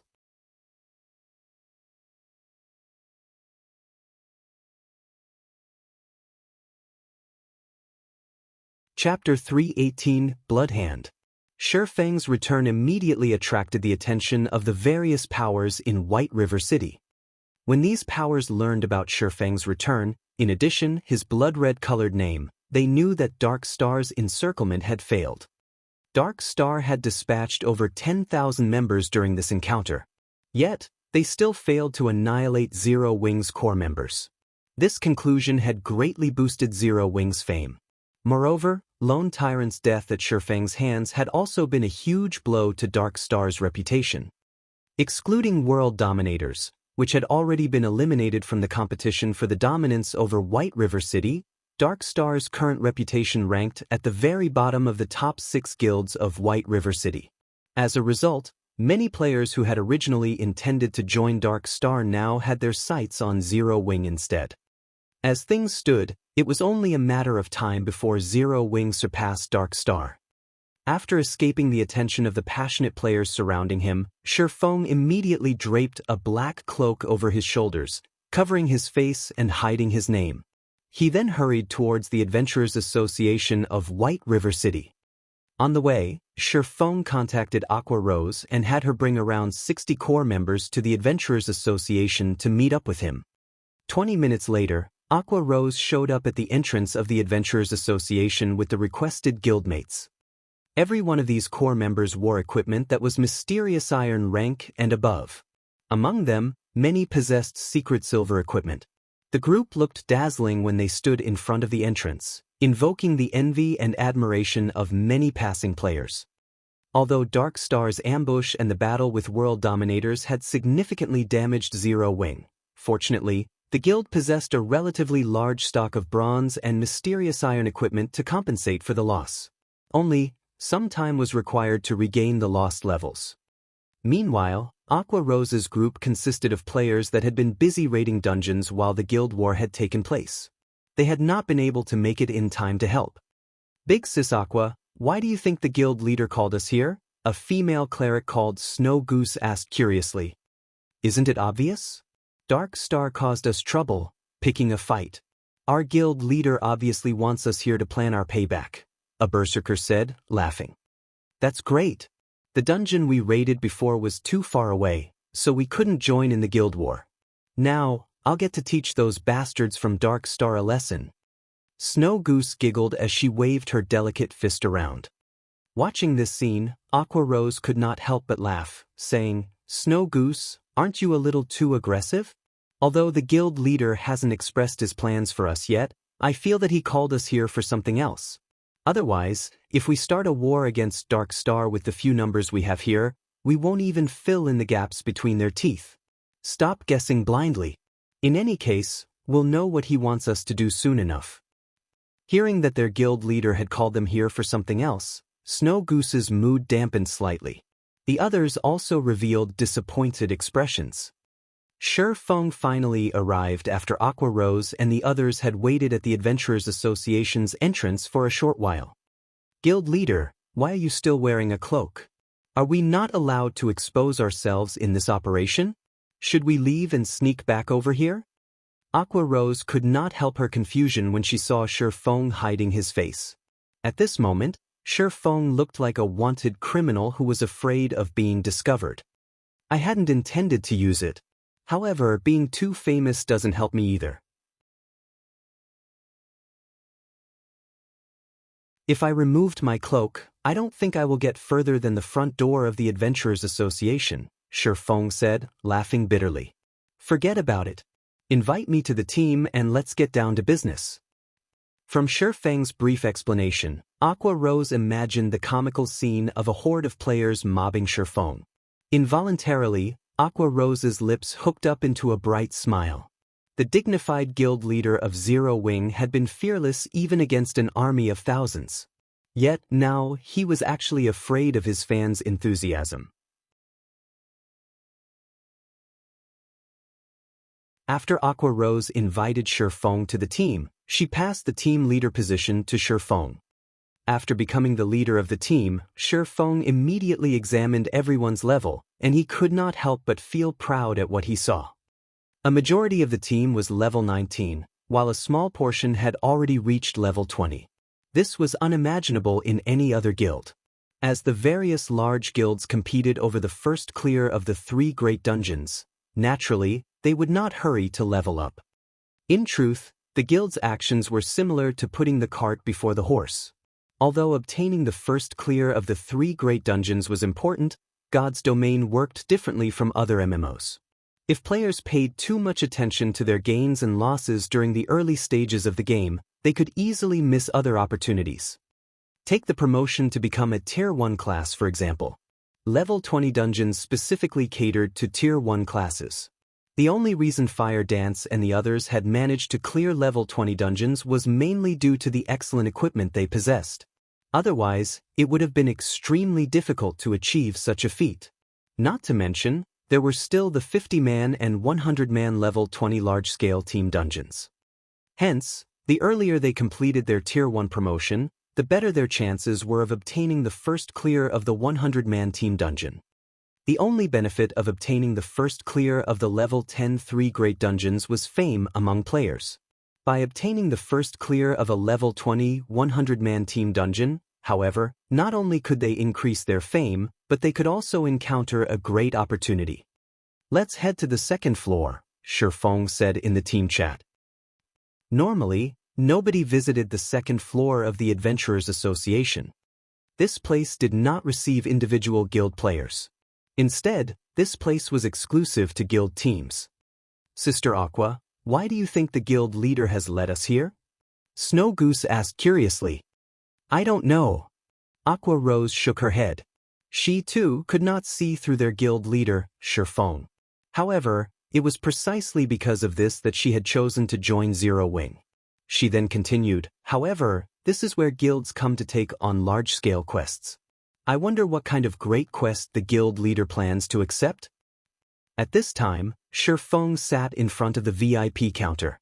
With a smile, the beautiful receptionist behind the counter asked, "Lord Viscount, how may I be of service today?"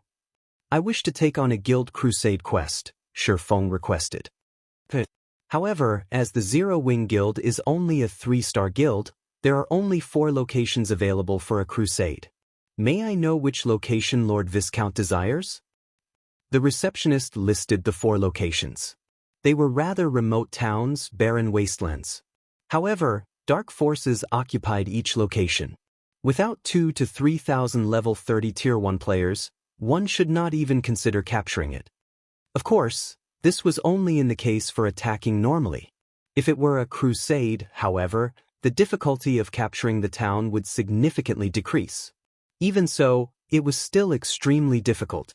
If one attempted to capture these towns with only 100 players around level 20, it would be suicide. Creek Town then. Feng was very familiar with the crusade quests available in White River City. He chose Creek Town, which was occupied by the Blood Hand Association, without hesitation. Among the many dark forces in the White River City region, the Blood Hand Association was one of the weakest and smallest powers. It ranked at the very bottom. Taking on any of the other 3 locations, each of which was controlled by lower middle-class dark forces, would be nothing more than suicide for Feng and his team. They would have no chances of successfully capturing the town at all. Okay. A 1-star crusade quest will require a deposit of 30 gold coins. If the quest is not completed within 5 days, then the deposit will not be refunded. Snow Goose, who currently stood behind Feng, widened her delicate mouth in shock when she heard the requirement of a 30 gold deposit. Just what kind of quest was this? To think that they actually needed to pay a deposit before accepting the quest. Moreover, the deposit was even 30 gold coins. Big Sis Aqua, what kind of quest is that? It actually needs 30 gold coins.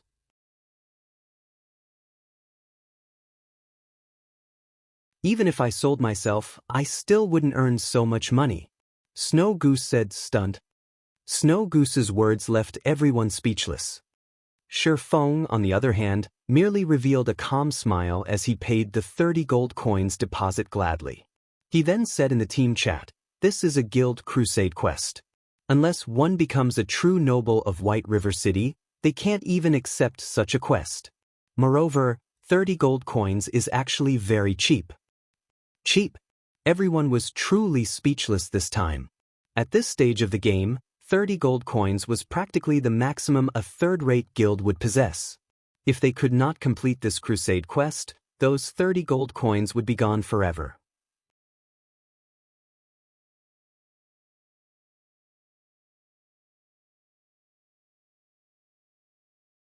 Chapter 319, Windbreaker.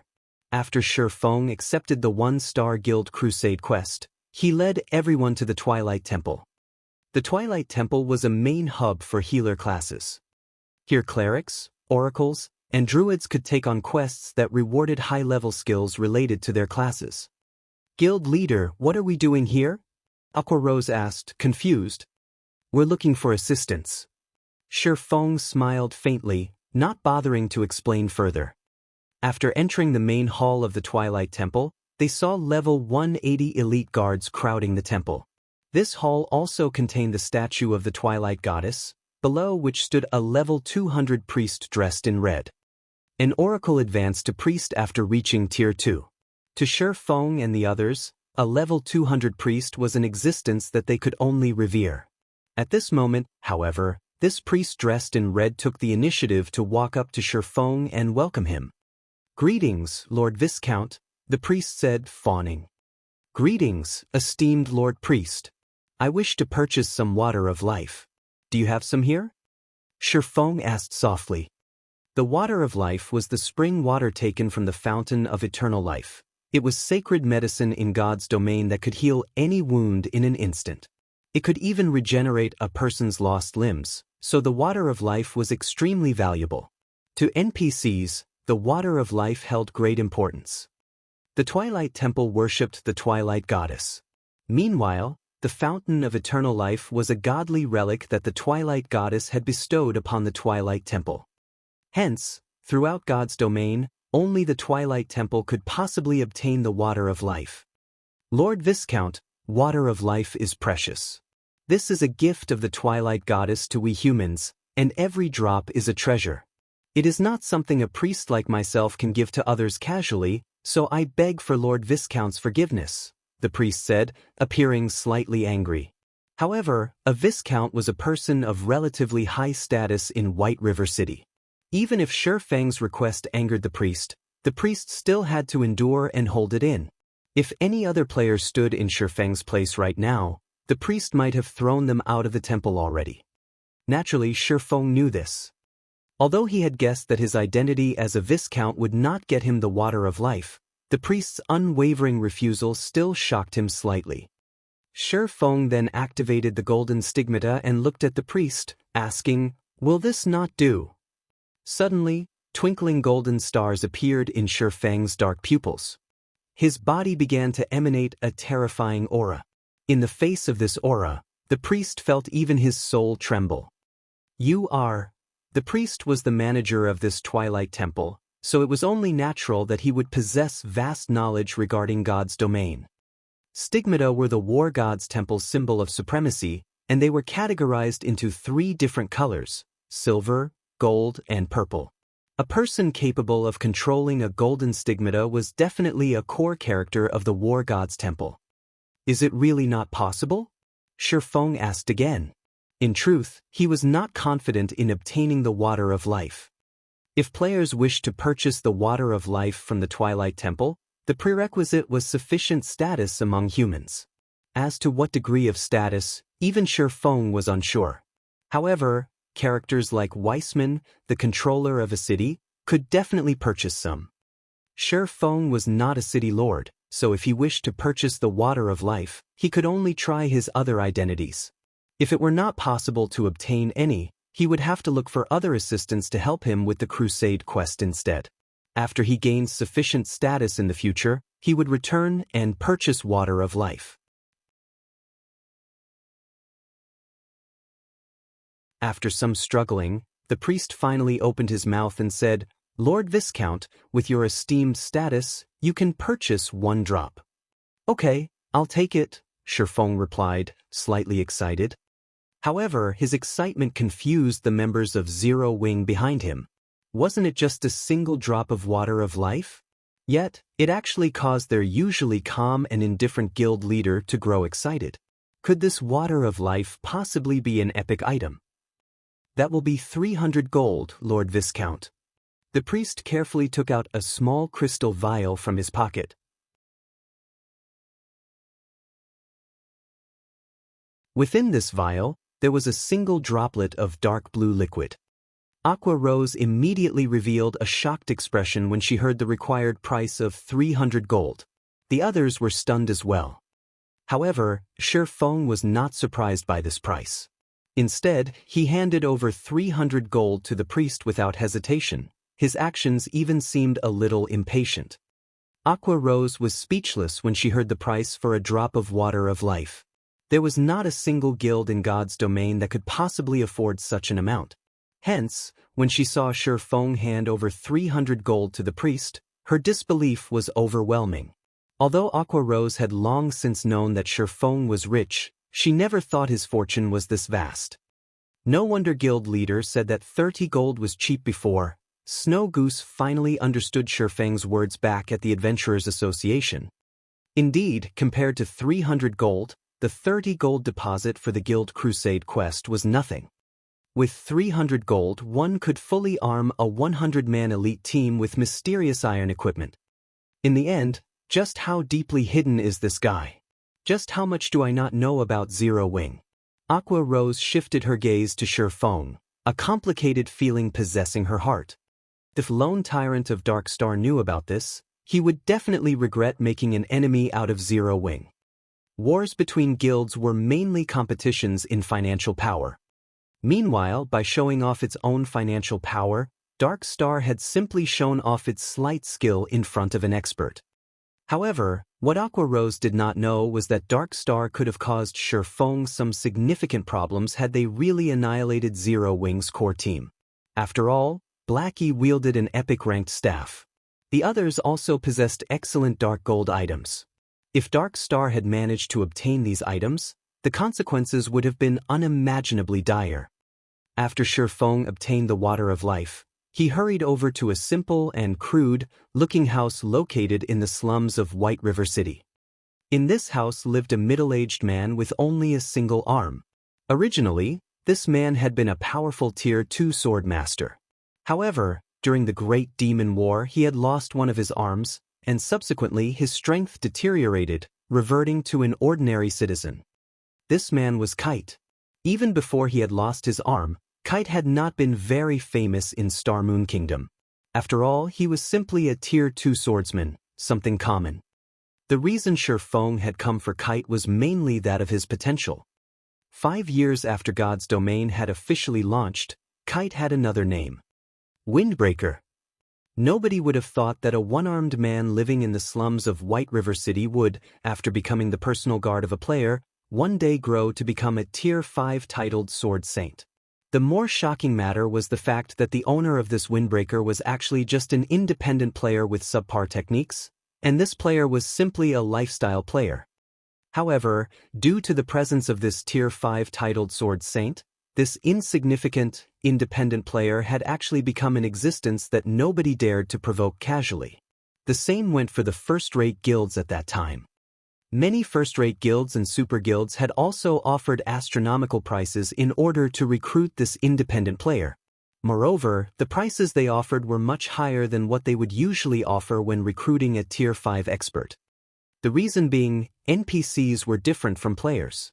NPCs of the same rank were much more powerful than players, not to mention a Tier 5 Sword Saint that received a title. Kite's strength far surpassed other ordinary Tier 5 Sword Saints. If ranked according to tiers, a title Sword Saint could be considered a Tier 5 class, and only Tier 6 God-ranked players could possibly suppress this Windbreaker.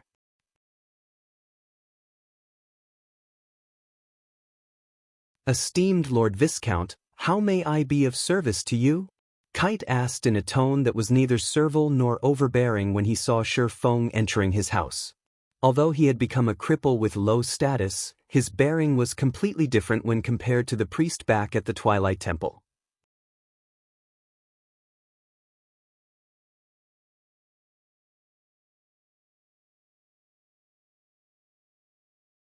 Chapter 320, Personal Guard. When Feng saw Kite's depressing state, Feng wondered just how much determination that independent player, Drunk Xiao, had when he decided to recruit Kite as his personal guard and invest in grooming swordsmen. However, reality had proven that Drunk Xiao certainly had impressive foresight. When choosing a personal guard, players relied on two things: foresight and luck. If a player made the wrong choice, they could only blame themselves for being dull and impatient. Before placing an NPC under their command, players had absolutely no access to said NPC's data. They would have no access even if they took in an NPC as a normal guard. In the case of Anna, Feng could only view her data because she was an assistant provided due to an epic quest. Anna belonged to Feng completely, so she fit under the category of a personal guard. After becoming a Viscount, players were given 2 slots for personal guards and 48 slots for normal guards. These slots were precious, as after signing the contract with an NPC, players were required to pay a considerable fee should they ever wish to dissolve the contract. If it were merely dissolving the contract for normal guards, most players could afford the fee. After all, normal guards were incapable of growth. As a player's strength grew, sooner or later, they would have to replace these normal guards. However, personal guards were a different story. Personal guards could grow with a player. Even if it were Feng, he would not dare dissolve contracts of personal guards casually, as the price was simply too high. Hence, after players became Viscounts, they would be very careful when selecting their personal guards. They absolutely would not waste these 2 slots. However, leaving it empty was also unwise.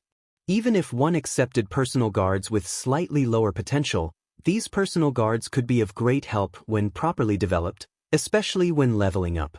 Moreover, the sooner one started nurturing a personal guard, the stronger they could become later on. Also, players could not simply recruit any NPC they wished.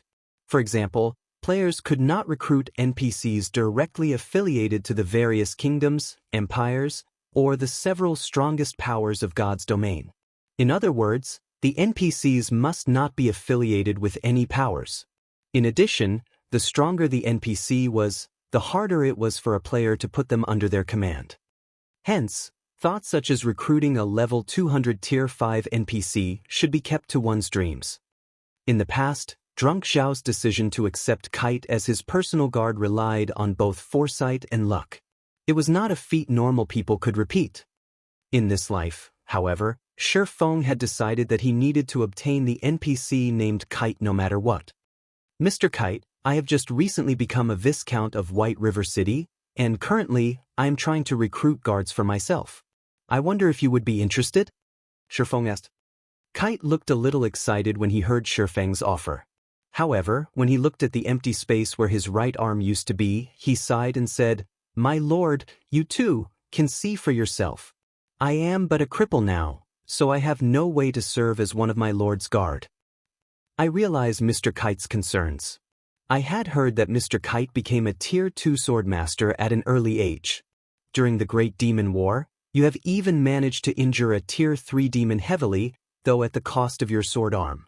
Today, I have come to recruit you as my guard, so of course, I have come prepared.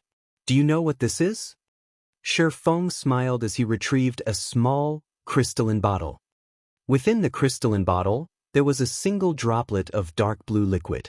Just by looking through the crystal wall of the bottle, one could already feel the boundless life energy coming from this droplet. Water of life. Kite immediately recognized this liquid, a hint of emotion appearing on his stone-cold face. After all, this liquid was something he had yearned for all this time. Now that it was in front of him, how could he not recognize it? That's right. As long as Mr. Kite agrees to become my personal guard, the water of life in this bottle is yours. Feng smiled. Esteemed Lord Viscount, are you truly willing to use this precious water of life on a mere sword master like me? Kite asked carefully.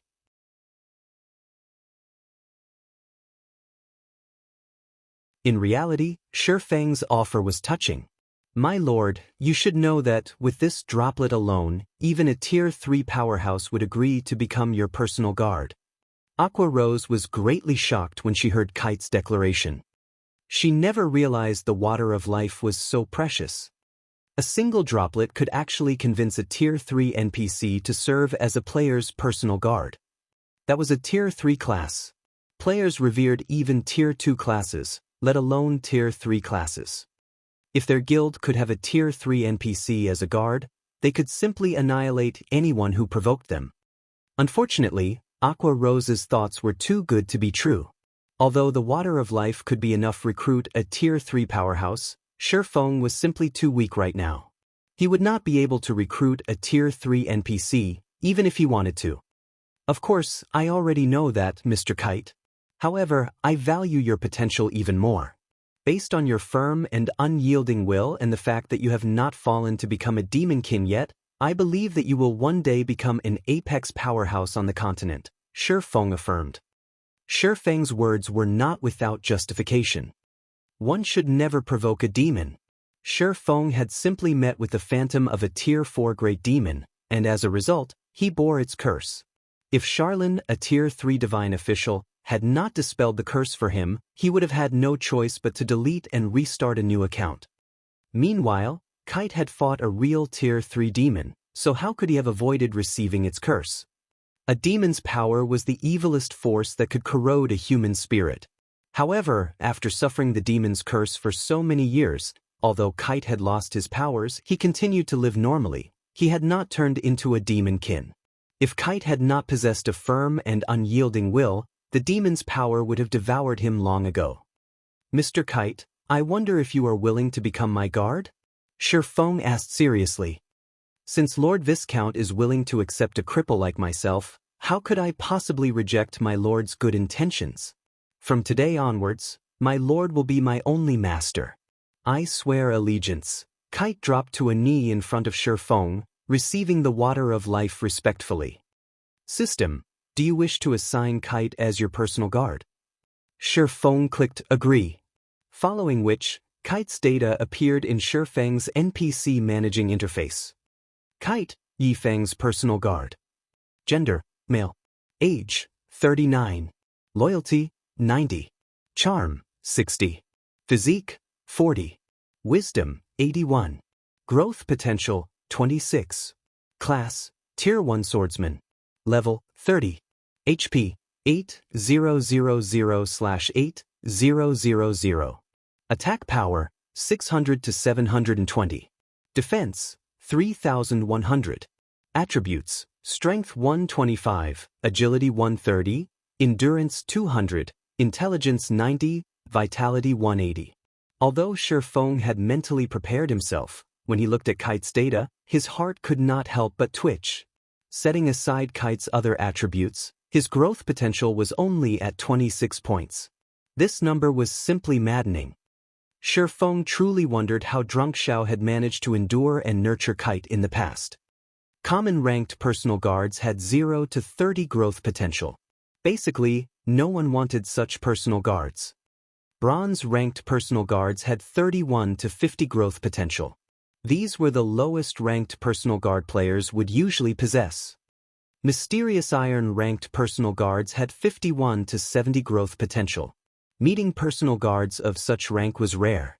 Normally, one required honed foresight and had to carry out long-term observation to find such guards. Secret Silver ranked personal guards had 71 to 80 growth potential. Such personal guards were extremely rare. Normally, players that managed to obtain these NPCs would treat them like their own babies.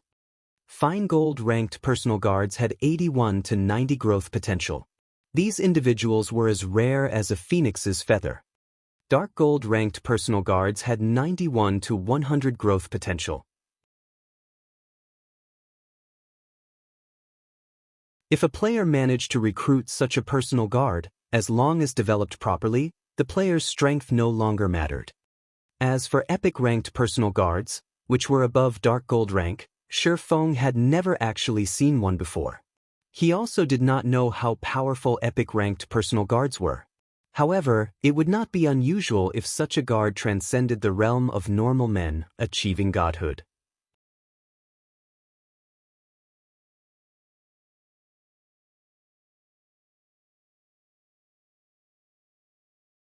Chapter 321, NPC Army. After Kite became Feng's personal guard, he opened the crystalline bottle and drank the water of life within. When Aqua Rose saw Kite drink the droplet of water of life, which cost 300 gold, she could not hide her pained expression. As for the other guild members, they, too, gulped at the sight. 300 gold. It was enough to outfit a 20-man team with secret silver equipment fully. Yet, their guild leader spent that 300 gold on an ordinary-looking and crippled NPC. They could not help their envy.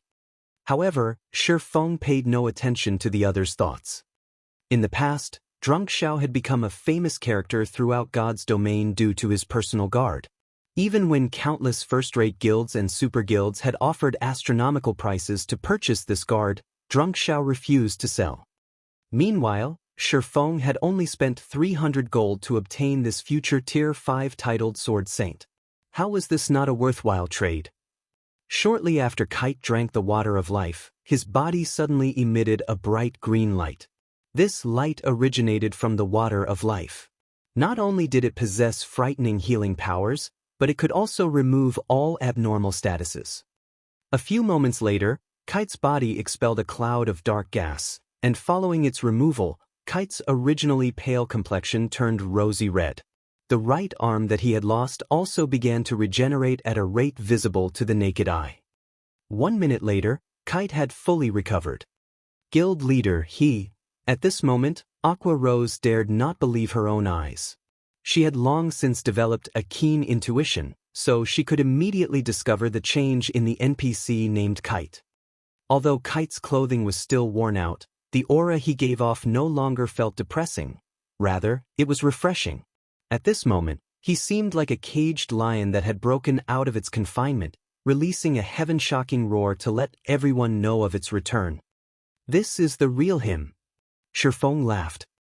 In the past, Drunk Xiao had gone through great pains for Kite.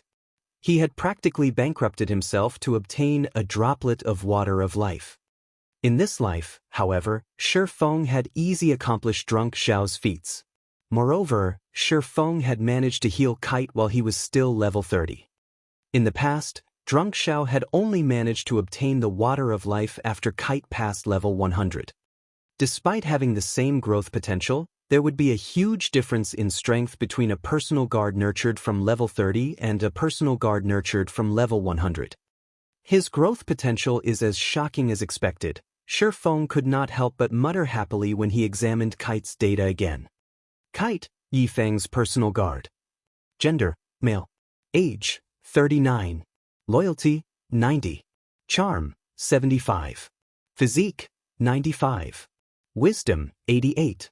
Growth potential, 94. Class, Tier 1 Swordsman. Level, 30. HP, 15, 400/15, 400. Attack power, 830 to 960. Defense, 4,500. Attributes, Strength 384, Agility 364, Endurance 420, Intelligence 276, Vitality 280. Kite's current attributes were worlds apart from the attributes he had before he drank the water of life. It seems that taking the water of life earlier has also affected his growth potential. Feng could recall that Kite's growth potential in the past was 92 points. Now it was 2 points higher. After 90 points, even a difference of 1 point in growth potential would create a significant difference regarding attributes, let alone 2 points. These additional points would be of immense help to Kite's growth in the future. Kite, take these and use them for now. Issuing his instructions, Feng retrieved several pieces of level 20 mysterious iron equipment and passed them to Kite. Although they were somewhat incompatible for the level 30 swordsman, they were all Feng had at the moment. After all, Zero Wing had yet to start raiding level 20 team dungeons. They had only raided the level 25 man party dungeons.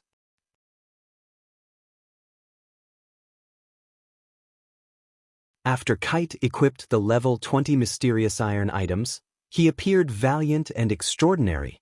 His attributes also increased significantly.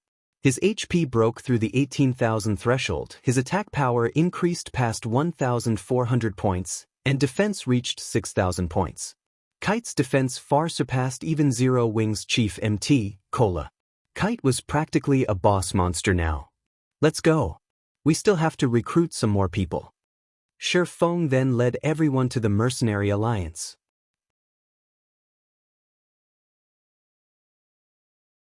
The Mercenary Alliance was the best place for players to recruit normal guards. The NPCs of the Mercenary Alliance were all well-trained, and they were far more reliable than the NPCs players recruited randomly from the streets. Normal guards were different from personal guards. Players were required to pay for their services, and the prices varied depending on the strength of the NPC. With Feng's current level, the strongest guards he could recruit were level 50 Tier 1 NPCs. A normal level 50 guard cost 5 silver coins per day, and the payment would be due once every 10 days. A level 50 tier guard cost 30 silver coins per day with payment due once every 10 days as well. The difference between a normal guard and a tier 1 guard was like the difference between a common monster and an elite monster. Thus, the price of a tier 1 guard was 6 times higher than a normal guard. Some tier 1 guards that were more powerful would cost even more.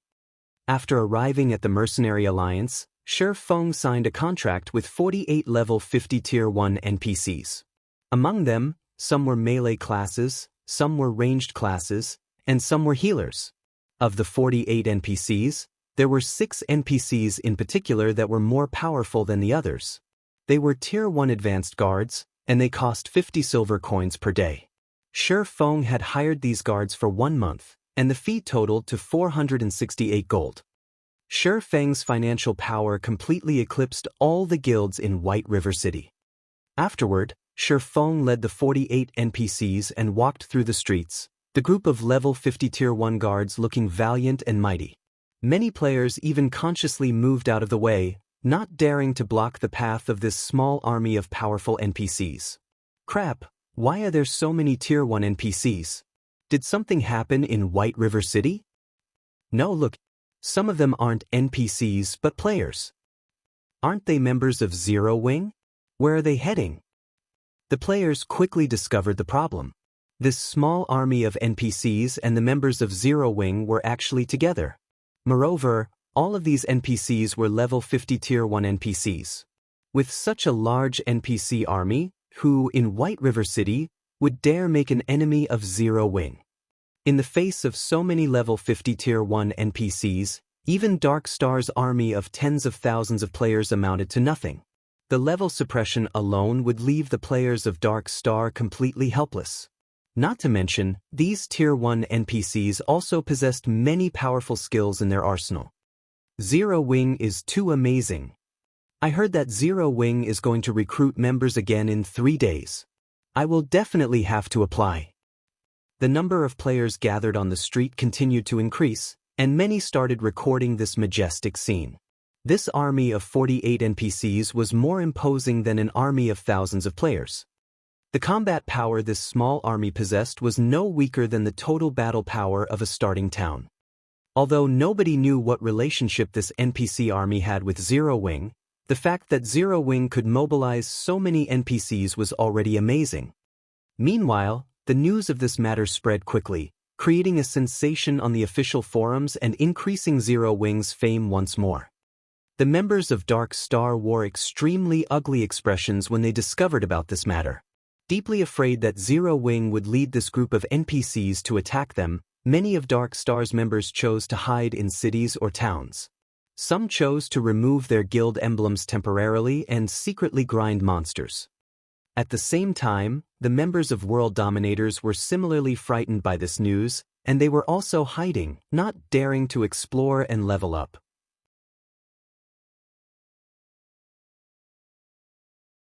You're tuning in to the Passion Pages YouTube channel.